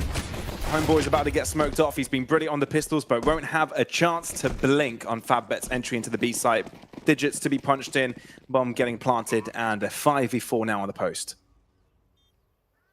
And all four players for Khan coming through from Banana as well without any kits or utility. Yeah, I don't know about this one. This should be... We saw them pulling off some ridiculous 5 versus 3s. This is a 5v4, and I've got way less faith in them than this time here. Let's see if they can find a way to maybe break in towards the bomb site. There's just so many crossfires that are set up. I think they may even have to just accept their fate here. Yeah, they do. Yeah, there were a couple opportunities where Favbet could have gotten the picks, but can't realize they really got away with something there, as in they could have easily lost their lives. So holding on to their Kevlar, all 4 of them have that available to them the next round. It's not too bad to have, especially when Favbet could be buying up with SMGs the next one give them some more room to work with. So, first blood for FabBet. They're going to hope they get things rolling in the right direction here. It took them 10 rounds to have a say on Ancient, but it took them only the first to get it done here on Inferno. Yeah, which just helps massively to put what happened on Ancient behind you, right? Because what can happen sometimes is the cracks from the previous map can creep into the next one and turn into crevices really quickly. So winning that pistol, assuming they convert you against the eco, will be a good way for them to begin proceedings on Inferno. No force buy for Khan, just Lomik, who spent a bit more money than the rest of his teammates. Teo as well, dipping a bit deeper into his pockets. Then you get 2,400 if they lose this round, so I guess they'll settle for MP9s in the next. And FabBet, well, they send numbers in Banana early on and then think, yeah. Oh, and then nope. And they recommit back in. Yeah, they're going to be pushing into a full 5-man stack. This could get ugly quite quickly. Still a lot of util available to you, and if you get some good flashes across, it won't be the end of the world. Dosic, though, is able to punish, and so does Lornix. Suddenly, FabBet realizes they've just walked into a trap and are running as fast as humanly possible to the other side of the map. It looks like it was a T-side smoke thrown in front of them, though, before they push into the B-bomb side. It's got a shade of yellow to it, so not sure if they were extinguishing a molly or what that was about. They'll still beat Khan to the punch over on the same bomb site, but Lomik comes through with the AK. He'll go down, but that man advantage persists. Bomb plant going to be committed to by Smash in the corner, and then Bondik is the insurance policy and Pit. They're going to need to distract him for a while. You want the Mac 10 to close into the site, but Dosic needs to have the right timing in this, as his opponent is distracted. Starts to close up the distance. Spotted. Distracted. Oh, That is a brilliant shot, though, from Teo. And if he's able to find another one, this could be a brilliant comeback and second round for Khan. Instead, averting the crisis is Bondik. They did start with quite a few weapons available to them, but they'll only be leaving it with one. yeah, I think that, I mean, while that is going to be frustrating for them, they're probably just breathing a massive sigh of relief that they even win the round, considering how it looked at one point. Yeah, once Lomik gets that kill, Bondik does a great job in Pit, though. 3 frags, all 3 of the kills that were left up for grabs. I mean, that kill from Teo looked like it was a drive-by. I didn't even notice the counter-strafe before he rattles off the shot. And that means Khan have now presented themselves with a great opportunity, right? By getting 4 kills in their eco going into the first gun round. You win this, you just shatter FabBet's economy. Then again, if they lose it, their economy is in shambles. So, another stack.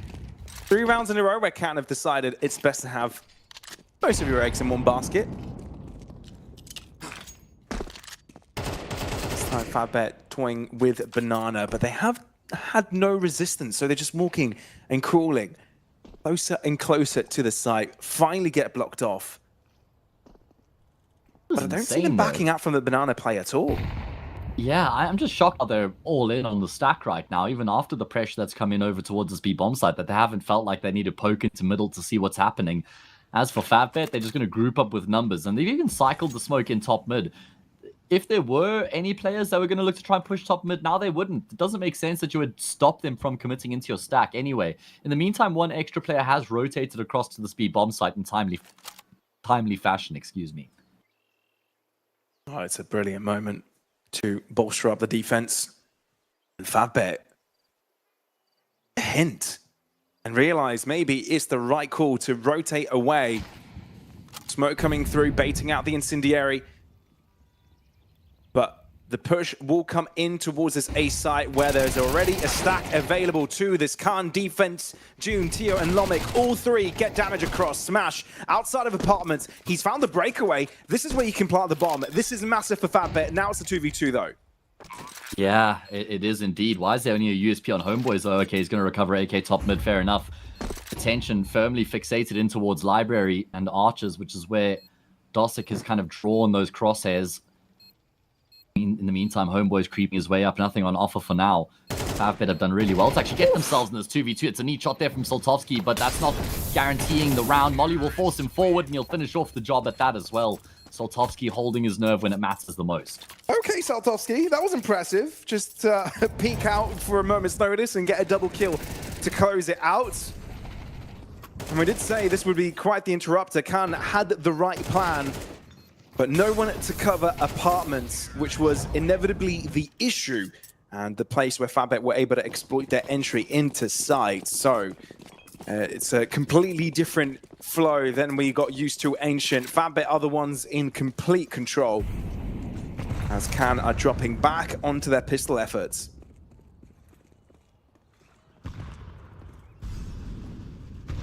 Well, you were talking about how the opportunity for Fatbet to reset Khan's economy was ripe for the taking. It's exactly what they do by winning that gun round. Reduce the CT side to pistols. We've seen them be dangerous with these weapons already in the series on Ancient, but not going to happen here. Not going to materialize on Inferno. Fatbet are looking pretty damn good here, giving Khan the Khan treatment from the previous map, essentially. One of the reasons why Fatbet are such a dangerous Inferno pick and why they'll move into it without an issue is because they've got such a dangerous T side. Often, when you play up against other teams, they'll select a side. They'll just get things going on the CT side because that's what you'd normally want to go for. But no, Fatbet don't care. They get things going on the T side. Statistically, they win around 58% of those T rounds. It's been a very decent streak from them as well. Taking down some decent opponents. Bricked twice. Partisan, Eyeballers. Only falling short to Foot, who, let's be honest though, are kind of the gatekeepers at Tier 2 play currently. Or at that level, close to. Certainly not a loss that they would be too disturbed by, that's for sure. Especially with it being as close as it was. I think that was it not a pretty close game, or was that the ancient scoreline I was thinking of? 39, okay, so there was something in it there. But you're right, Fatbet do have a really good T-side on this map, and I think it's just because they love to play 4-1s in general, and Inferno certainly does lend itself to that sort of a style. You can notice how quickly they sort of go between the B and the A bomb side. Sometimes they do have a proclivity for running the clock down too low, though. I mentioned that on Ancient briefly. It hasn't happened here on Inferno yet, though, which is good to see. Going into another gun round, Khan yet to move the needle. It has to happen here, or the game starts to get away from them.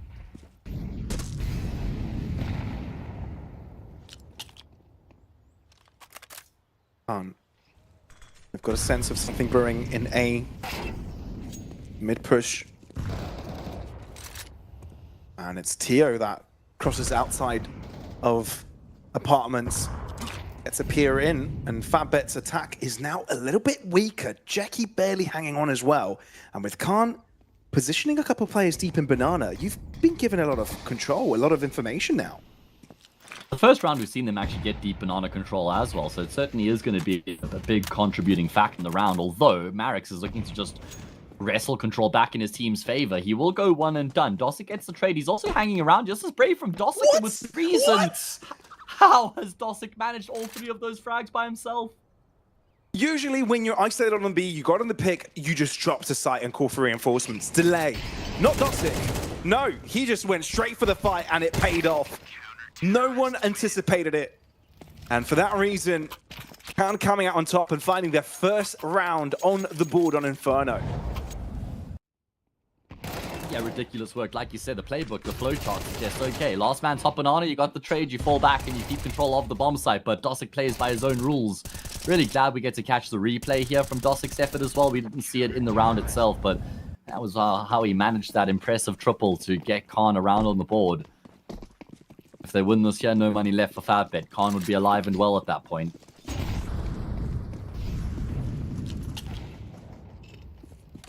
Okay. How about that for an opener? Saltovsky getting his hands on the big green. And he's starting to feel a little bit confident. We were praising him quite a bit at the pre-show, weren't we? Saltovsky didn't really get to see too much of him on map number 1, but on Inferno, it's a completely different story for all the Fatbet players. But they need to respect June's position here. And for good reason, because he's damn accurate.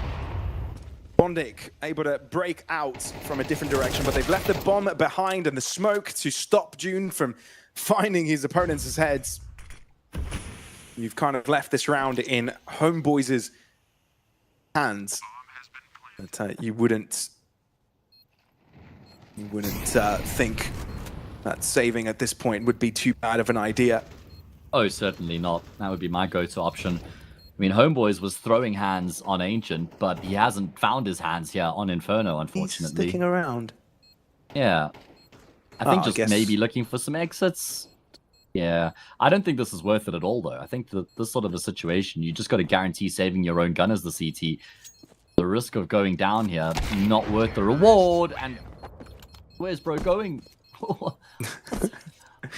Yeah, Smash could hear him jump up there, so it was positioned correctly. I thought it was a little bit more flicky than that. It just sounded... I was surprised to see that shot come through on the kill feed, but it was plain and simple, wasn't it, for Saltovsky? Yeah. Sorry, mate, to interrupt you. He's actually one of the AWPers who's really good on the T side. I mean, AWPers obviously have a field day on the CT side on almost any map, but Saltovsky's one of the guys that actually extracts quite a lot of value out of the T side AWPing as well. Playing aggressive like this, case in point. Saltovsky wanting to pay tribute to your presentation, Hayes. I love that. Yeah, right on cue. And now one left defending this B site. June looking to help out. Oh, boys, it's just chilling with a Nova. This is a really big round for Khan. They've decided to go all in. They've had to plug the gaps with a couple shotguns. If they lose the 6-1, no money, 7-1, I'm almost ready to start just talking about the third map at that point. So, getting away from them. If it's much of an upgrade going from the Nova to the MP9, maybe a mild one. Again, Fatbit is going to be grouped up here. It's the CT smoke and then a flash through said smoke, but Bondic doesn't get caught off that. I don't even think the flash went deep enough there. A free frag for the IGL, and now it's going to be a big burst into the B-bomb site. Yeah, June needs to do a lot here, and he's already found the one. If he can double up, it would be massive, and that's exactly what he does. Through the smoke, Tio is also able to be around, present, and that HE on the bomb planter would also soften them up for the XM to continue to reign supreme. It's ridiculous. Who would have thought this is the weapon to save the day for Khan?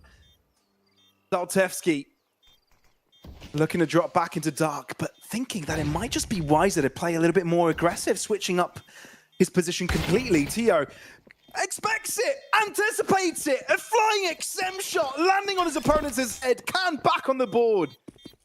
I mean, they must have seen him cross, right? That's the only way I can imagine as to why he jumps and clears that. Otherwise, you're thinking you've got him dead to right in the back of the bomb site, whether it's dark corner or quad.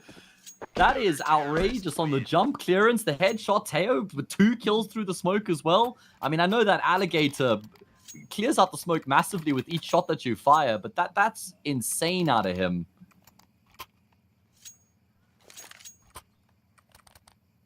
Bonkers.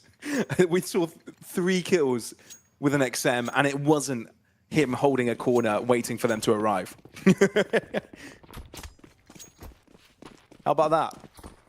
I mean, wasn't on my bingo chart for this game. Yeah, me neither. And look at what that's done to the finances of Fatbet as well. I mean, Teo made a huge amount of money with those kills out of the shotgun. What, $2,700?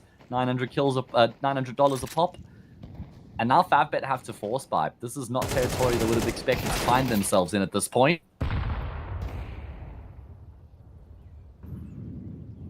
And I've done a good job in bolstering up a position that has just been taken back. Lomik there to make sure that apartments cannot be taken easily by Fatbet.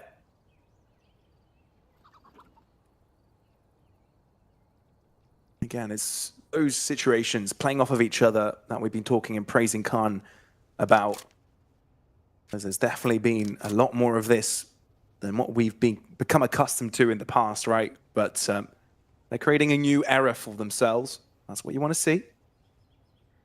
Fatbet, on the other hand, now trailing behind with 1 player. And it looks like the A site is their target, but you need to look after your back line because someone's approaching, and that someone is Dosick.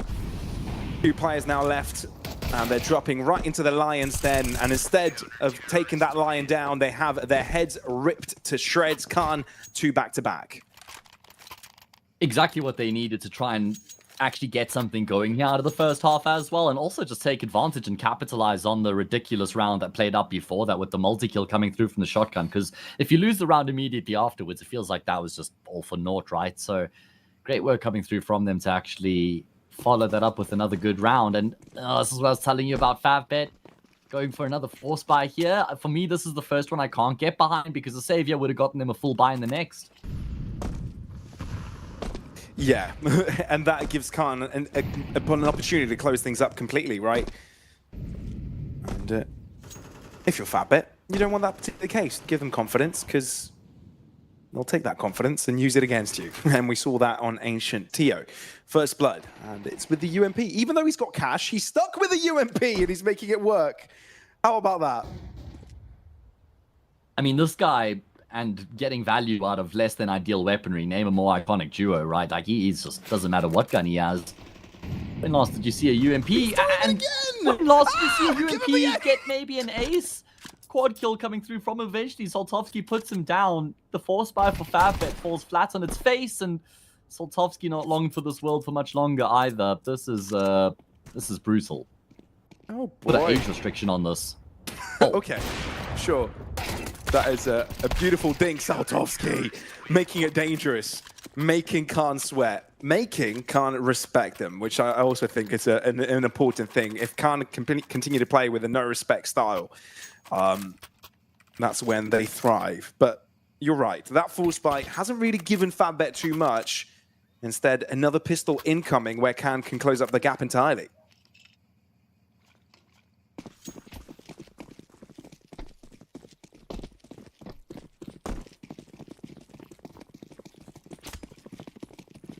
Yeah, I mean, Fatbet going for that follow-up force buy. I've had this problem with them in the past, and it's just one too many. I'm afraid it's too stubborn, and it's been a kind of a hallmark of this team for a long time. It's obviously like a Bondic symptom, just how he wants to call, how he wants to play the game on the T side, and it really does come back to burn them more often than it works out for them. I've seen enough of this team to say that with confidence.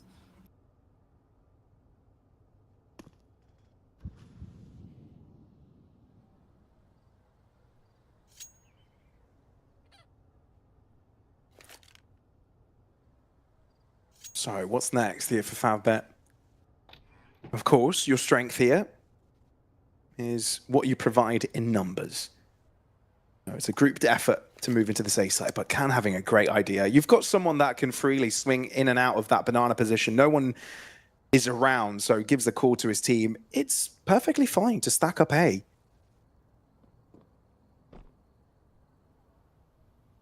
Which is indeed what they are doing. This is a complete block off.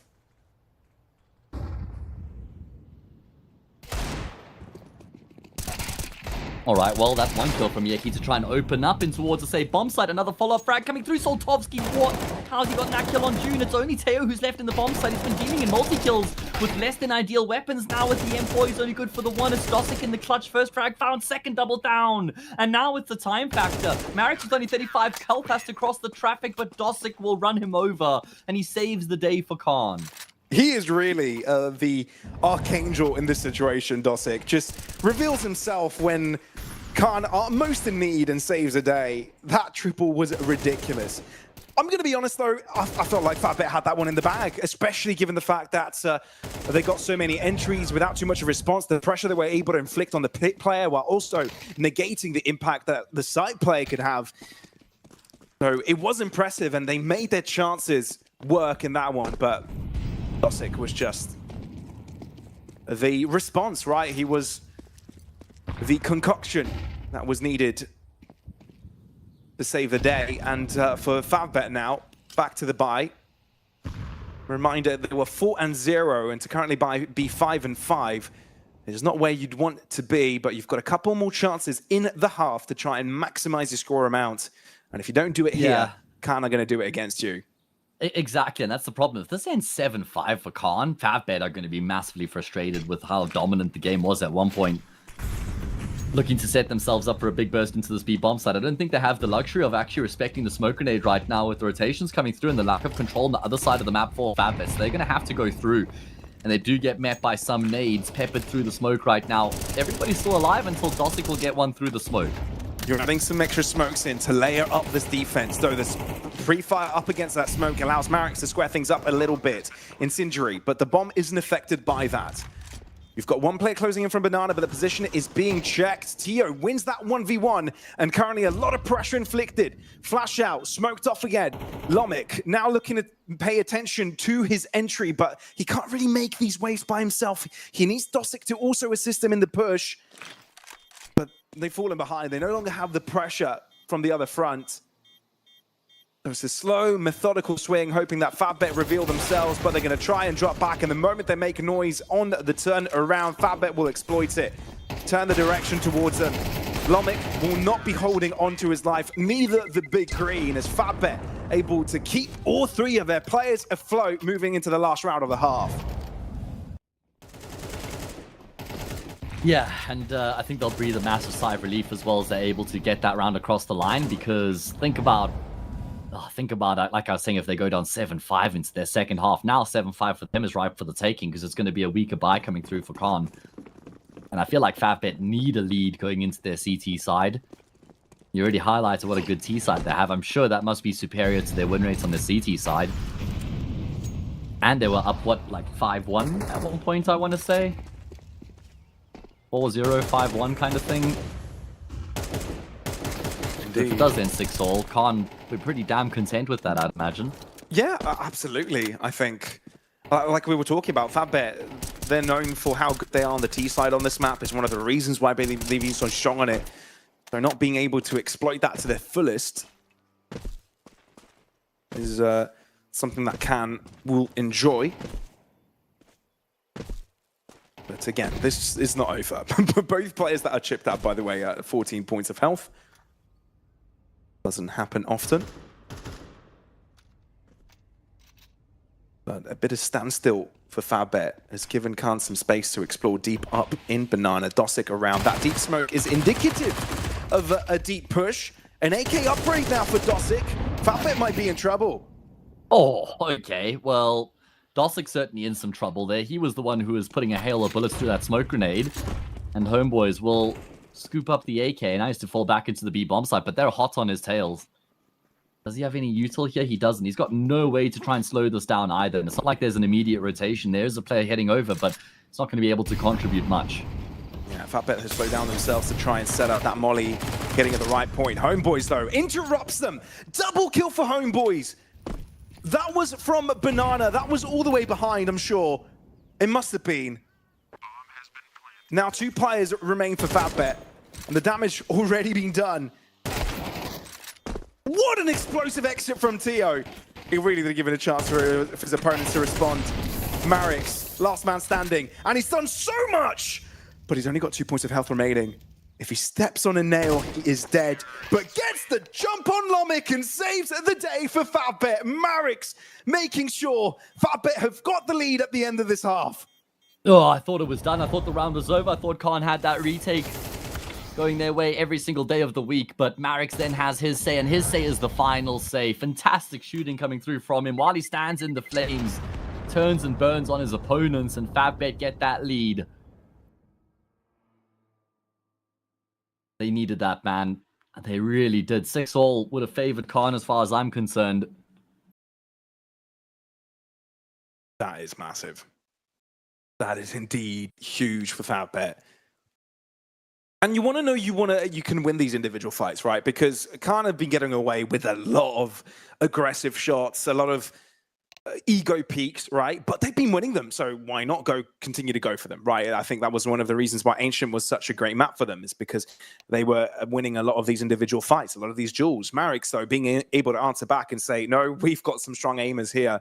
You can't ego us like this, is a good punish to have and a good confidence booster as well for the Fatbet squad. So now the Ukrainians stepping in the right direction. But it's only a slight lead, right? 7-5. It's by no means comfortable. And anything could change at any moment, right? And that pistol sure can start it off. But even after that, you've got room to make up ground here for Khan. Yeah, I feel like a pistol round is a necessity at this point, but let's see if they're going to be able to make it happen. We're going to get back into the action here soon enough. Of course, this is map 2. It's the pick of Fatbet. Map 3 would be Dust 2. I've got a suspicion we'll go the distance here in the series, right? What do you think? Yeah, it's got to go, right? Fatbet, sure, there have been some weaknesses in the middle, but I feel they're in the right mindset to take this one over. It all depends on how decisive Khan can be on this T side. You know, sometimes you can't quite carry on the momentum on the previous, and sure, Fatbet closed things out with a bang. The only issue I have with that is that Fabit have been superb on the pistol rounds, right? They've had Homeboys that's had his moments. I don't know who was it on Car's side this map, but they've also had like a multi-kill on their end as well. They just feel super comfortable with these pistols, and that's scary. And that's probably what they'd be relying on here to get things going in the right direction. Yeah, certainly going to need the players that performed well in the first half, coupled with the guys who have kind of gone under the radar, the likes of Lomic, June, Homeboys, going to have to pitch up here in the second if there's going to be a chance for Khan to make this comeback happen. Look at the numbers from Fabit towards the top of Banana. There's 4 players that are going to commit to the swing here. They're just all barreling their way forward right now. They're surely going to overwhelm any T players on the side of the map, and Teo's already been dealt with. Oh dear. But at the same time, an A-site cross comes through, and if can't get free access to it, it might still mean a 4 versus 4 retake situation. Bomb down. Fabit not slowing down. Every single player having Kevlar apart from Homeboys, and he's already found 1 shot. Looking to double that as well. This man is superb on the pistol.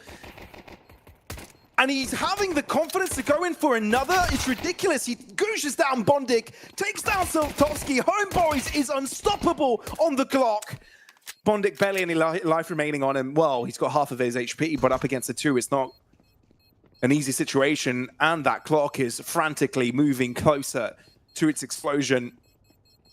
Bondik will be running away with his life, or at least standing still with his life.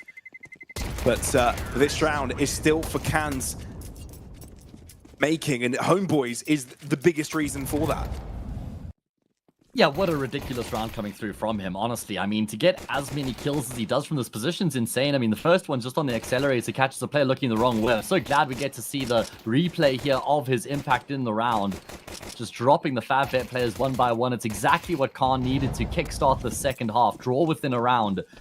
No surprise to see the force buy from Fabit, and because Bondik actually gets as many kills as he does, he's afforded an M4 here. It is without head armor, though. I'm not really a big fan. I think if you've got the M4, you need to have head armor to really try and get the most out of the gun that you can.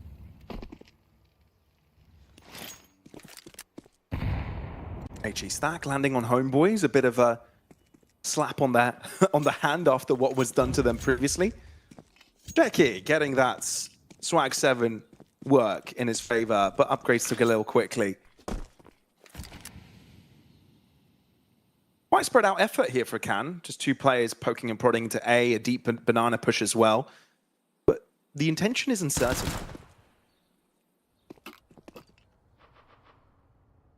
Yeah, certainly keeping some options available right now. Got to tread lightly, especially with Homeboys being as low as he is right now. It does look like it's going to be an A-site finish here for the T-site. Bondik has just started shifting away from the A-bomb site.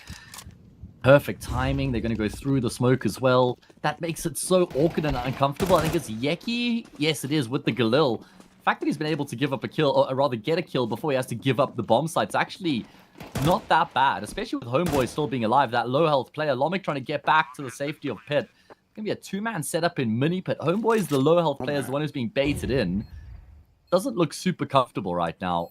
No, it doesn't. Apartments control for Fabit as well, looking to drop in from balcony. Tio revealing himself on site. Lomic is the one to get the first shots through as a distraction. Tio is able to shut down Marix on the drop, and Lomic comes alive. All 3 players survive. That is ridiculous from Khan. How did no one die? I mean, this team's ability to win these numbers disadvantageous situations is actually ridiculous. They've done it again. The bait and switch setup in Mini-Pit wasn't even required. Homeboys was just like a spectator, or just like an audio tater, I guess, like listening to everything that's going on around him right now. He didn't even get to see the action, just watching his kill feed, waiting patiently for his moment to pounce. It doesn't present itself, and this is what I'm talking about, Pavlos. They've done it again. They've forced again here. Why? Why are you forcing here, Favbet? You've had your one force. It's hurting them for sure, absolutely, and can't continue to play off of each other superbly on the previous, and now looking to test this B side. But you're right, Hayes, you're about to make a point about Fabet losing this and then can't get given another situation where they can get 2 consecutive. It's ridiculous. Yeah, exactly. Really rough here for Fabet. If they go on to lose this force buy, it's going to be 8-7. Then do they eco 9-7? Then they get their first gun round? Ugh. They went in 7-5 into the second half. The stubbornness again. Going to be a fake over towards the B bomb site. There's a lot of pressure being applied by that one Khan player. He's been hurt on the fallback though. Favbet thinking maybe he's faking and baiting as they're rotating away from B and they're going to double pump, but he's actually just completely joined up with his teammates. Crazy how the game's actually shifted. I'd like to make that point when we've got a little bit more time to talk about it, but Favbet, good luck, have fun. 2v5 over on the say bomb site, make that a 1v5. Yeah, make that a 3v4 at the moment in time. McCann have got all the space in the world. Favbet, you don't go for this. you just don't, because you need your helmets, you need your pistols for the next one, because you're not going to be buying that round either. Bomb to explode, and Khan will be getting the lead. Yeah, and the upper hand in the economic battle as well. So, I mean, you would know that historically, if you're the lurker, you can either try and fake or you can try and cut off rotations. Okay, hold on. I might have to pause on my point. It looks like they're going for exit kills. They're certainly not going to be trying to get the defuse here. Yeah, okay, so they're trying to do extra damage. The problem is if they lose any players in the process, it just isn't worth it. They might have kept 1 or 2 players close enough here to die to the bomb explosion. I think that everybody's going to be fine, and there we go. So, historically, if you were a lurker, you would either try and sell a fake on the other side of the map, or you would try and cut off rotations. Now, when you do try and pull away from your lurk role to join up with your teammates, you would never run, because then the audio cue would be given away that you're leaving that side of the map, and the opponents would get that information. But in the modern day of Counter-Strike, where we've evolved, when you hear someone, a lurker, running away, you're like, oh no, he's doing that for a reason. No player at this level is silly enough to just run away like that and give up the information. There must be something nefarious going on here, right? But in that instance, it was just the lurker running back. They didn't use that info, though. Oh, great headshot for Saltovsky. Is that enough for this round? Having helmets and Kevlar on all bar 2. Let's give them away, and especially if they're tested on closer ground with the 5.7s and Mag 7 available. Khan looking to approach the weaker of the 2 sides. The A site.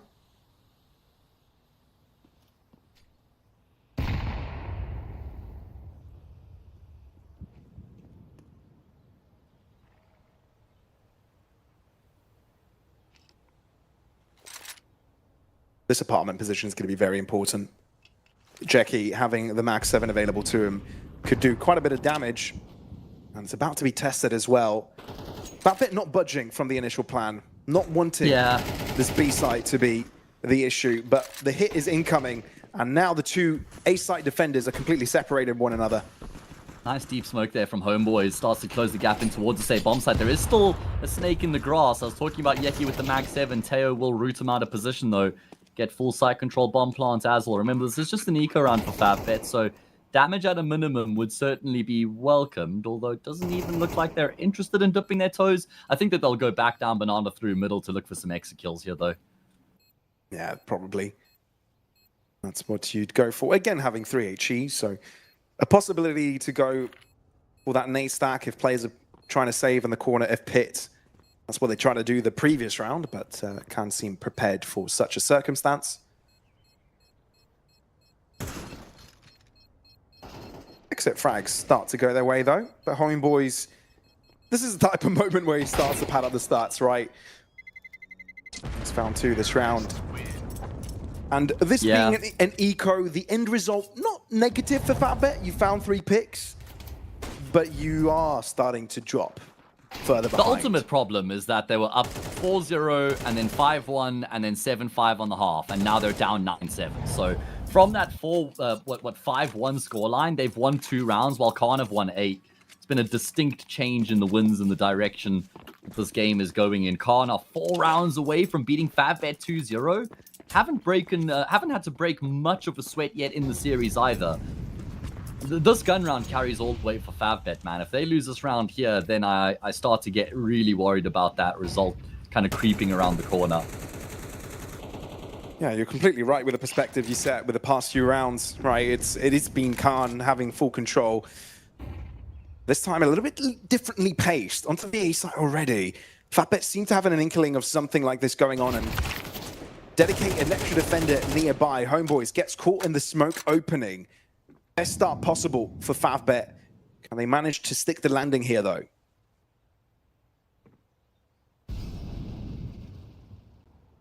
Good question. Lomic going to get caught off completely here by Smash's position. Bait taken by Bondik. Smash secures the kill. Soltovsky in on the kill feed as well. And the round going swimmingly for Favbet. Surely there's no way they'll drown out from here. They're in shallow water. They're standing. Can't drown if you can stand. True words have never been spoken. All right. Though, actually, I know people that have... well, I don't know the people specifically, but I know stories of people drowning in... Like super shallow water? Super shallow waters, yeah. Yeah. It is a tragedy that could happen, I guess. That's not going to happen to Favbet, though. In fact, I think the water's completely evaporated, so we're all good. Oh, look at that slight little pixel gap there, June. That's insane. Feet for free, man, on the timeline and all. It's important Khan are able to save a rifle or two here, because if you look at Lomic's economy, not looking too good, right, down to $50. So an investment, the next one, is not going to be full unless you're able to drop something over. Counter-terrorists win. So Khan able to read that situation and make sure they don't get overzealous. But similarly, Fatbet, having all 5 players around, you know, does do wonders to their potential CT campaign, but this is just needs to be the beginning of many, right? This is just the start. We're about to see what goes on, how they roll the dice here on out.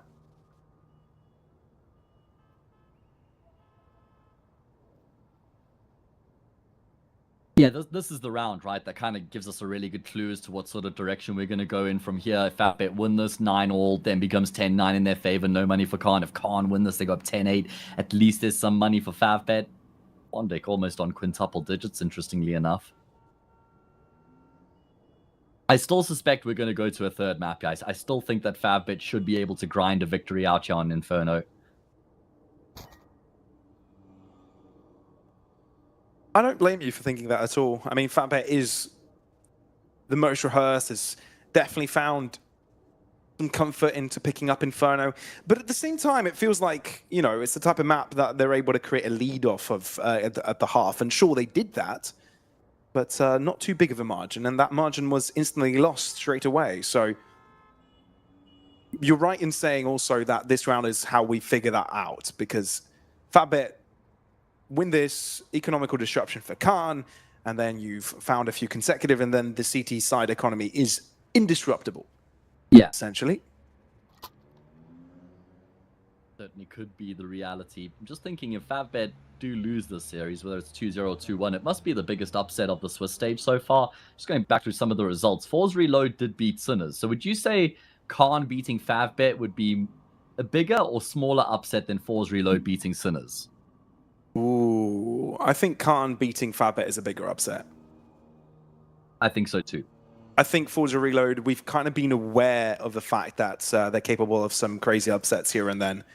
And Sinners are also known for not quite being consistent in closing their own series out. So I feel this is quite the bigger feat for Khan. But they've also been upsetting quite a few teams recently, so to speak. They also beat Sinners. And so I'm wondering, and that was in Series 7 as well, was the opening game for both of the teams. So I'm wondering, is Khan beating Favbet a bigger upset than Khan beating Sinners? Probably on par, but probably close. Probably close. Which one would you make a case for? You've got to look at the negatives as well from the opposing teams, like from Fatbet and Sinners, right? I would say, it's so tough to say. It's so tough to call. But I've been watching Sinners for a lot longer, and they've given me a lot of pain through the years. Not many happy moments. There have been some. But, you know, I've fallen in love with that squad, with the organization and the players that have gone through it. But so I'd say a bigger disappointment is Sinners. Yeah, I think it's so close that it also could come down to the fashion in which the game is lost. So that was 13-11, 19-17 or something along those lines. I can't remember the exact score line, but it was super close. Khan destroyed Favbet on map 1. If they destroy Favbet map 2, not that it would be a destruction if they win from here, but Yeah, certainly would be more dominant winning in this fashion if they do finish it off from here. Let's see, Dosick in towards Banana, going to be hearing the jump spots coming through from Marix, who might actually kind of be lured into a bit of a false sense of security right now. And he spotted Dosick on that jump up, so at least he will be able to avoid that imminent threat. So no early confrontations apart from some chip damage through smoke so far. And methodically close up the distance to this A side. Triple player stack up defensively for Favbet over on B. So it does leave the A side slightly exposed. The smokes come through and so does the information. Tio trying to see if he can get some shots across, but that's not where his opponents are. They're going the long way around. And these smokes for now are prohibiting shooting from their opponents, but this far distance is going to favor Jackie. Correctly positioned, Saltovsky and Jackie get so much done. No impact found from their position in that moment. Yeah, brilliant work there with the way that they play off of each other. I mean, they forced Khan so deep in towards the bomb site before they finally offer up a fight. They also knew exactly what was coming their way with Marix, who was able to regain that banana control. And then from there, it's just a flawless defense over on A. Like you say, playing off of one another, exploiting those long-range gunfights. Khan barely even spill any blood, none of it fatal. And now they're going to have to eco. And it's the situation we were talking about as well. But it might not be a slow one as Khan are sprinting towards this A site. This time, a bit of an exit. Going through Arc. Bondic able to see to it without an issue. And with the banana cross already underway, Khan know they're in trouble in terms of time. Bondic, so damn snappy. And some of these individuals from Farbet, you realize, have now started to warm up. And if you look at the score as well, Bondic is annihilating today. 17-9. Sure, he did receive a deagle shot to the head in this one, but it's been a solid performance for him so far in this game.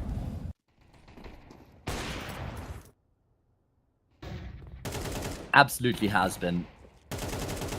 Everybody kind of contributing and having their moments in the sun here for Favbet as well. Yeki has been very quiet by his standards. He's actually, for my money, the best player on Favbet by some distance. He's a live wire. He's absolutely electric to watch in the server. Hasn't really taken over the way that I've come to expect from him, though. And if they win this round, do Favbet, then I reckon they're on the brink of sailing off into the sunset of Dust 2. Oh, you know what they say, it's not over till the fat lady sings. And at this moment in time, Khan have yet to hear those notes being hit. For now, June is already out. Favbet getting the first pick, courtesy of Saltovsky's shot. But there definitely has been some shakiness in regards to Khan's T side. Not able to get their plans into fruition. They haven't been able to enter the site a lot of the time, right? Being stopped at the door. And Marix might want to do the same again. Just the first shot connecting, just the first pickup. Khan getting access to the site. Yeah, but at what cost? Teo down low, no further utility. It's going to be a really difficult post plant for them to try and navigate here. Homeboy is going to be the key component. He will take first contact. He stayed on top of the boxes, interestingly enough. At least Teo will affect the trade, but it's kind of left them in an awkward position in the post plant. Favbet don't know that both these remaining players are tucked around the corner. Yeki's going to drop his smoke, though. And the smoke is good enough. Okay, this certainly does make life a whole lot more difficult for Khan, but Teo straight through the smoke nade is able to get a kill. The HE won't finish off either. Saltovsky not going to stick, but he'll rather just tap, turn, and burn. How about that? Just throw your molly and then spray in their direction, and it works out superbly. You know your opponents have got a limited angle to work with if they want to spray towards you as you defuse, so you exploit that to your advantage. Huge round by the end. So close, Khan could have stolen it away. But Saltovsky, 20 bombing right now. A brilliant performance, and he's just potentially handed Inferno over to his team. Yeah, that's a ridiculous round. Those were the sorts of rounds that Khan were winning on Ancient, right? Where they had like these ridiculous post plants and situations they should have never been able to win. They were somehow able to find that miraculous win. This time they get denied. They came so close, but Saltovsky With some smart decision making there to trade his AWP for the AK. Like you said, dropping the molly as well. Makes it look easy with that quick fire double. Sneak around now for Khan. Should see Fatbet getting up to 12. Oh, Saltovsky doesn't even need to see his opponents. Can guess. Incendiary dropped back as well. Lomik, there's the only entry found for Khan, but they've left the bomb behind, so even if they gain site access, you don't guarantee anything more than that done. They've slowed down the pace a little bit, hoping that Babette will appear on their screens. But Lomik, laser focused into Library, gives the opportunity for Saldovsky to enter from the side. Homeboys looking to open up this B side, but Smash is not going to let that happen. And even though so many of these Fatbet players have been taken in fights and been taking damage, Khan haven't been able to chip through. Just 11 points of health. His life will be over. Smash being the one to stop him from moving any further. Double for Smash, double for Saltovsky. And Fatbet now on map point. Yeah, 1 round away. They've got 3 opportunities to finish off the job and then see the lights of Dust 2. Never really any major threats here, it feels like, in these past couple of rounds. Favbet have been in control. I mean, I suppose bar the round before that one, where Saltovsky had to get the double through the smoke. But for the most part, things have been going according to plan here for Favbet. And they finish it off here and now. Unfortunately, that duo of Homeboys and Dosic hasn't nearly delivered in the same way we got out of them on Ancient.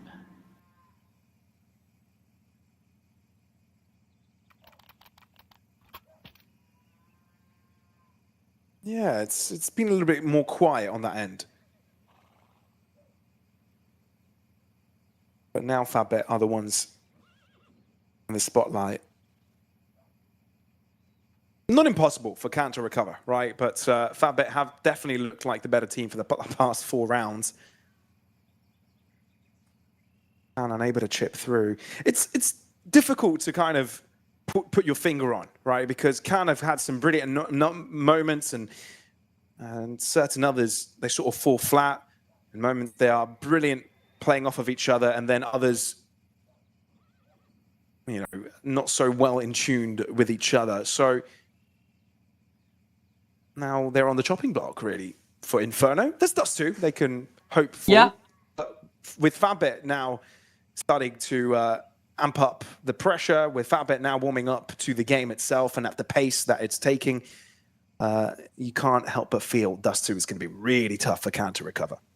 Yeah, I'm right there with you. With Favbet now online, having this win of Inferno under their belt as well, going into a map that they are generally pretty good on as well. I feel like Khan certainly are going to be in some trouble.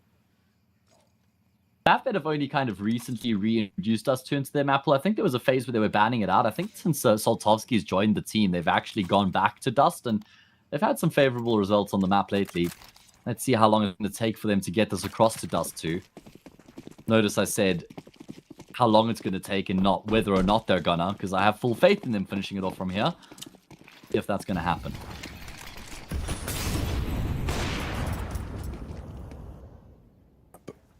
Now, just a few shots forwards. Fatbet show strong presence onto the B side, but they're not going to keep it there at all, right? Marek's going to be left to his own devices. Never mind. There's more reinforcements around. So 2 players stack up for B. Constant movement on the CT side for Favbet, and there's barely any information given over from Khan. Well, that's a rare opening kill coming through for them. They've generally been chasing these rounds. They're going to ramp up the pressure on towards this B bomb site really quickly. They have actually forced Smash backwards as well. They're not even clearing Dark Corner or Quad right now. They're just completely confident there's no one in the back of the bomb site. Alrighty then. Homeboys now having a look at ruins. Of course, always the looming danger from Fatbet flooding through CT as well, though. And the potential of that smoke breaking. Bondic is able to put Tio to bed with flames. Smoke's out. but the damage from FabBet seems to be doing most of the heavy lifting. Khan left with 2 to try and save the day, but they're locked out of the side, both in Banana. June knows time is in his favor, but if he can't get that pick, it's all for naught. And just on time, FabBet do get the defuse. 13 locked in, 1-1 on the map score, and we are forced to a third and deciding map. Yeah, very good work coming through there from FabBet to not drop their heads. I mean, there were a couple moments here on Inferno. It looked like things might get a little bit shaky for them, right? At the one point in the first half there, Khan were fighting back, and then the start of the second half as well. Didn't they go down like 9-8 or something like that? I'm not sure. They certainly were looking a bit scrappy at one point there, but once they were able to tighten the screws, they just, looked like a completely different unit. The team we kind of expected to see coming into the series, and they forced that third map. Indeed they do. Dust 2 up next, folks, and that would decide which of these 2 teams will be making it to the 2-1 bracket in the Swiss stage of the European Series 7, actually, of CCT. So make sure you join in for that, folks. If it's going to get any more exciting, it's going to be that third one. Don't miss it.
Here we go. Map number 3. Favbet and Khan going back and forth, both winning their own map picks, means we require a third to break the deadlock. Favbet start off on the CT side. They won the knife. That was their choice. They've got a job to do here towards long.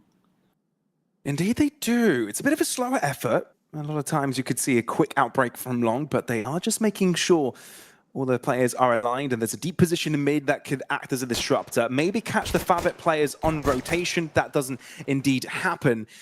You know, Smash is playing pit, but with that flash, Favbet will start to take their peaks, and Saltoski first to line up his shot. No issue there, as Homeboys is the only one to find some sort of an answer, but his efforts in mid have been quashed. Saltoski is such an issue, a thorn, not in the back, but at the front of Khan's take, and Homeboys, even though he's been quite the pistol extraordinaire, will no longer be able to breathe during this round. Favbet with the first of the game. Yeah, and Bondik hasn't been shy about making his thoughts known as well. Lots of body shooting coming through from him here in the series so far. Great shots out of Saltovsky. You're bang on, man. Some surgical precision out of him. And it's a great lockdown from Favbet. They get that initial kill on the player who's poking through middle, looking to try and draw the attention away from long, but he goes down immediately, and then that funnels Khan into the crossfire that was set up. Good patience from Favbet, not to immediately break that crossfire apart because they don't get contact at the start of the round. Khan were expecting them to immediately just pull them off, right? But that doesn't happen, and Favbet reap the reward. They do. And that's the kind of situation they want to be in after the previous maps, right? You want to get things rolling in the right direction. We saw how important it was for them to gain an early lead on Inferno. Sure, it ended up being a lot closer than they were hoping, but it does wonders for their individual confidence, right? And I feel like that's one of the things that they were lacking on Ancient. I mean, you can, if anybody's just joining in right now, you can see the score simply 3-13. It's an abysmal result, and you know it's not one of those games where the game score doesn't reflect how the game actually went. No, that was a perfect depiction of how things got along. So into this one, Deagle's out for a couple of the players. Actually, just the one. Well, no, Homeboys and Tio have got their hands on the hand cannon, but other than that, they're walking into shot where only one player is holding. It is just an eco, though, so I don't think that there's going to be much of a problem. Saltovsky should be hanging around, has had his bell rung, and he's going to actually take an angle here to try and catch him on the cross. Okay, he's been taken down. I don't think that there's much of a concern for the round at large, but Favbet will have to concede the bomb plant. So a kill and a plancher for Khan at the minimum. Already some value coming through from this eco. Haven't been able to get the gun they've dropped, obviously. So, I'm still not worried about Favbet actually getting this round across the line. Have to see if any more 1Ds do end up connecting. Drop coming forth. But Homeboys is continuing to lodge bullets into his opponents' faces. June, last man standing. But it's just the Glock, and can't get this one over the finish line. Still a very disruptive round. Favbet will be winning it, nevertheless, but having 3 casualties and their opponents planting the bomb does allow that they get in the game quickly. Yeah, it's going to be annoying, honestly, for Favbet that they lose as many players as they do. Means that Saltovsky is going to come into this round with a scout up against the AKs. I mean, it's all right on a map like Dust 2, but it's certainly not ideal. Gun round underway. Going to be looking for more out of Yeki here, I'll tell you that much. He's 22 for 31 across the series so far. Normally this guy's dropping 22 kills in a map alone. Certainly a lot more juice to the squeeze here coming through from Yeki. And you're not going to keep this guy quiet for a full 3-map series. So I reckon he should be coming online here at Dust 2 at the minimum.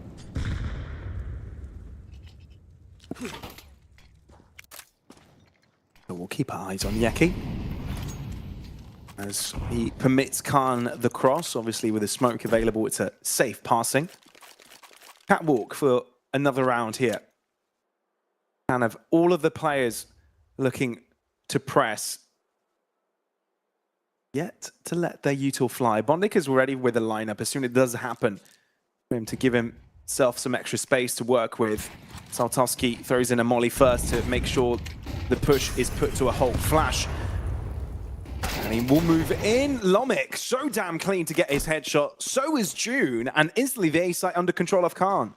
Actually, a perfect execute, it must be said. The initial smoke to get them across out of short in towards Cat, and then the extended smoke on the boxes to really allow them to close the gap in towards the A-bomb site. The Molly Goose forces Bondic out into the open. He gets decapitated. Soltovsky meets the exact same fate. Round over. As simple as it gets there for Khan, but very effective. At least there's some sort of retaliation from Fatbet. Marix doesn't want to be tested here. Wants to make sure that rifle sees the light of day on round number 4. But can have also put a halt to their exploration. I mean, it looks like they'll go all the way towards spawn, but Marix is safely hidden away. So they'll keep their rifles going, meaning that there are a couple of drops available for them. They could easily try and get themselves a buy in this one. It will be a bit shaky, as one of them will be on a less than optimal weapon. But other than that, Fatbet having another buy here is massive if they want to keep things going from the start. The problem is that they're still not going to get the AWP. 4 rounds deep, haven't had the AWP yet. Even if they win this, they're not going to get an AWP because they only get 3,400. If they lose this, it's going to be way longer. So that's my one concern, because you've got an AWPer like Soltovsky. He's super proficient on the CT side of Dust. And he's just not getting the opportunity to bring that into play just yet.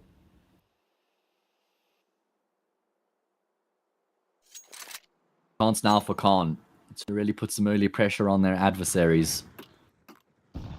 Simple and direct was the plan in the previous. Well, they got cooking up here at the next gun round. Favbet not making many moves either. It does look like they've got the 2-man setup over at B. I was wondering if they're going to explore through tunnels. They won't, but they're certainly going to have a job to do to try and control the split, and that's a great way to open up. Yeah, get some spray shots through the smokes, why don't you? But now the pressure into the B site comes through, and with having also some extra players dropping in from mid, does make the attention span of Smash a little bit tough, right? Where do you check? Where mid, tunnels, either way. The B-side takeoff has come through, and Homeboy's left behind to deal with him. Anti-flash as well. It's superb. He's on fire. Unleashed. Draws out the pistol to try and clean up, but I feel he's already done the heavy lifting. HE should close up the job. No, Saltovsky hanging on as the HE goes wide. But this round is for Khan, and very quick to get to level ground with their opponents.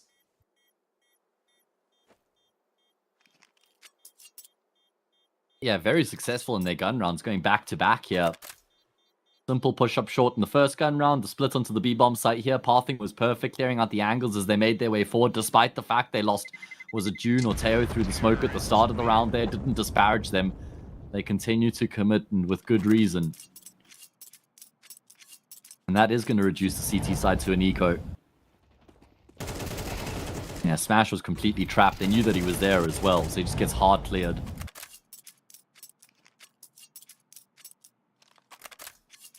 There's just the one rifle here for Saltovsky. And eco. And look, he's got 2,700 on him. I mean, an AWP investment doesn't look far off. However, let's see how easy this can be from Khan as well. If Fatbet are capable of inflicting some damage. 5-7 onto Yaki as he was in that lower tunnels position. Gets flushed out by Molly though, as Khan aren't taking any risks really. They're very diligent clearing everything out. Yeah, they have been. It's certainly been a good hallmark of their success so far here on Dust. Just checking all the boxes, right? Crossing the T's, dotting their I's, not leaving anything to chance. That's a great kill from Soltovsky. The one guy who did carry a rifle across from that previous round has found impact, and there's actually a kill that comes through from Yeki as well. So there's a man advantage here for the CT side, but does still look like they're going to have to retake if they're going to win this round. Yeah, they've given up long control, and they know the A-site push is a very real possibility. They'll soon hear the bomb getting planted. And Saltovsky reacts by throwing some flames of his own. Homeboys just closes up the distance. He's been unleashed on Dust 2. Another level of confidence shown. But Fatbet are going to be happy with salvaging the couple rifles that have been dropped in mid. You might see Bondic play a little bit more aggressive, deny some of these saves, but other than that, that's a decent round for Fatbet, and Khan gaining the lead back.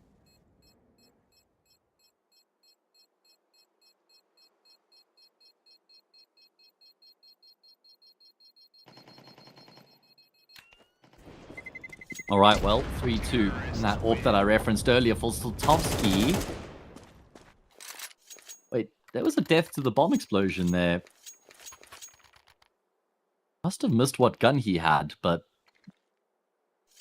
Anyway, they're still going to get the AWP here for Slotowski. Going to be able to afford it here coming into this next round. K has been carried over as well. On with 3 rounds in a row. Can start to pull ahead if they win this gun round as well. This would be massive for Khan. Fabit, on the other hand, want to hold on from the start. Get something decent running. HE, double flash. Smash very close to it, somehow unaffected by the flashbangs going off near him.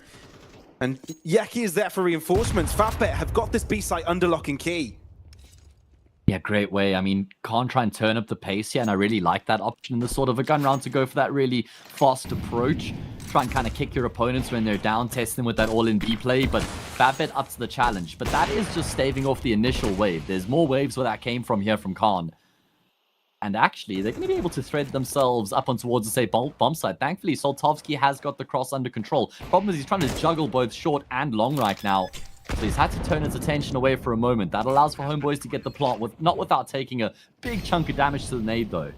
Yeah, softens him up for the AKs to close out his life. But then there's a looming danger of where Lomic is.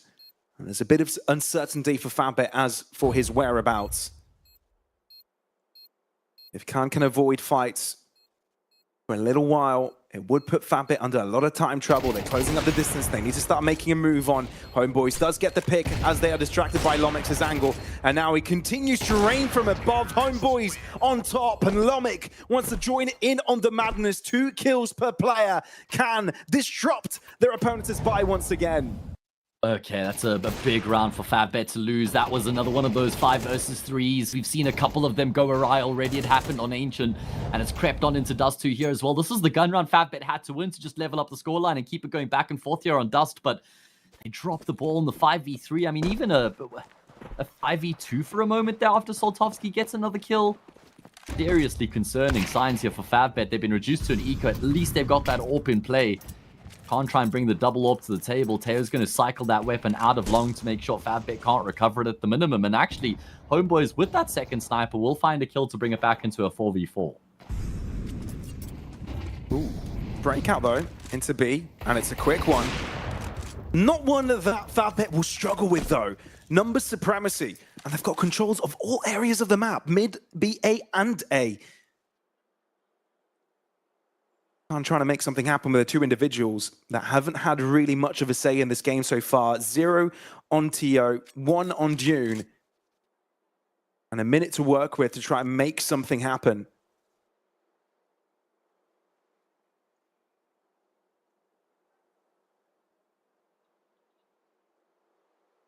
Yeah, is this going to be where Khan actually drops the ball? One of the more important rounds as far as their campaign's concerned, where you do really well in the gun rounds, and you kind of... I like to talk about earning your anti-ecos. Khan have done exactly that. They've earned an anti-eco here on Dust, but might struggle to actually get the points on the board.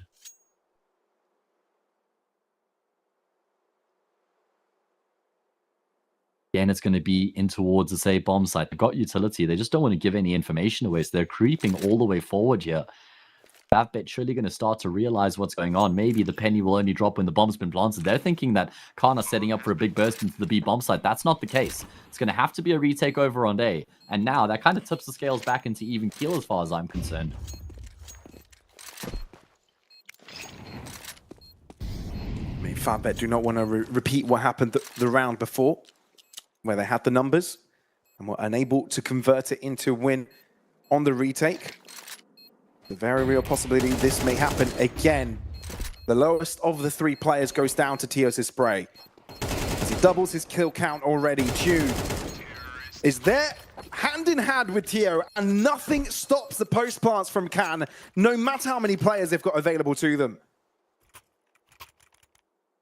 Yeah, it just seems to be where they do some of their best work on these post plants, where they're at a disadvantage. I mean, the fact that they're able to get into the A bomb site undetected and find some decent post plant positions certainly did help them out in a big way. Homeboy is revitalizing that form we got from him out of Ancients. He's 10-4 here to open up on Dust. And that's 5 rounds in a row now for Khan. Yeki's going to pick up a second AWP. Could that be the difference maker?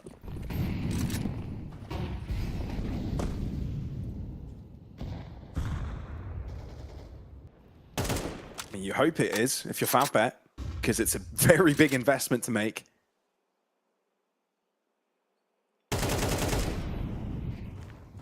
You had a situation in your hands where you could have disrupted on an eco round, but that falls to the wayside. So another situation where they're on the precipice of losing 2 consecutive again. It's so hard to maintain the CT side economy if you don't look after it. And currently Khan putting some pressure both in mid and catwalk.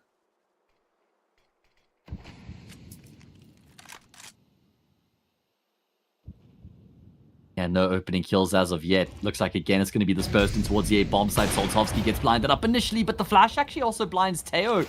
That allows for Soltovsky to regain his vision, get the kill in time. Last line of defense over on the A bomb side does get overwhelmed. At least Marix gets one back in response. So there's going to be a significant numbers advantage here, but we haven't seen that always materialize into a round win for Favbet. It will this time. Lomik still actually gets a parting kill, surprisingly, but it will be Favbet who get the round their way.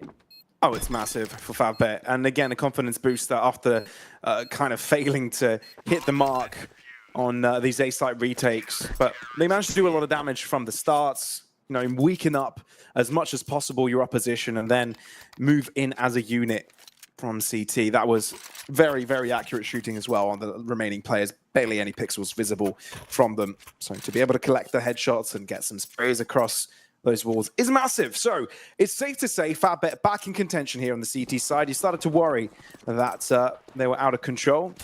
After all, the last 5 rounds were collected by Can consecutively. Now back in action, where Soltovsky in a very risky spot. Yeah, and it's going to cost him his life. Yeki's also gone down immediately off the bat, by the way. Worst case scenario here for Favbet is they look to try and follow up that previous round success. But they're immediately slapped down 5v3. AWPs on the deck. That was the double AWP setup coming into the round, by the way. They both got dropped immediately. Marix will pick one up, and Favbet decides to gamble. They're just going to stack up over in towards this B bomb site and hope that's where Khan try and finish off the round. Ash nearly got a timing on June. Doesn't quite work out to plan. The thing is, June is crouched. And it's hard to pre-fire that position. Smash, though, gets it under lock and key either way. A-site, though, a quick pivot by Can, wanting to maneuver to the other side of the map as soon as humanly possible. And it's avoided Favbet's defense completely.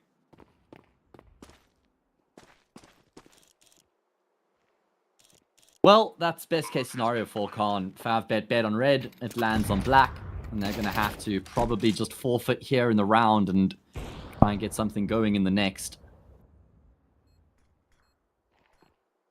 Want to hang around for too long. Oh man, Smash tries to jump back around the corner, inadvertently exposes himself to Lomik. It's going to be 6-3. Remember, Favbet won the pistol and converted the pistol as well. Only won a single gun round since then. Got close on a couple of occasions, but when it becomes scrappy, it seems like Can seem to feel most comfortable, right? Winning those closer rounds.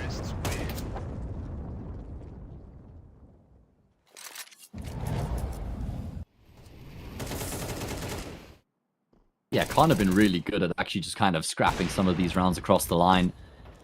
What's the money going to look like here for Favbet? I mean, 2 players survive. It's actually just the one, right? Marix goes back searching into the B bomb site, didn't even catch that.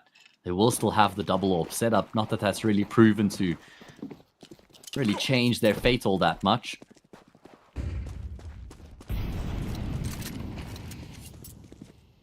Good way to open up, though. Yeah. First blood for Yeki. Getting things in the right direction here. And so much pressure potentially to be exerted in tunnels, but as the smoke fades, so you really want to be testing it.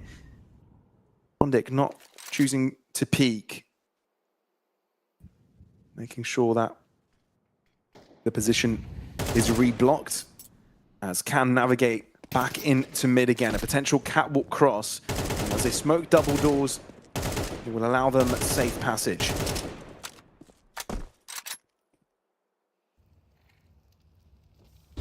Khan have certainly been changing it up quite a lot in terms of how they go about their mid rounds, but more often than not, they do just try and make their way up cat onto the, say, bomb site. Soltovsky rooted on A this time.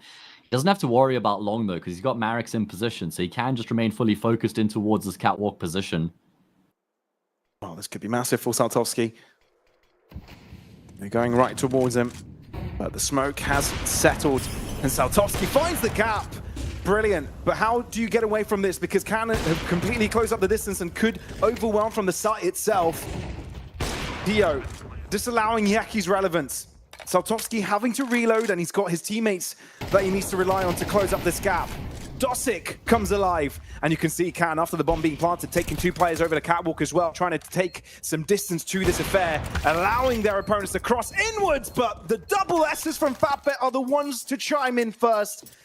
Both get a lot done, and it looked like a collateral there from Soltovsky. Just like that, Fatbet, definitely back in contention. Yeah, finally able to make one of these retakes work, right? They needed this one to go their way as well. Otherwise, it feels like Dust 2 starts to just get a little bit out of control. Starts to get quite grim at that point, but they will make the retake work. Like you say, Soltovsky's AWP contributing in a big way. 12 and 7 leading from the front right now. Such a massive fan of the change, bringing Soltovsky into the mix here in this Favbet roster. It's the first time he isn't AWP IGLing either. And he's loving life, just getting to focus solely on his AWP duties, landing the shots and not having to call the shots in the rounds as well. And it's also nice to have that second brain capable of calling in the mid-round if it's needed, right? And of course, you're going to be a little bit more relaxed. So it's always useful to have someone that has been there before, alleviating the pressure in terms of calls, especially when you're caught in a tough situation, right? Have someone else to chip in some ideas. Double flash, though, coming through, and Yeki is deep into this second AWP setup here for Favbet. But with that molly going down, Khan may want to double back on their decision. You bang on there about the point with Soltovsky being that second voice, though, because I feel like it might have been something Favbet lacked in the past. Tension never really struck me as the kind of guy who was contributing in a big way. I think that he probably had to be micromanaged a little bit in terms of what they wanted out of him with the AWP, whereas Soltovsky, such a well-rounded player and also knows his game so significantly that so incredibly well that he knows what he wants to do, where his strengths and weaknesses lie. And he's going to have a job to do over on the, say, bomb site. Once again, they're headed in his direction as if they haven't fed him enough. Incendiary might be a bit late there. There's going to be players on the line. Yeah, he just peeks into 4 of them and has his head ripped right off. Yeah, Homeboys is having the world of the game of his life. He's having such a good time. And he continues to devour his opposing CTs. Bit of a lurk in the making. June able to get one across. Sure, there's a trade, but the damage has already been done. Favbet don't really have much remaining in this. Dosic will be able to scope in himself. Lomik looking for the upgrade, and indeed he's found it on time. They're creating a dangerous amount of rounds here on the T side, and only one now left, where Favbet on a difficult economic spot yet again. How many times have they had to eco this game? Way too many. Yeah, it's just been Khan brutalizing Favbet's economy. They've won such key and important rounds to make sure that the momentum in the game is always in their favor, wind in their sails. That's a great trade from Soltovsky. Through the door headshot. Homeboys will drop Yeki, though, which immediately just regains that man advantage here for Khan as they look to go 8-4 into the second half. Well, if you're able to gain the same net result as an AWP with a budget scout, why not? But at this point, indeed, that exchange later in mid did turn the table and the scales, rather, in Khan's direction. You know where one of the remaining players are. You've got to assume the last one remaining is a B anchor. And Khan aren't slowing it down, aren't going to play the site. They want to press the matter themselves. Look how deep in mid they are, waiting to block off Favbet's reposition. In they go. Marix can account for a couple of picks. An upgraded gun, if he saves a day here, it would be huge. I mean, surely mission impossible, right? 14 health to his name, 1v4 turn, 1v2, too tall of an order.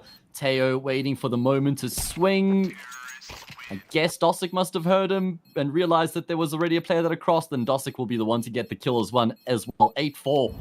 Khan, after losing the pistol and the following round as well, they win 8 out of 10 rounds on their T side.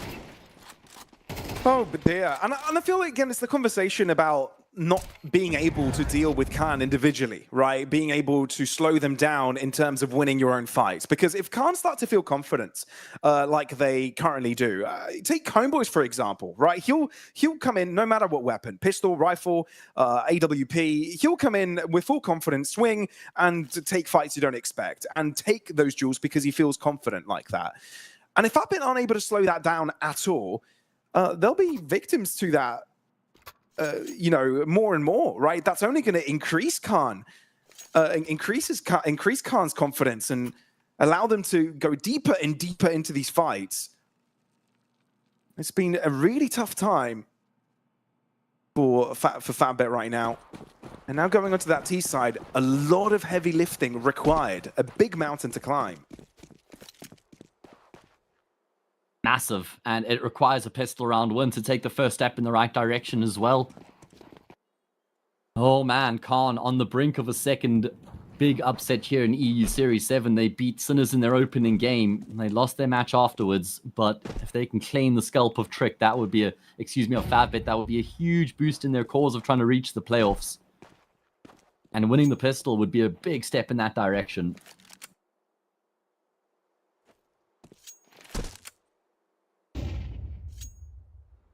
Seems like the end destination is that B site. And I've also figured out that not much is going on that right-hand side of the map. They've slowly started to bring more players over. A lot of attention drawn towards mid, and Dosic in window flashed out. So Fatbet are going to be given free entry here, looking for some trip shots, but receives a goosh to the face. So thinks better of it. 5v5 for the post plant. Going to be a difficult retake here. We all know how difficult it is to retake on Dust 2, especially over on that B bomb site. They've got a kit and a flash. They're still looking for Soltovsky in towards middle. And they will find him, but that comes at a price. It's two players that lose their heads as a result of crossing paths with Soltovsky. And that should be the job as good as done. Dosic will find a second. He doesn't have the kit though. He only has 1 health and not for much longer. Okay, Fab, but exactly as was required for them. We'll pick up the second half pistol round. Oh, big round. Big round. Absolute necessity for Fatbet. We'll get to see some of these picks again. Saltovsky being the interrupter over at lower tunnels was a massive part to this. Doesn't allow Khan to set up for the retake. You had a couple of players waiting to throw in the flashes, but they were unable to do it. So that round fell flat at that moment. So, yeah, you forced Khan back to the pistols. Fatbet have got rifles on every single one of the players. If they're able to keep all 5 of them afloat, that won't be too bad of a bonus either. Oh, absolutely. It would be a great way to go into the early stages of the second half if they'd be able to convert here without much of a problem. I mean, there are some upgraded pistols, a couple Desert Eagles and a 5.7 in play, and Teo has already been able to claim one head. He's done his job. And I hope his teammates can match his efforts, but not when Yeki's on the front lines and dropping players. Favbet guaranteed to go 8-6 from here.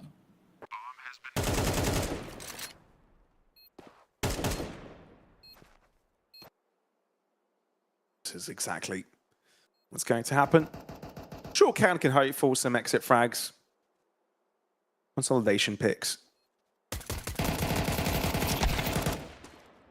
But Bondic will make sure that's not the case, or at least he's not the one to fall. Low on health, so he's got to be careful. But Lomic, on the other hand, top mid.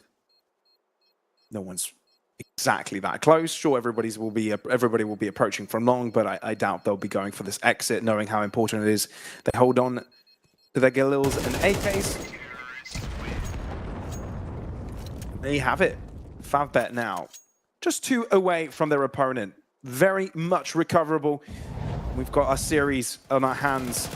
Remember, for anybody joining right now, this is to get into the upper stage of the Swiss stage here at the European Series 7. 2-1 is the destination they're looking to get to. Currently, 1 win, 1 loss in the bracket. That is the standing of both these teams. Winner goes 2-1, you get 2 chances to reach the playoffs from there. Loser 1-2, backs against the wall. No more room for error. As we do descend into the first gun round of the second half. Not an ideal investment for Khan. They've got rifles and a FAMAS, no AWP, and light utility. And as you highlighted, a bonus round for Favbet.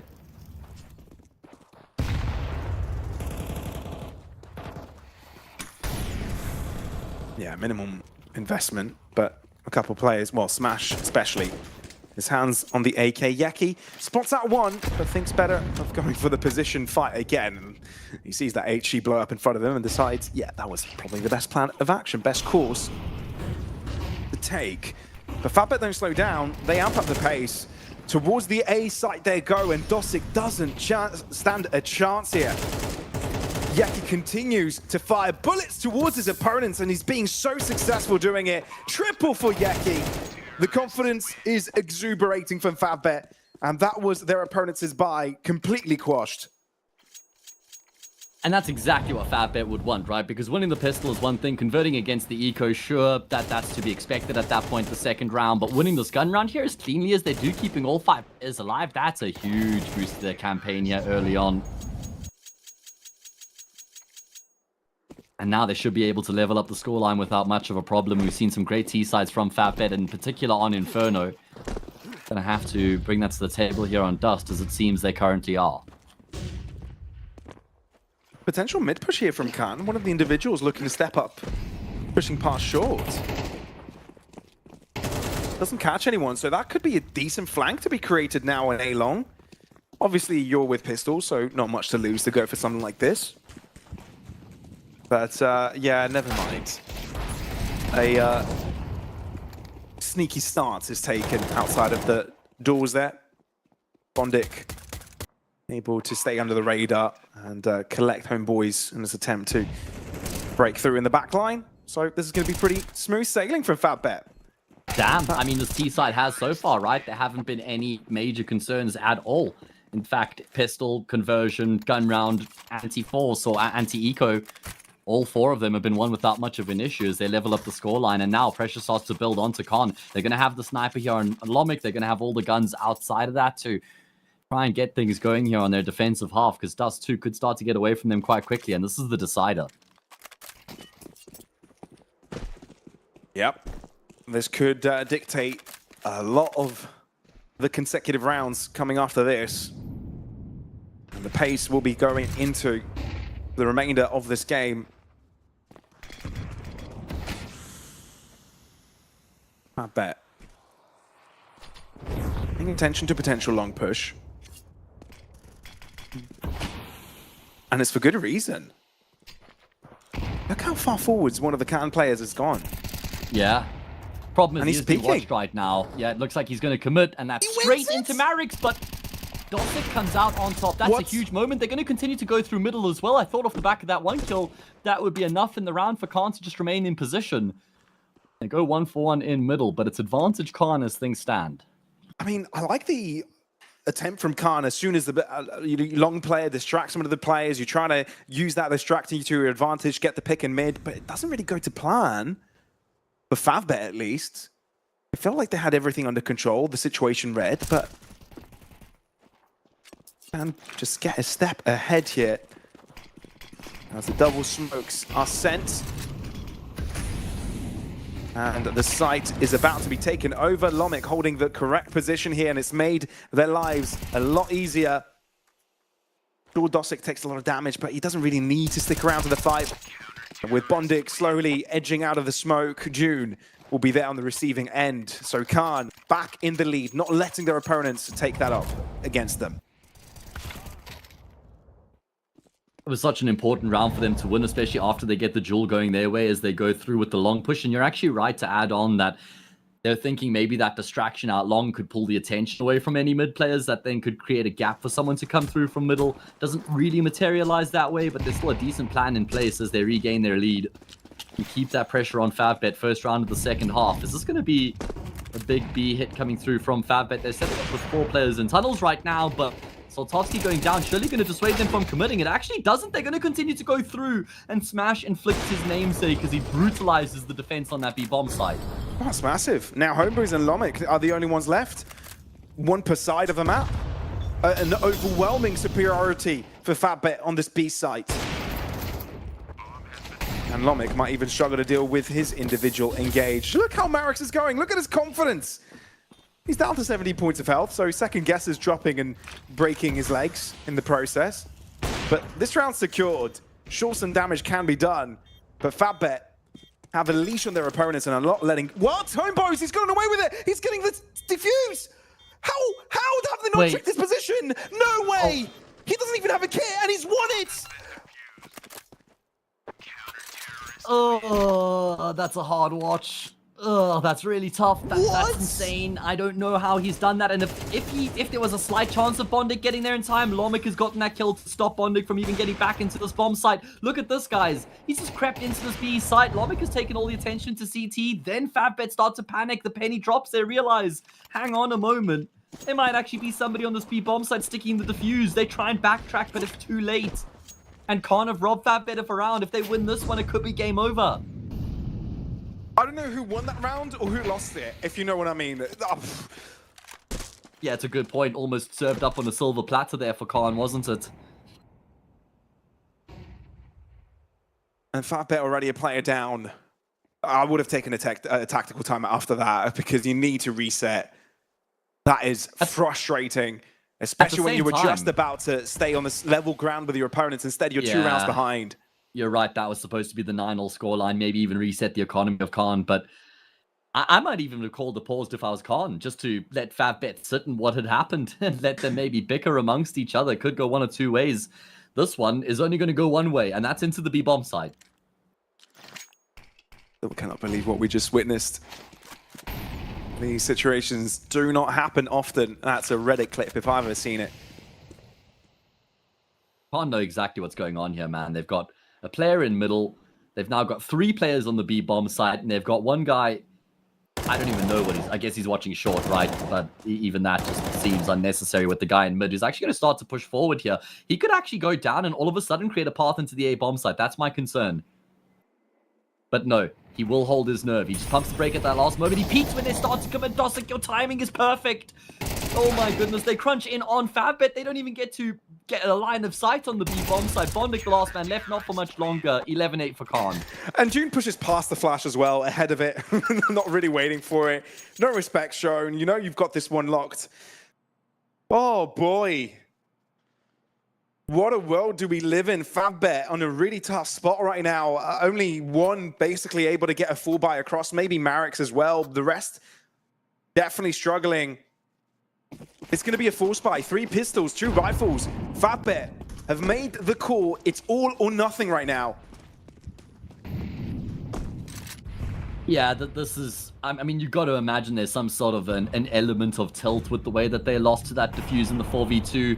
They haven't won a round since then. That could be a big moment in the game that certainly contributes to FabBet's demise. Oh, homeboys. He doesn't even care that he's giving up the fact that he's in tunnels right now because he's got a teammate on his back. Yeah, can't have gotten so much space for free. And FabBet are making this one look pretty damn quick because they're maneuvering in front of Lomik. Having a field day. Homeboys needs to be careful of his back line. So there is an element of punish here. But Tio interrupts Smash before he's even got time to figure out what weapons and util his opponent was holding. Can now on map and series point. Oh, devastating. I mean, I was actually singing the praises of FabBet in the early stages of this T side in terms of how cleanly they were winning their rounds. They won the first 4 rounds of the half, and they didn't lose more than, like... I actually just checked the numbers. I don't think they lost more than 4 lives in the process of winning those 4 rounds. That's how dominant they were. Khan managed 4 kills in 4 rounds. Then they win a gun round. Then they win that ninja defuse round. And they haven't looked back since. They've got 4 chances to finish off the job here. It feels like it was a straw that broke the camel's back. Yeah, agreed. And then walking into a meat grinder. Holy moly. There is some fight back. Bondik does get an entry, but the B tunnel's exit means that the A site is the only way FabBet are considering to push. Yeah, looks like we're going to have camel mincemeat on the menu here with the way that meat grinder went down towards long. FabBet going to continue to their play in towards the safe bomb site. But Khan, they know what's going on. The longer FabBet take, the worse and more difficult this is going to be for them because of that big flank coming through from T-Spawn. Full control of middle.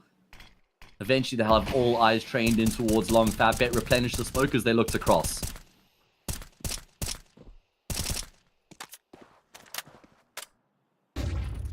least they've got access to the site, but is it all a ruse?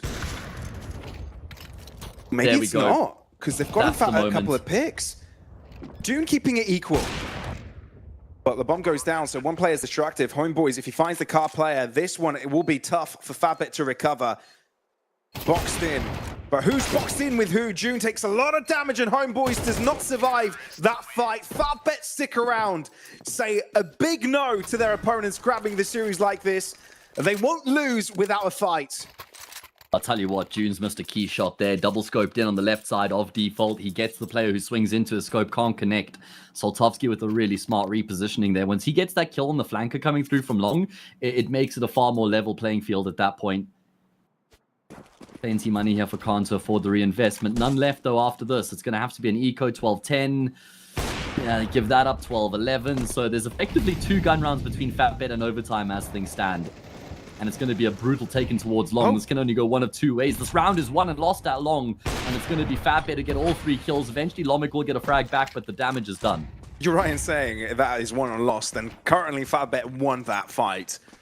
Great explosion outside of long, completely switching up the pace to what we've been accustomed to.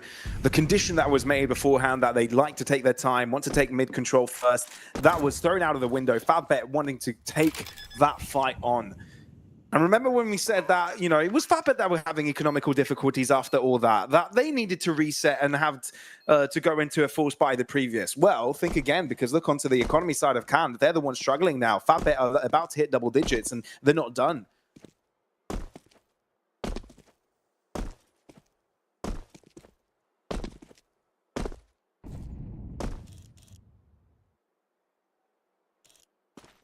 Yeah, they aren't done. Thought the gas tank might be empty, but not just yet, evidently. Still kicking on for a little bit longer. You look at the finances here for Khan.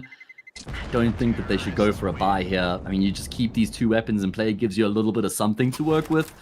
Going into the following round and then a full buy in the next where you get 2,400. It wouldn't make any sense to spend all your money here on these 2 guns you've saved. No, that was a mistake we criticized Fabit for. Yes. Earlier. But, hey, here we are. Fabit, they've been able to make long their home for quite some time, and they're looking to do it again. Lomic, though, one of the 2 rifles have chimed. If you're Fabit, you need to be careful now. Oh, they get the jump on Soltovsky. You've got to tread lightly, as you say. Soltovsky going down. Look at how much space is being taken around the map by Khan. They now know it is going to be a long take coming through. Bondic has gone back to try and control Spawn, but that'll cost him his life. Oh no, indeed. This is unraveling at a rate of knots. I bet they need to save space, and they need to take it quickly as the world is closing in on them on behind. They might as well try and open it up from the front. Spray downs across the smoke.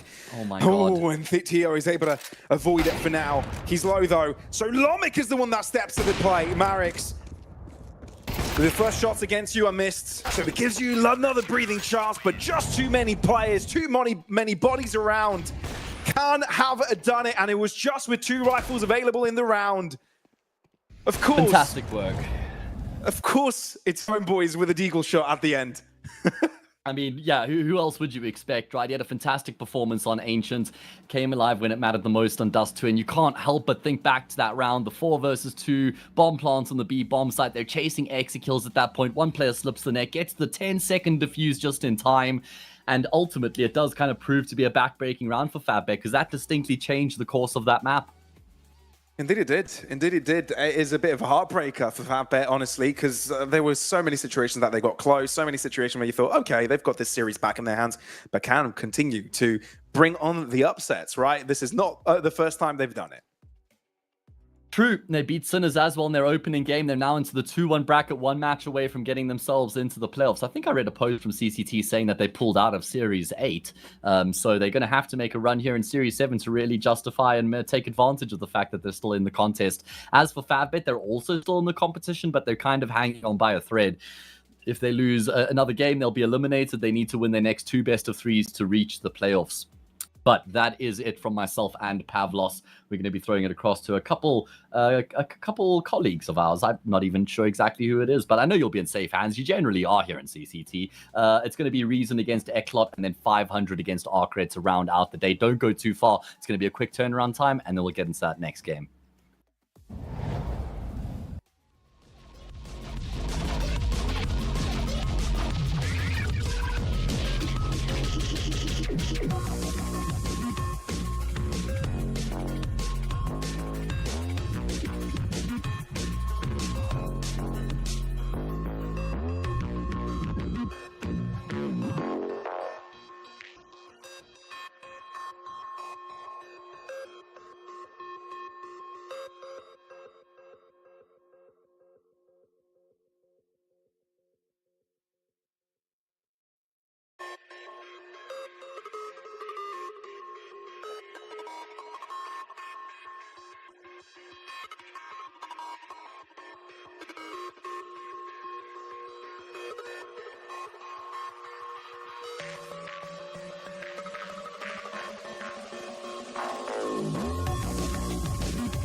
Alrighty, well, welcome back. We're hopping right back on the CCT horse to probably the better of the games today, Cole, because we're on to the 2-0 stage after. Look, I can't even say that, really. I'm slandering the 1-1 stage and the 6 maps that we had out there. Cole, how you doing, man? It's good to see you again.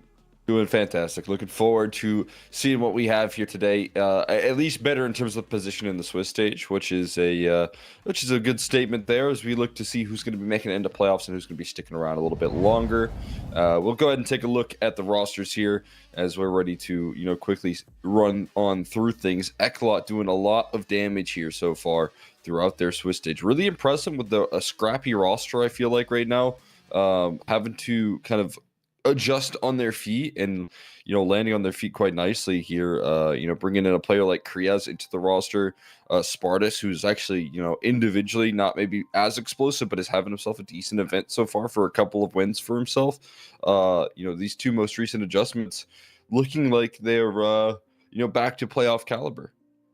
Yeah, I expect him to see them push that line today. I mean, this ECLOT organization I got to see last time in Series 2 where they faced off against NIP in a quarterfinal. That didn't go too well for them, but it was a nice series that they got out there. And obviously since then, you mentioned the two new changes. Obviously, Kriez rejoins, just hopped out of this thing literally right before the end of last year, right before the turn of 2025. So I'm really expecting to see in this matchup, at least one of these teams, Cole, to hit on that expectation, to do their absolute best here, right? Because, I mean, you and I got to watch this Reason team last time who did have a close series to Ruby. And, we were saying that, maybe even at the 2-0 stage, can a team like Reason really punch their ticket, make it 3-0 here? If they're able to take out ECLOT, they're going to be a legit 3-0 team walking into the Swiss stage with what they have defeated on their resume, especially with how Antivirus and Spivak were playing. I'm really excited to see these guys push the card today. Yeah, me too. I mean, it felt like we just got so much explosiveness out of this roster here that, you want to see carry forward as a team that we know can bring in the heights and bring in some intensity here. I want to see if they can continue that conversation and kind of let the good times roll here for Reason. Spava looked incredible with the AWP. I felt like that was a trend here for him, not only in that last map that we watched of them, but also carrying forward. Even before that, I feel like he was very explosive. Antivirus, I'm right there with you also, showing his heights. We'll take a look at the veto though and see how things are shaping up. We get to see the nuke pick come through here for the side of Reason. I think a huge statement start, as ECLOT have had a little bit of discomfort here in terms of some of the losses that they've taken, some one-sided losses, but they're also walking into this on a 2-map win streak. So trying to build off of that momentum here. And then, of course, Mirage picked out by ECLOT. I mean, when this team was grinding and putting in the most work, it always felt like Mirage was their go-to under different iterations. So interested to see that. And then Ancient as our decider. Yeah, I'm really excited to see this Reason team show up to another nuke where, I mean, I've literally seen probably some of the most storied Reason series where I imagine that commentary I had with Vincent watching them versus TNL. It was an insane nuke comeback that they had to force a third map there, Cole. So with watching a cleaner one just the other day versus Ruby, I'm looking forward to seeing them run it back again. But already, ramp under fire, Reason are bringing it to him. Quickly taking space here, and Vic able to find the nice opening, continuing to work towards hell and towards heaven right now, taking it all the way on to this A side potentially here, but a tough route for them and getting picked apart. They don't even know where they're getting hit from right now.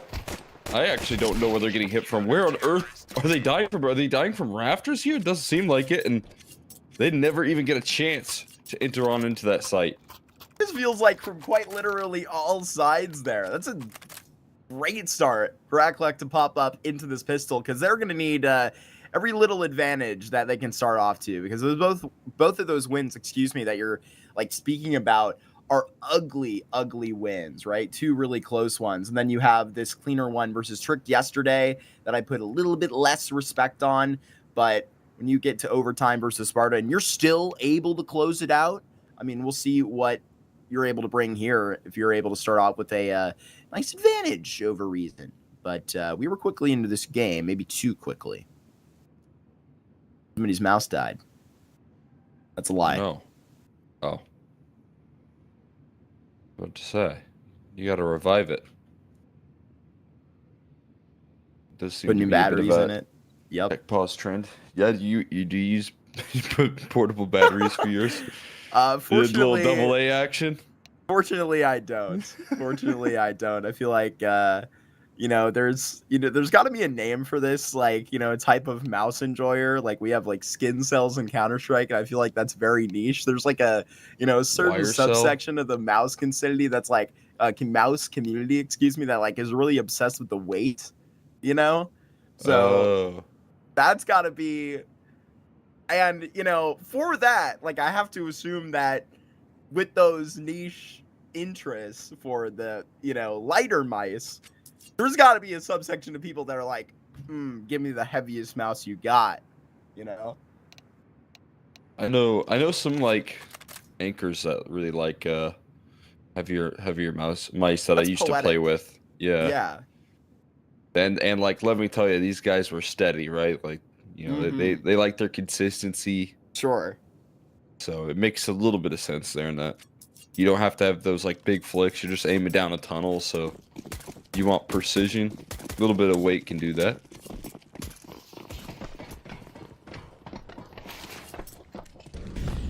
Might Get be a hard to single kill find in a that, mouse that takes those kind of batteries nowadays, Cole. You'll have to go Yeah. back in the museum. Yeah, he Grab that, was John. mad that like one of the mice company just discontinued his like favorite mice from like They be doing that. 2006. And so Yeah. he was like, I can't get a new one, and every new one that they make is like weighs less and less. So Mm. you had to like buy think I know what old company you're school talking used about. mice. Yeah, Don't have to say the name out loud here. no free clout. No, sir.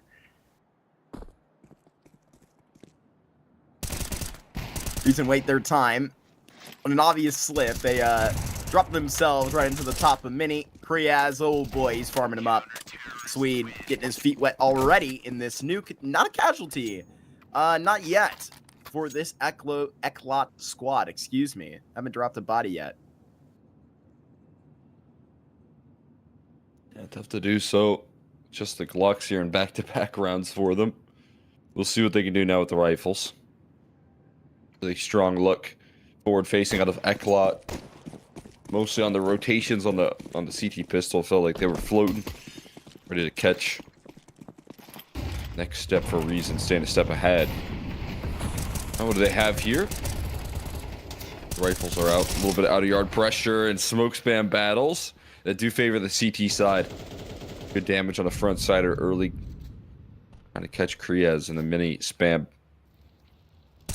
Goes down incredibly low to kick off this one here. But a ramp side focus going to come through here. And an extra rotation coming through just in time for the side of ECLOT. More committed angle coming through, but not out of the op of Forza here. It just has to be the rifle. Not the easiest of tasks, but a smoke make his life a little easier.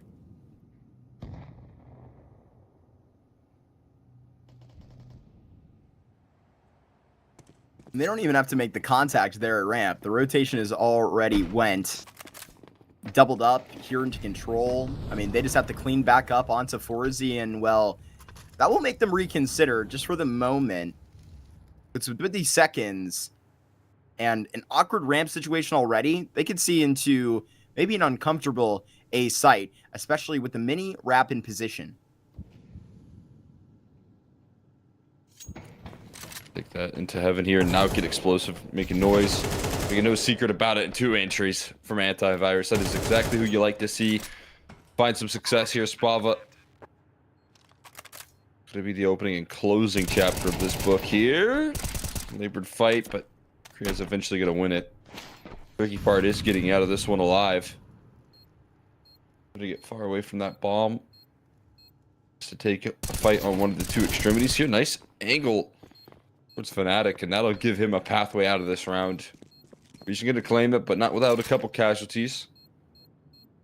You do have those 2 key pieces that we brought up here. I mean, Antivirus and Spava. We find a couple kills here. Terrorists win.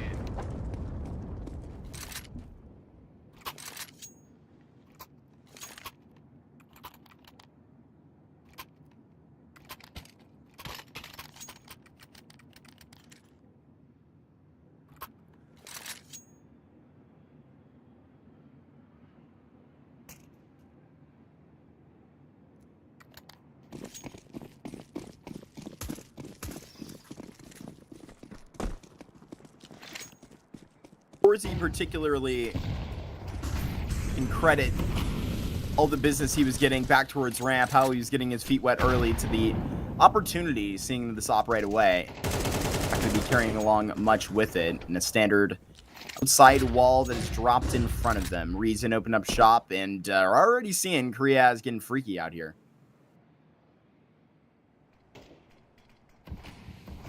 Detour able to slide in for a quick pick, and this is going to be Oh no! a it's bit gonna of a be triple. disaster. Nubik lines him up, almost knocks down 3, takes 2 with him.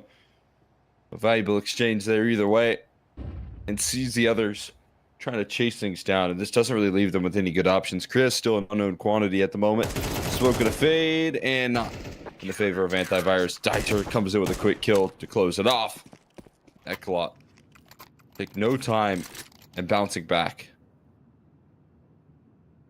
Really well done.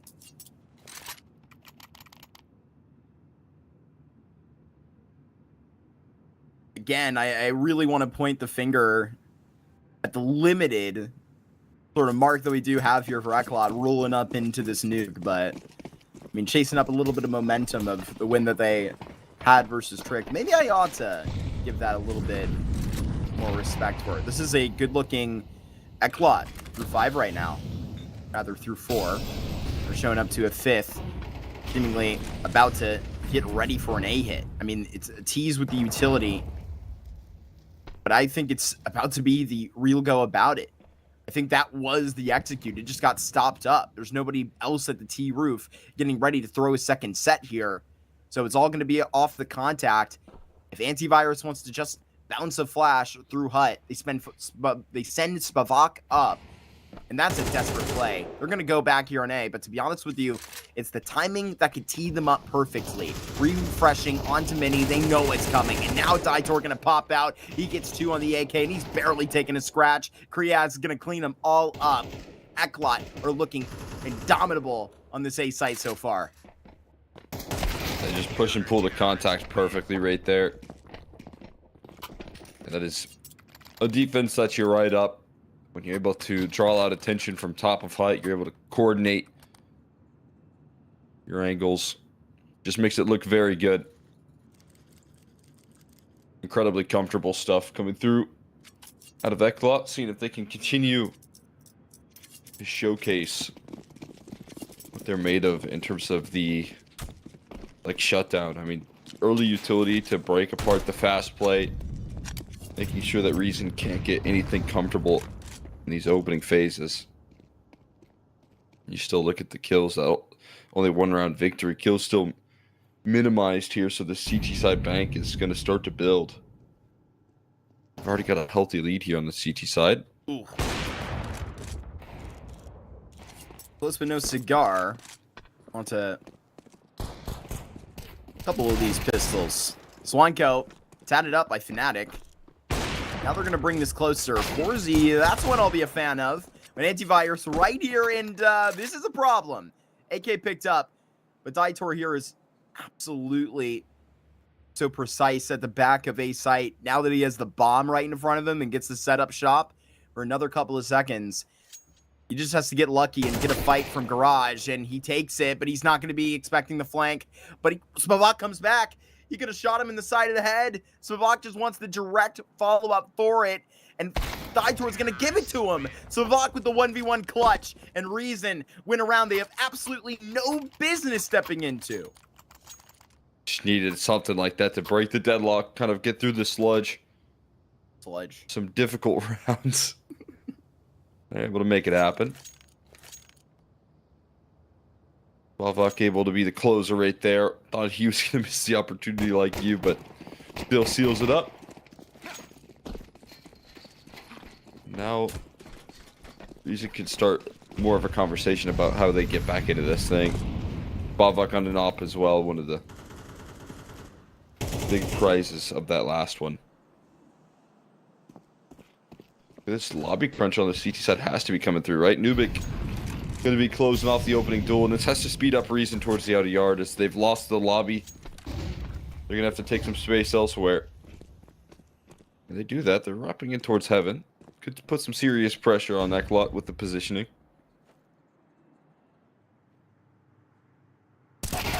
Just behind that. Oh my goodness. Swanko obliterates Kriats on the angle. And now with an opportunity with a minute 5 and perfectly set outside. Maybe your cards have been shown. Sort of realizing that. Reason, slow up for just a moment. You need to realize how exactly properly to take the next step. It's by doubling up here at both walkways into the A site. Spalak is going to go for the longer clear, but right now they got another setup 1 foot deeper into this site right now. There's not even going to be the expectation for this. What a great round out of ECLOT here. They burn out late, Cole, and it's so bright. Just not staying down for long here. Quick bounce back. Solid decision making there off the back of a pretty frustrating lost round of taking full lobby control from the get-go and utilizing that to full effect right there. Gonna find themselves a quick opportunity to recover here. Another scrappy purchase coming through. Spavak going for the hero rifle. There's not a lot of utility behind it. You're just hoping that he can be a difference maker. We try and bait those pistols, see if you can find some overextensions towards that outer yard, but get some consistency on these opening duels, and a tough time of finding it.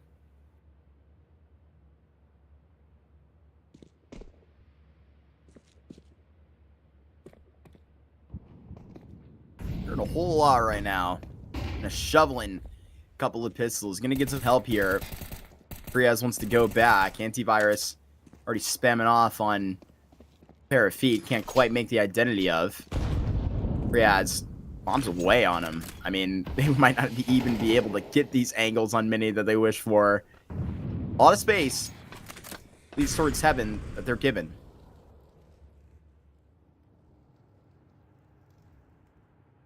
Again, the reactions here to constantly be pressuring this lobby control so valuable, but as you said, Heaven is taking control, so a little bit of ground given and ground taken back here.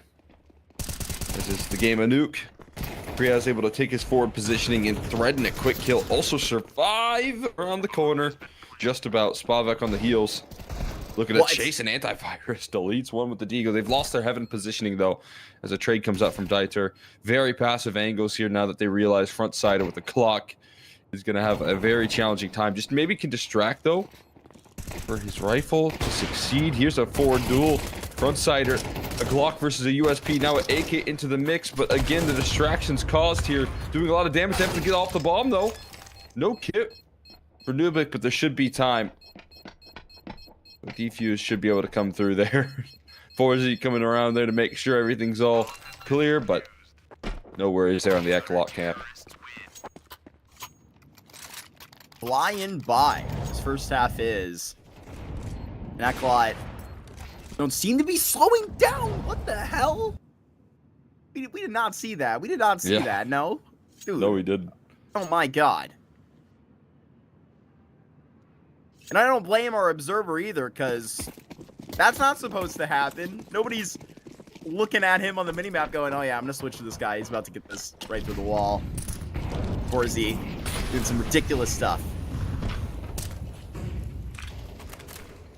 That was the, like, thought train of the observer just now that I, like, spoke out loud. Yeah, no way Or so I think. this. I've never been an observer myself, Exner. I've observed for myself. Maybe I am. Maybe I am, that actually. counts. Mm. It's a tricky job there. You It have is. to cast and It observe. is. 'Cause you're just looking at the minimap the whole time. I'm a mini-mapper myself. Forzy. Very nice shot onto Antivirus, and they're laying down the util. Dynamo always come into a position like this and never walk away without a frag. Nubik, that's a great example of Wow. it. But Yeah. again, it's a one and done. Yeah, I mean, right now they can sustain these trades. The positioning, though, looking good. And now, I feel like it's a little bit unsustainable there. Swanko going to be able to get his second on the board. And the post plates just look phenomenal here. Vent cut off. Part of your rotations shut out already. And we'll see if they can try and put things together. Molly does go down effectively on a Fnatic, but he's able to duck and weave here. Make magic happen there. And two quick headshots out of Spavak playing aim trainer. Helping out his squad to finish off this round. Priaz gonna find some exits on his way out there. Makes him do a little backflip. Might find them all if he's careful. Will be dropped eventually. Swanko got a dart. And he's okay. That's a big Heimlich round to have for a reason. They finally spit out one that they should absolutely be in contention for. That's really good work right there. And where especially they get to walk up to ECLOT right now, they have a chance to really like get a hold of the reins here economically and actually flip this to potentially best case scenario of where they can send the rest of this first half. So with even ECLOT putting down an insane start to the CT side that we have seen, nothing here is guaranteed. They got to put an exclamation point on this.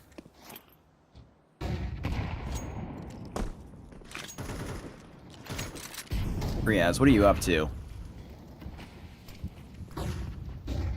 Hasn't done this yet. Might be seen by Swanko, but not. Oh, just barely at the last moment. Swanko had his head on a swivel, but Forzy, like I said, is always walking away with one. And with his life. That's the importance.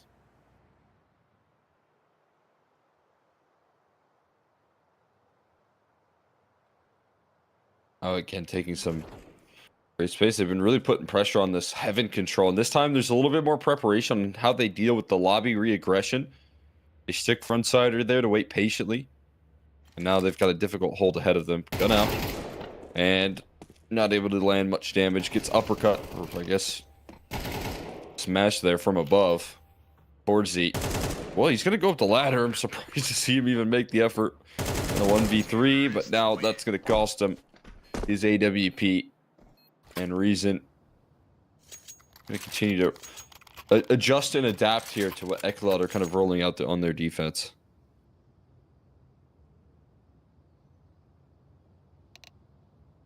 And then what's the call here? What, a tech pause.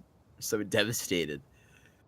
No, they are going to have to swallow a pretty tough pill right now, which I was beginning to mention in Strike Up before, where that last round 10 had a whole lot riding on it. Now the stakes have been reset for them directly, unless they want to, for some reason, force in round 11. But by all means, I think we're going to have a final gun round just right around the corner from this in 12.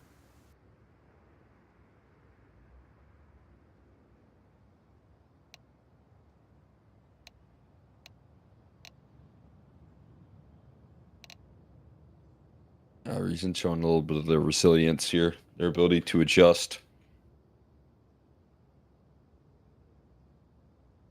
Like what they're able to bring to the table here. I mean, we've seen constant lobby aggression come out from ECLOT when they lose the outer yard control. So frontsider kind of waiting there on T roof, catching freebies is a good sign. And it's not like their outer yard control has been poorly placed.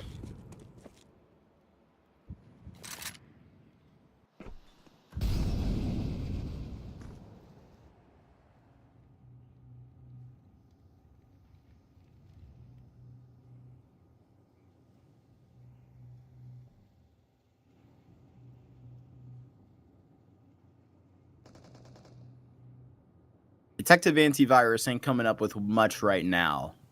It seems like another crime scene underway, informing just at the back of lobby there. Fnatic will get his hands on as many USPs, throw themselves at him. Getting a little crazy over here. Hold on. Top of T roof. Getting dinked up. Got more where this is from. Okay. No fun here. Just one easy eco farm.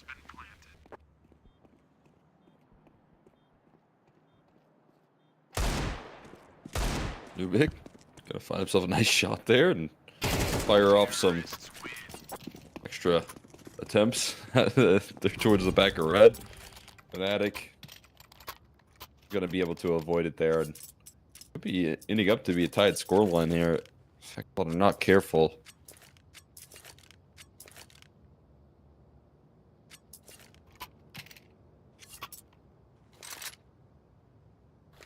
Sleeve scratching their heads with a good start there.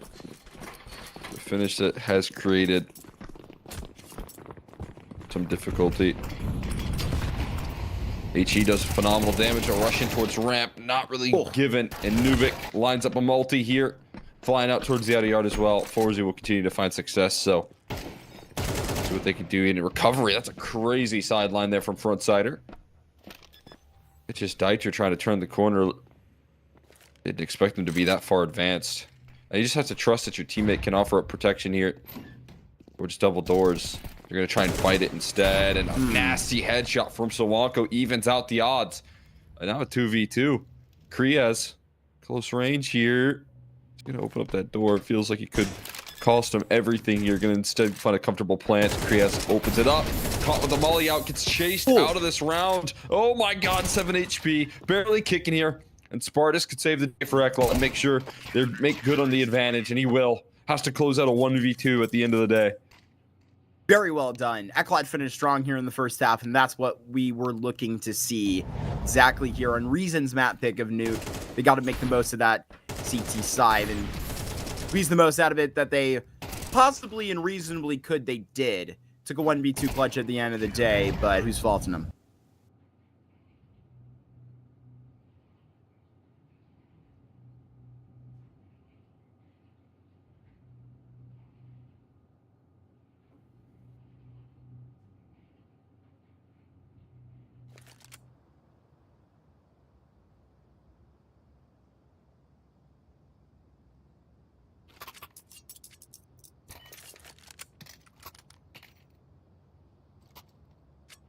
Nice. Blows are there coming through from camp of ECLOT, at least being able to provide some security. That's Spartus, who is, again, you know, not as explosive on the ratings, but is able to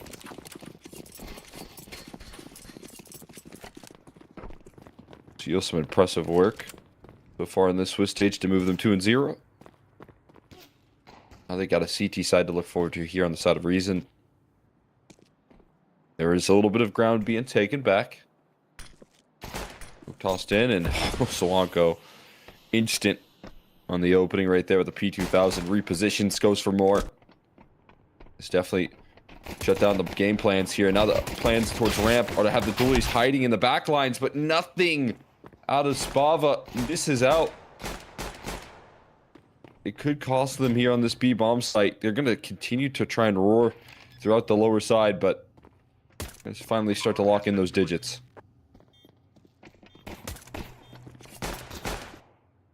Oh, Sawanko, great shot. That's what you needed to see. Maybe another out of this P2K, asking a lot of the man that's already done 3. Here's Fnatic getting in right where he needs to be. Up to the captain right now, instead of the youngest member of the squad to get a clutch. And, well, he's overwhelmed. Reason, they got the keys to the car in the second half here. 6th round.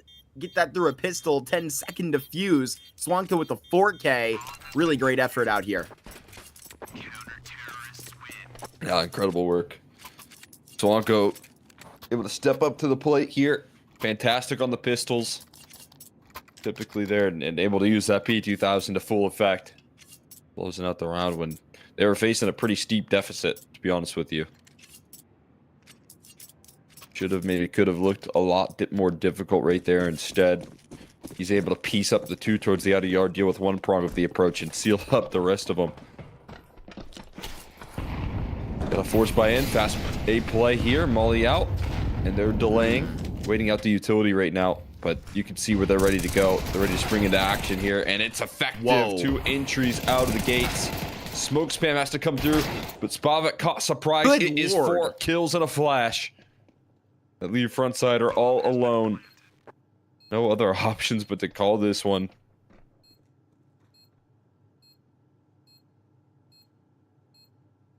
ECLOT straight up sack the A site. Take them slowing down a moment. But they understood exactly where Reason were in there. Able to just shake them out. Heaven rotation. I mean, how quick they were to snap to that. And shove them out of every possibility. Surviving with 4 as well. This is an insane tone set for the second half where we thought Reason were just about to get going.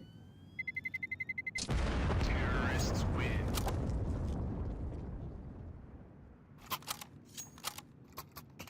looked like it there. ECLOT.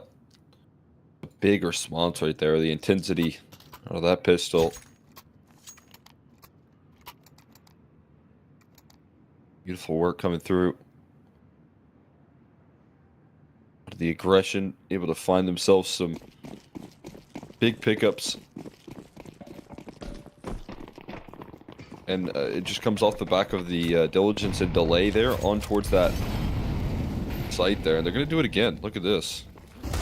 Wait for the flashbangs. They wait for the utility to come through. And the way that they scale, it just leaves it a little bit too late for them to react. 2 players in towards heaven, but they realize that turning that corner is going to be a liability. Smoke might do him a little bit of favors, but that smoke spam gonna shut out Spavik.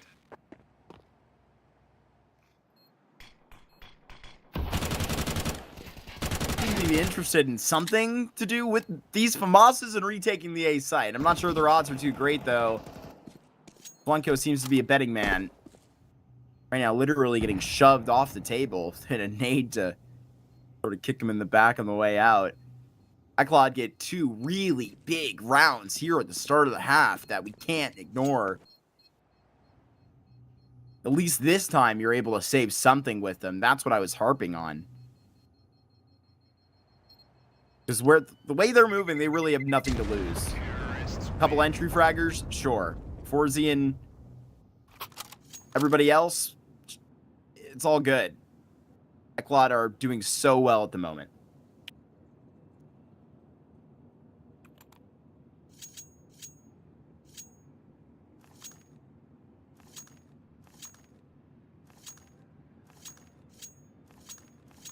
They're really impressive. This ECLOT squad show that they do have a level of depth on this T side again. And, you know, this is a pretty fresh looking roster, and they're going to keep the intensity high here. This time, though, Swanko actually helped out by the teammates. Molly going to find the opening. And the kills just continue to flow through there, 2 in quick succession here. Fortunately, they're going to wrap things up through the lobby side. And Spartus walking through the smoke there. Another Swanko doing that. Going to fall here as well. And it's just going to be 4Z in a 1v2, but a winnable one at that here. Fnatic on a USP front side here. Very low health with the FAMAS. This one is manageable, that's for sure. Good news is as well, front side, or rather, 4Z has a belt of utility and also the bomb on his back here. But is he going to get flanked? Why did he turn around? He just turned around there, Fnatic. His timing's crazy. I'm not sure what he's like, you know, putting into the possibility right now, like somebody returning from ramp potentially to go back lobby. Forzy has all kinds of space. Not too crazy of a check. Your Forzy, I figured you'd go heaven straight up. Seems like we're going down below.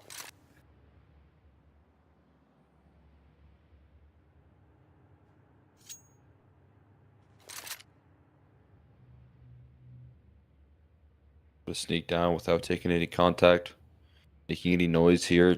This is going to put him in an even deadlier position. He's going to have to get the bomb down here soon because, yeah, I mean, you're going to hear that smoke drop, and fortunately there's nobody close enough to deny this. So locking in the digits, here's where one's rotating down. Not sure about the other, but this is the perfect angle to deal with the double doors right now. Running into the smoke, though, it allows for a little bit of shroud. And not being able to collect onto frontsider costs him his life. Because he is able to find the bomb and lock in the defuse.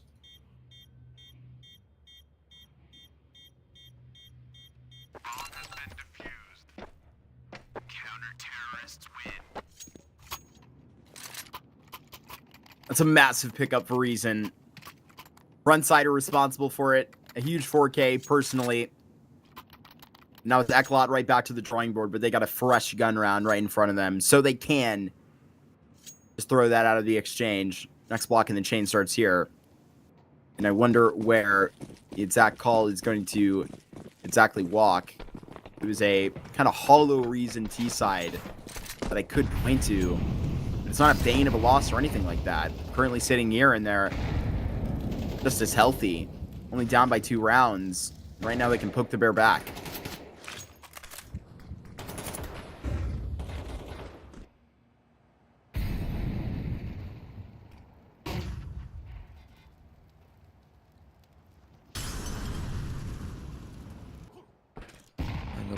Backlines here. Spavik giving himself a chance to open up with the AWP. His HE op combo, usually so deadly on this map, but tough shot there, catching players in transition. And just a isolated duel there. Forzy's going to feast on. He loves those. Apps away at range there. Antivirus sidelined. Creates an opening. Now they're going to split this one in towards the A side, and Spartus continues to find damage. There's a lot more, though, to chew through here. 2 more defenders. Could surprise in front sider, and Fnatic do just that. Quick lobby flank as well. Could do some damage there. It's just on Spavik. Forzy taking no time. Taking care of this setup here. So many big moments. I mean, Cole, they are requiring another clutch. Oh, but I the think timing. Spavak could be on for the line. The timing is just ridiculous.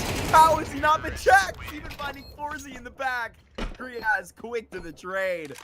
ECLOT are still grabbing these to go. And now they've got it double time. Up for 10 rounds here. This is Reason's map selection. And they're 3 rounds from thieving it away.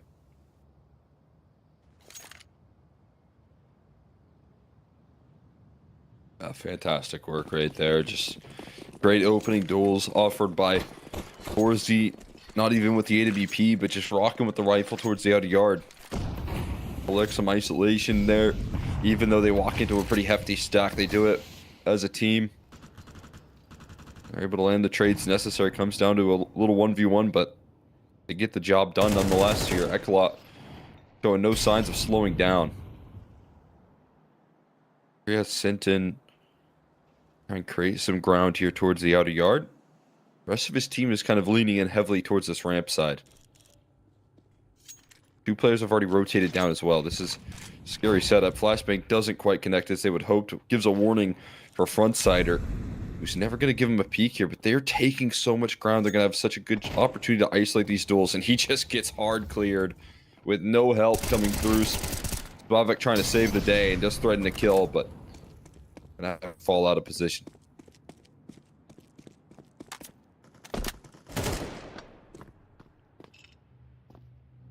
Seems like Antivirus is the only man that can cause an issue here, create the altercation, but they are always a thorn in your side. I mean, Kriaz on these lurks, the way that he has just been effective outside, just been spectacular. Both on the T and CT. 25 seconds. Zynmo get this bomb down any minute. And it seems like they will throw their lives into it. And again, I'll point the finger and sort of throw some blame out there. I'm not sure why. I mean, you need every little detail that you can pull along here. It's only one M4. Could add a friend.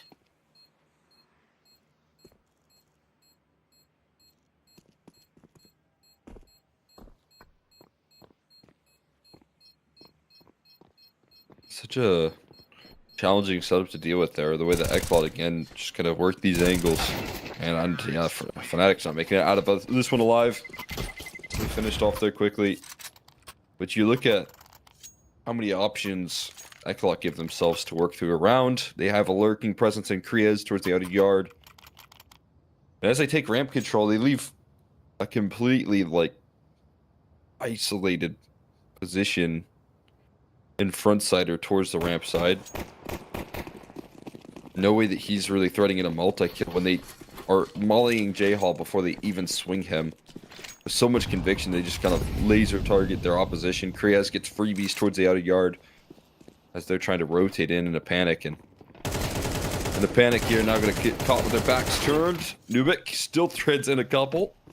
Looked a little bit awkward, but he'll take 2 for his troubles. And Forzy with the quick flick right there, gonna bail him out of this one getting any more complicated. Heaven Wrap will be a hand that just ties the bow to this round straight up at 1:15. So Spavak, not sure he's really going to be able to speak up much for himself here. Poor guy. 12 rounds here for ECLOT as they are running wild in Reason's map selection. This is a great result for them to have a nuke right followed up on their win that they had just yesterday against Tricked, 13-6. I spoke a lot about the ugly win they had against Sparta in overtime. I think that was great. This is one that's putting a lot of respect in it. All of a sudden, you're going to have 3 nuke wins in a row, like you mentioned. This is really going to be sticking out of the catalog. They continue this, dominant streak of wins that they've been able to put together as well. Can't forget that. They have been incredibly dominant. I believe it's 6 series in a row that they've won. And this is a fresh roster, right? They've been together for at least the full team for a month. With the core of 3, they've had some time together, but look at the timing. Oh my. Kriaz ready to Dude. put this one to rest. His lurks towards the outer yard have been unbelievable. And now he's looking for even more here. Spots out Solanko. Finds another kill, and he spots out more. Almost goes for 4.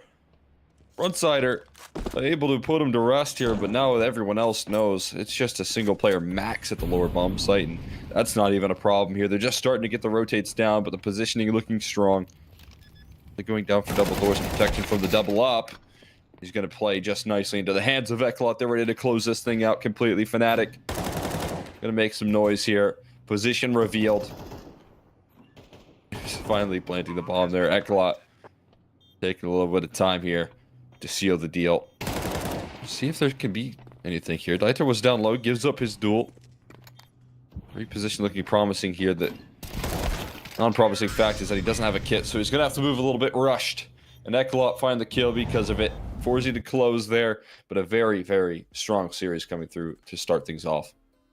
I mean, that was such an excellent performance on that nuke. I'm very pleased to see them moving about this speed, this confidently. I mean, we were just yapping about Kriaz like 30 seconds ago, but good Lord. I mean, he seems to be fitting right back like a glove since his time last back with this team, going with Sangal, for a good part of the year already. And he is just going insane. I mean, it looks like no time has passed, especially on this nuke. Like, we point to the lurks on the T side right there and how effective he was. I got to imagine, like, and, don't take this as a diss reason, but against a better team, I don't think he's going to have as much success, really just toying with them outside like that. But the value that he was providing, investigating, like every single set of CT smokes when it was reasonable to, I mean, he was really making active plays, moving throughout Garage upon that. Like, yes, it's such a great performance there. It was a pleasure to watch. Yeah. I mean, it's cool to see a lurk have that much impact there when the game plan around a T side is that he plays kind of solo, alone, doesn't get any help there. There's a lot of 4-man ramp takes a lot of, 4-man quick A plays that then he was able to kind of spring into action through mini. So you just think about the limited resources that he is able to work off of and the amount of impact that he is able to bring to the table. That's a great winning formula right there for the side. For the side of ECLOT that they'll look to try and carry forward here throughout the rest of the series. That being said, we're going to be sending this one off to a quick break, and once we do come back, we're going to be rolling into map number 2. Guys, stick with us. We'll be right back.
Here we are, pulling up to ECLOT's map selection after, well, stealing Reasons right out in front of their faces, Cole. That was a great result for them, 13-7, 3 map wins on Nuke in a row. Yeah, I mean, really cool to see out of ECLOT, and it feels like they can continue that success here on Mirage now, a map that they're very comfortable with. B sides remaining quick here on towards the B side, and as much ground being gained, but there's the injuries that flow through there. 3 in quick succession.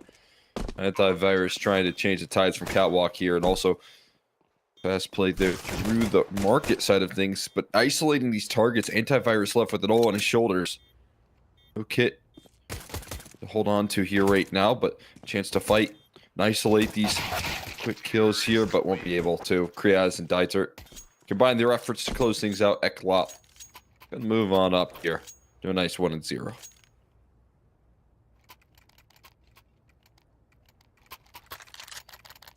Managed to get pretty lucky if we're shaking it up and really comparing things over to that Trick series. It is literally a Nuke Mirage over there that we have to compare it to, where they do have a nice 13-6 win over. And right before that, it was a 13-8, a 1 win.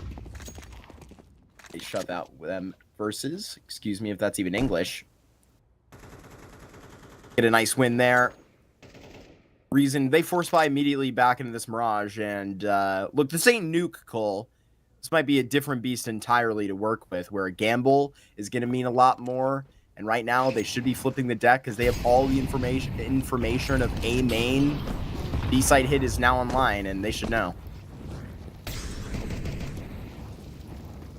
They just completely engulf the site in flames right there. You can see from their execute that if you're ECLOT, you're probably pretty thankful that there is nobody on that site to deal with the pressure.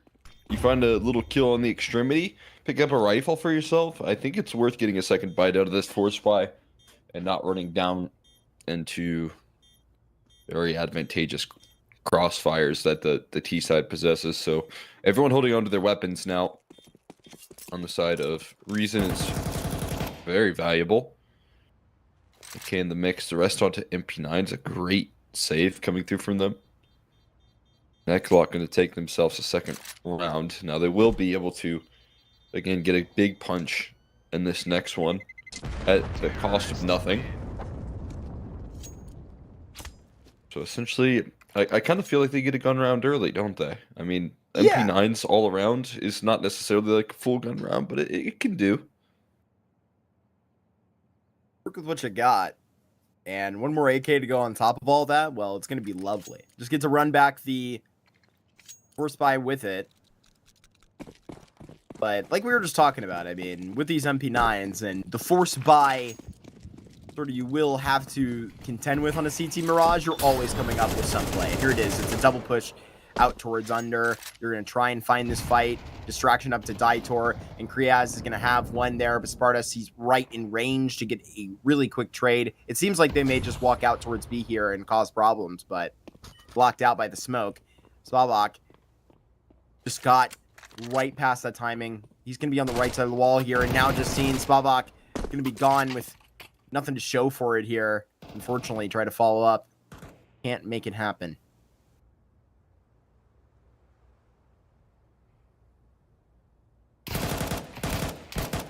Patience continues to pay off here, just letting kills flow into their open arms. Understand the game plan around Reason getting very active on these sort of rounds right now. From what we've seen out of these T sides is that the range early on can start off a little bit hasty, very aggressive.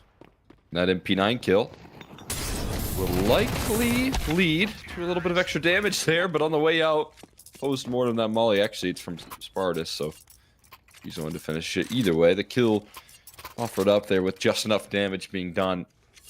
Make sure there's no further complications in that round. ECLOT going to walk away with the 0-3, comfortably working through, but as I was saying, I feel like ECLOT showing some serious range. They've had some off-spawn calls that they've thrown out of the gates in that last map. They've also been able to show and let Kriaz do work his magic in the late lurks and things of that nature, so it has to feel like a very difficult team to figure out here if you're Reason. Just time they're going to keep the intensity high here. They've already worked their way out towards middle and are firing shots.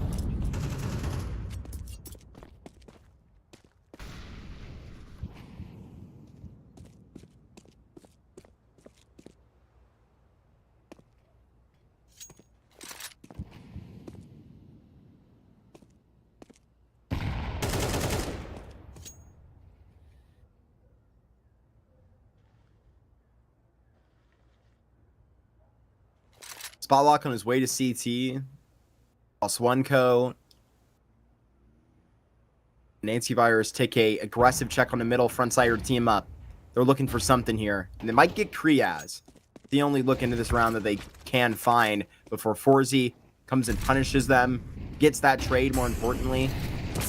45 seconds here, Cole. And right now where they're trying to just protect and be private about this, they don't have the time to. Those shots go missing towards mid right there. Big time. 3 excellent connections coming through. Got a Fnatic, Frontsider, and Antivirus all unifying their efforts in that mid defense. Won't be able to really get much of an advantage off of Spartus's lurk. Except for a kill. Maybe something extra here. And just some exit damage could be nice. And there's some more of it. Oh, not too bad there from Spartus on the way out of this round. Probably going to lead to a save as the bomb is way too far removed. Can hang in there for the remainder. They're usually going to get on the board there. Throwing a lot of numbers at the problem of middle right there is a fantastic look. But up actually taken out of the hands is a great parting gift there for Forzy to work with in the future. If they want to continue to throw numbers towards middle, they're going to have to deal with that AWP.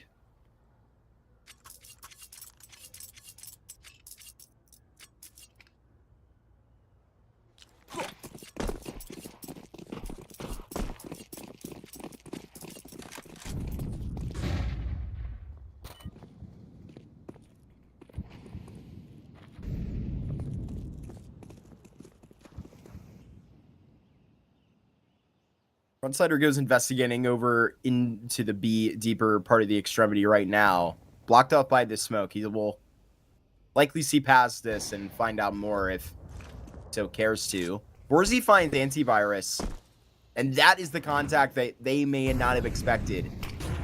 Through 40 seconds. Got to find a frag back. Kriaz, so sharp.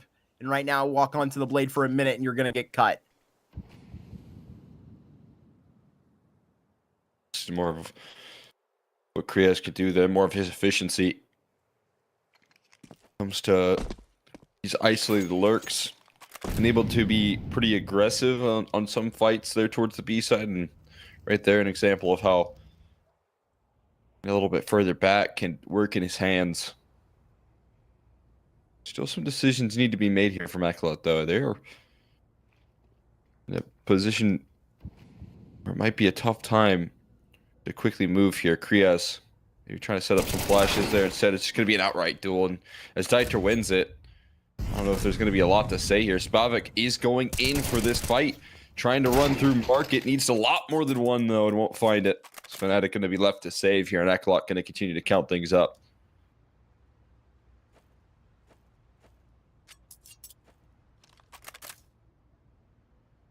Bomb has been planted. Way to recover. No problem switching up the tempo there, and I feel like setting the gear of, the rhythm that they're going to be following for the rest of this first half.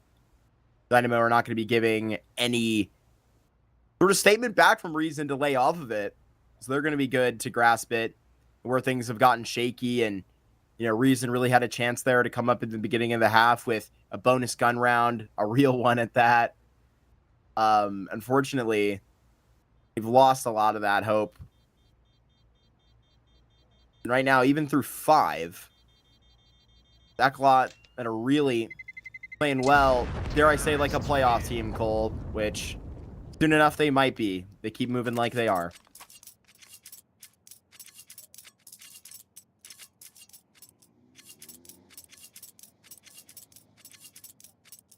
Six wins in a row will get him there. That's for sure. Series-wise here. Series-wide.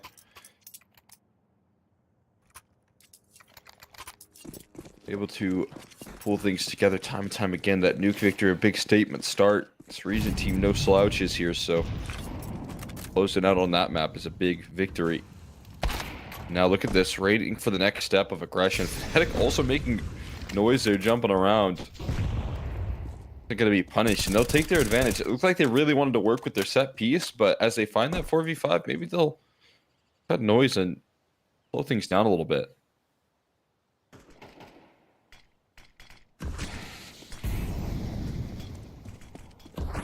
ECLOT look to acquire the safe site. Vivok gambles deeper into where they actually hold this. Fnatic is going to get all of the attention here where they clear just directly under balcony, at least from the positioning. They're still securing 2 frags, but maybe that's not even good enough. Frontsider and his help is here in CT. Seems like that's where the vision of the line is set by ECLOT, trying to tear this round out of the hands. 50 seconds. And now they've cleared deep in the jungle, so they know where this has to go. Frontsider, huge heads-up play right now.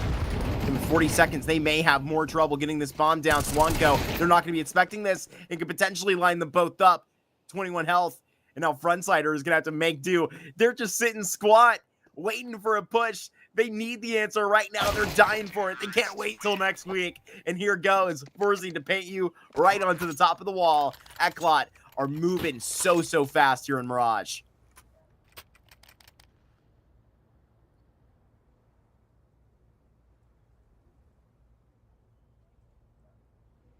Suffocating that round out completely. That's brutal stuff.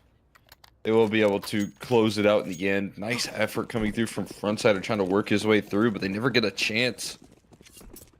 Isolate those targets. It's a unified effort. They have just enough health to tank through that round.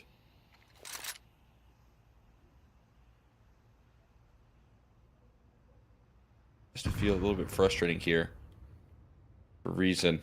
Another example, though, how some aggression can work out here. The execution is on. Smokes are in. And everyone who's just cleared out apps and middle is already rotating on the scene here. This is their only way to win it, is if they can get everyone involved on this defense, and they just might here, but the utility is still so effective. So still so difficult to crack through here. Frontsider somehow showing his composure despite getting spammed down, and everyone flying through the smokes here with the trades coming through, a pinstripe in the feed. And ECLOT onto 6 now, because they have no trouble breaking down the stack.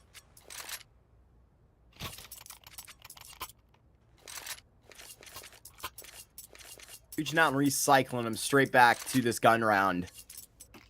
Making it so quick here.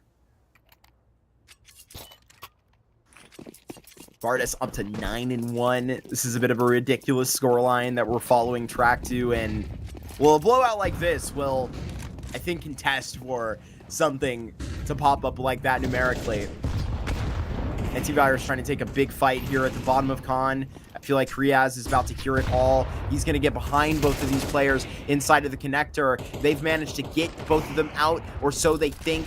Player from Cat may have been just caught in the process. Get Forzy out of the run. He's gotten Frontsider with this. Vivok, he's going to need to hit a quick flick, but can't do so. ECLOT melt them off the line. 5v5 in middle. Let's just fight and see what happens there. Deathmatch, straight up. Yeah, I mean, and look what happens there. It's ECLOT that remain on top and looking in phenomenal shape there. They just take those duels head on.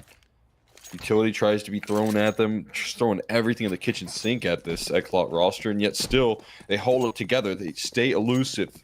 So hard to track there in the positioning, and piece by piece get plucked out of the server. Even with the fact that they were trying to coordinate those efforts, they still get isolated. They still get disrupted by the T-side utility they're sent back.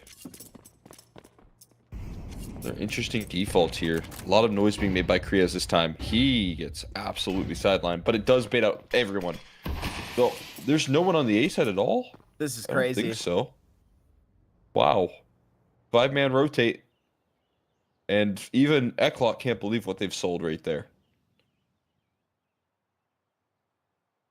So paranoid of the rotation. They're just going to leave a site. Real estate completely without an owner. Vitor signing the papers, attempting a default plant. Somehow, ECLOT can still lose this round. And it seems like they will.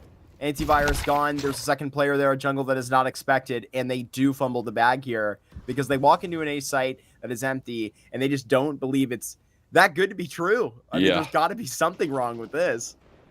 Yeah, that's the thing right there. If you're going to be able to, or at least try to send a player first in towards the B site and pretty much sacrifice his life, you at least got to trust a little bit that you can, take advantage of that, and that you did cause a little bit of chaos. I understand the idea of not rotating everyone there without seeing the bomb. Like, that is a bold call from Reason, but for ECLOT, they miss that window of opportunity by the fact that they just don't pounce in time.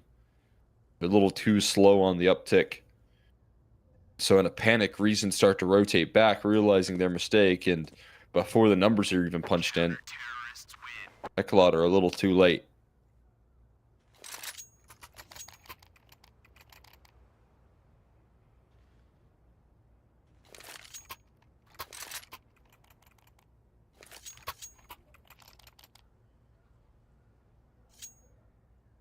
Some ugly Counter-Strike at the beginning of that round.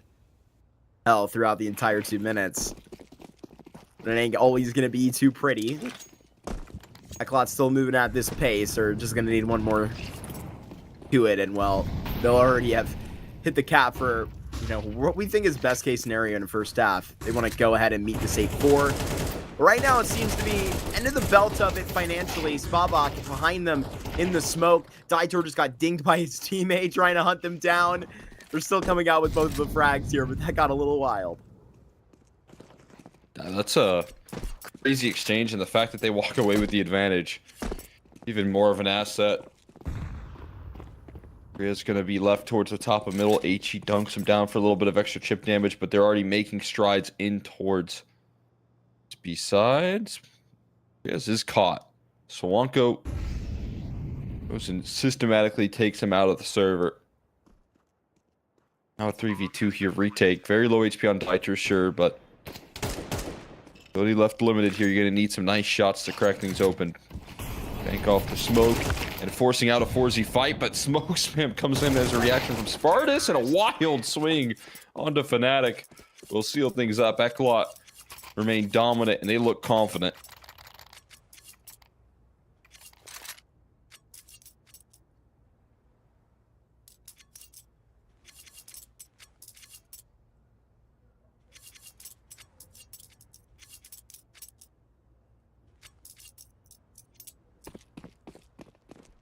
One-way ticket to playoffs here. That clock ride in first class.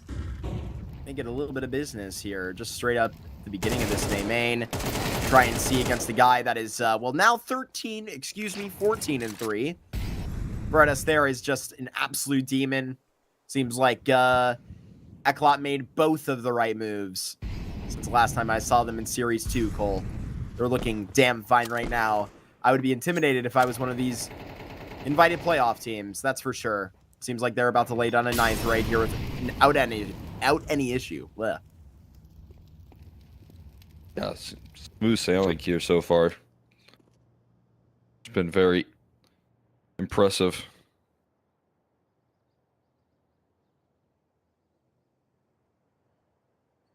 And this doesn't seem to be any different here. Still remain cautious.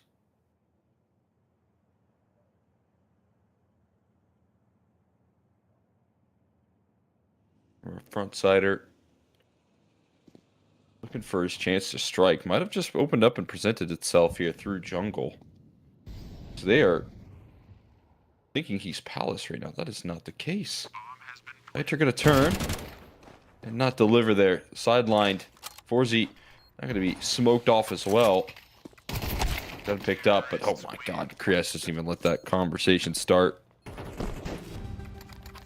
Will be shut down in the end. ECLOT 9 rounds near in double digits. What a pace. This thing is hardly even a conversation. Reason are just happy to sit at the table here. Across from ECLOT in this best of 3. I'm saying that it should be a lot closer than this, but dude, I mean, that's the feeling here, Cole. This is a blowout. It's not close. ECLOT are practically already in that round of 16. They can taste it.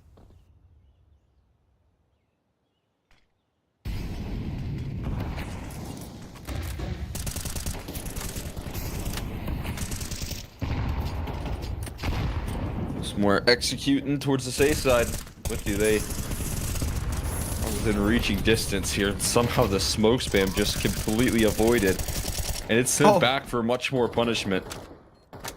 Dites are already tucked in towards CT. That is a non-option. This retake has to come through either on the flanks or, I guess in this case, all through jungle and connector. Best of luck trying to make that happen here. Smoke trying to switch up the aim, force out repositions, and Kriya's trying to figure it out here, but a team kill is what's threaded in there to start off this retake. A disaster of a half there for poor reason, and ECLOT will take full advantage of the chaos. So well done in that first half. ECLOT here are just looking so insane. I'll repeat my point that I just made a couple rounds ago again. Spartus and Kriaz, I mean, they just complement this roster so well with how much force they already have with Zaitor and Forzy. They seem to look like naturals playing under NBQ.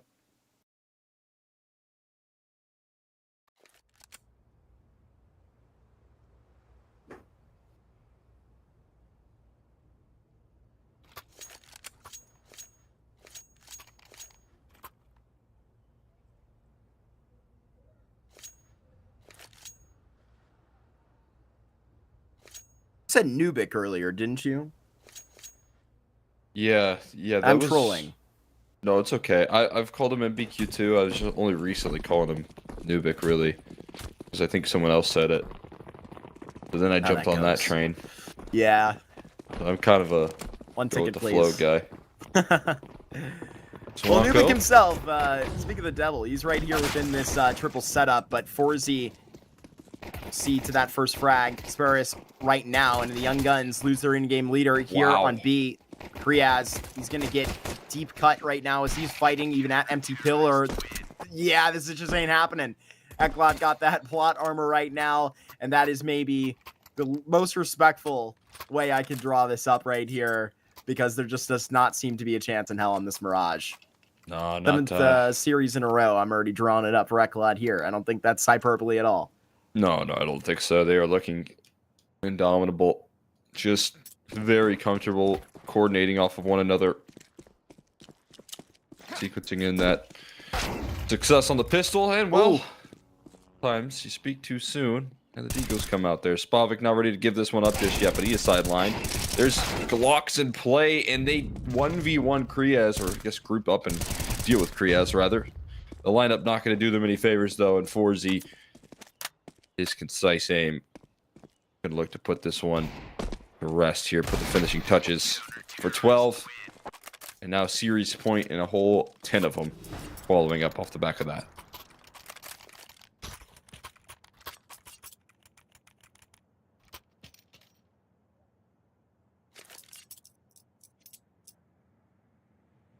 The next series that we're going to be seeing today is 500 in ARCRED. That will be to finish. I don't want to hear any complaints in the chat. You had 6 maps before this, so quiet down. One could be exciting, though, so we're going to have to wait for it.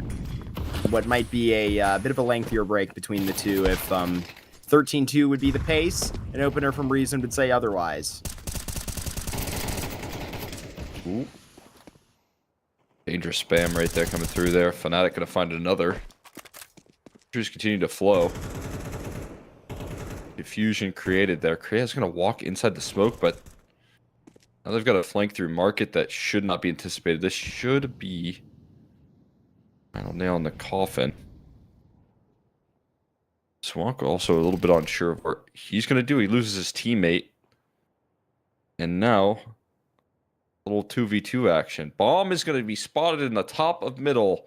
And that's the last thing you could afford right there. They're going to sit on top of it like a goose egg now. And it's recovery mode here for the T side. Your element of surprise given over, but still winning the head-to-head here. It's just going to be on Spartus now to seal things up. He might not get there in time. They're holding for him, and Fnatic has just made that contact even. I mean, just hit him up. So 40 seconds here. They're going to rip this bomb and just trip it back to A. Artis will, I mean, literally have the option whether they go for this or not. Wouldn't blame him if he didn't want to go for it, but you're lame if you don't. I hope you're watching this back. And it doesn't seem like he's a part of the club I'm suggesting, but maybe I spoke too soon. Level 1v2 clutch to close out the map. Yeah, I'm with you. That's a kill if he just inched his way a little bit forward. Would be sure to fall. Dramatic But, irony. The audience knows. Character does not. Mhm. Matic just runs away. Bye-bye. Hold on to the guns for now. Kind of important that he does, because the rest of the squad in a very peculiar position. One that will get answered quickly by BQ getting the force buy rolling. Force you to follow up. Bartis, 18-5, the good guy he is going to hand it over to Krias. What a nice guy.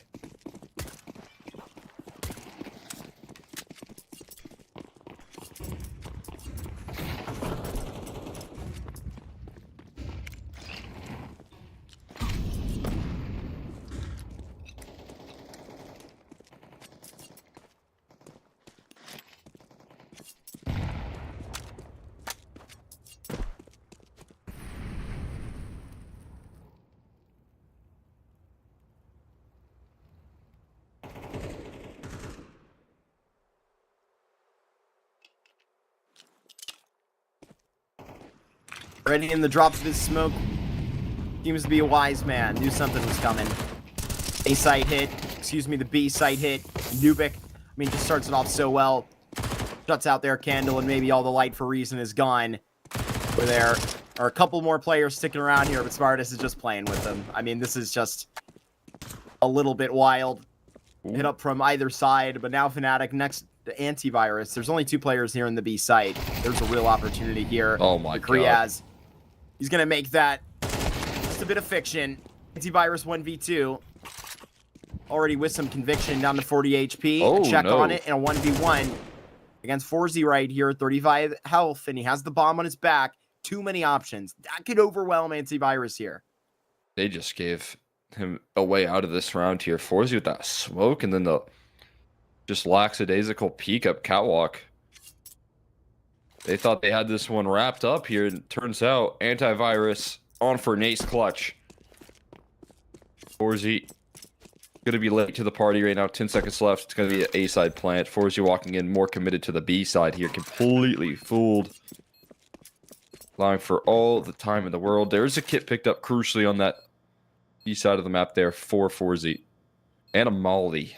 So we'll see if it's used towards Palace. That's the big win condition. He's got to continue to play this one quick, though. So many angles to clear out. Every second that ticks off is more panic created. He's still diligent about the way he's clearing out these angles. Is that molly going to go? Going one place, though. Ooh, not that. Clear into Palace. I am incorrect about it. Yeah. Or he's using anything for free here, Cole, and it seems like he will just fold away for one of these. Wow. Well done. It was over. What was that, a 1v3? Antivirus puts up 1v2 at a bare minimum. 39 That's health. a 2v4 entirely. Yeah. I had that one in the bag there. Huge fumble for ECLOT in a weird way as well. Just to, again, getting a little bit too easy going on some of those peaks and even just like weird utility. That smoke was so bizarre. Just wonder why that smoke was even dropped there from 4Z. 3v1, you just keep your guns out at all times, and could have been finished off there with ease. It's not going to be made to be a little bit difficult. Now, there's still a huge mountain to climb, which is the unfortunate factor here for Reason. If this was a little bit more of a close game, we'd be much more concerned for how they played out that last round, but in this case, there's still 8 chances to find the finish line.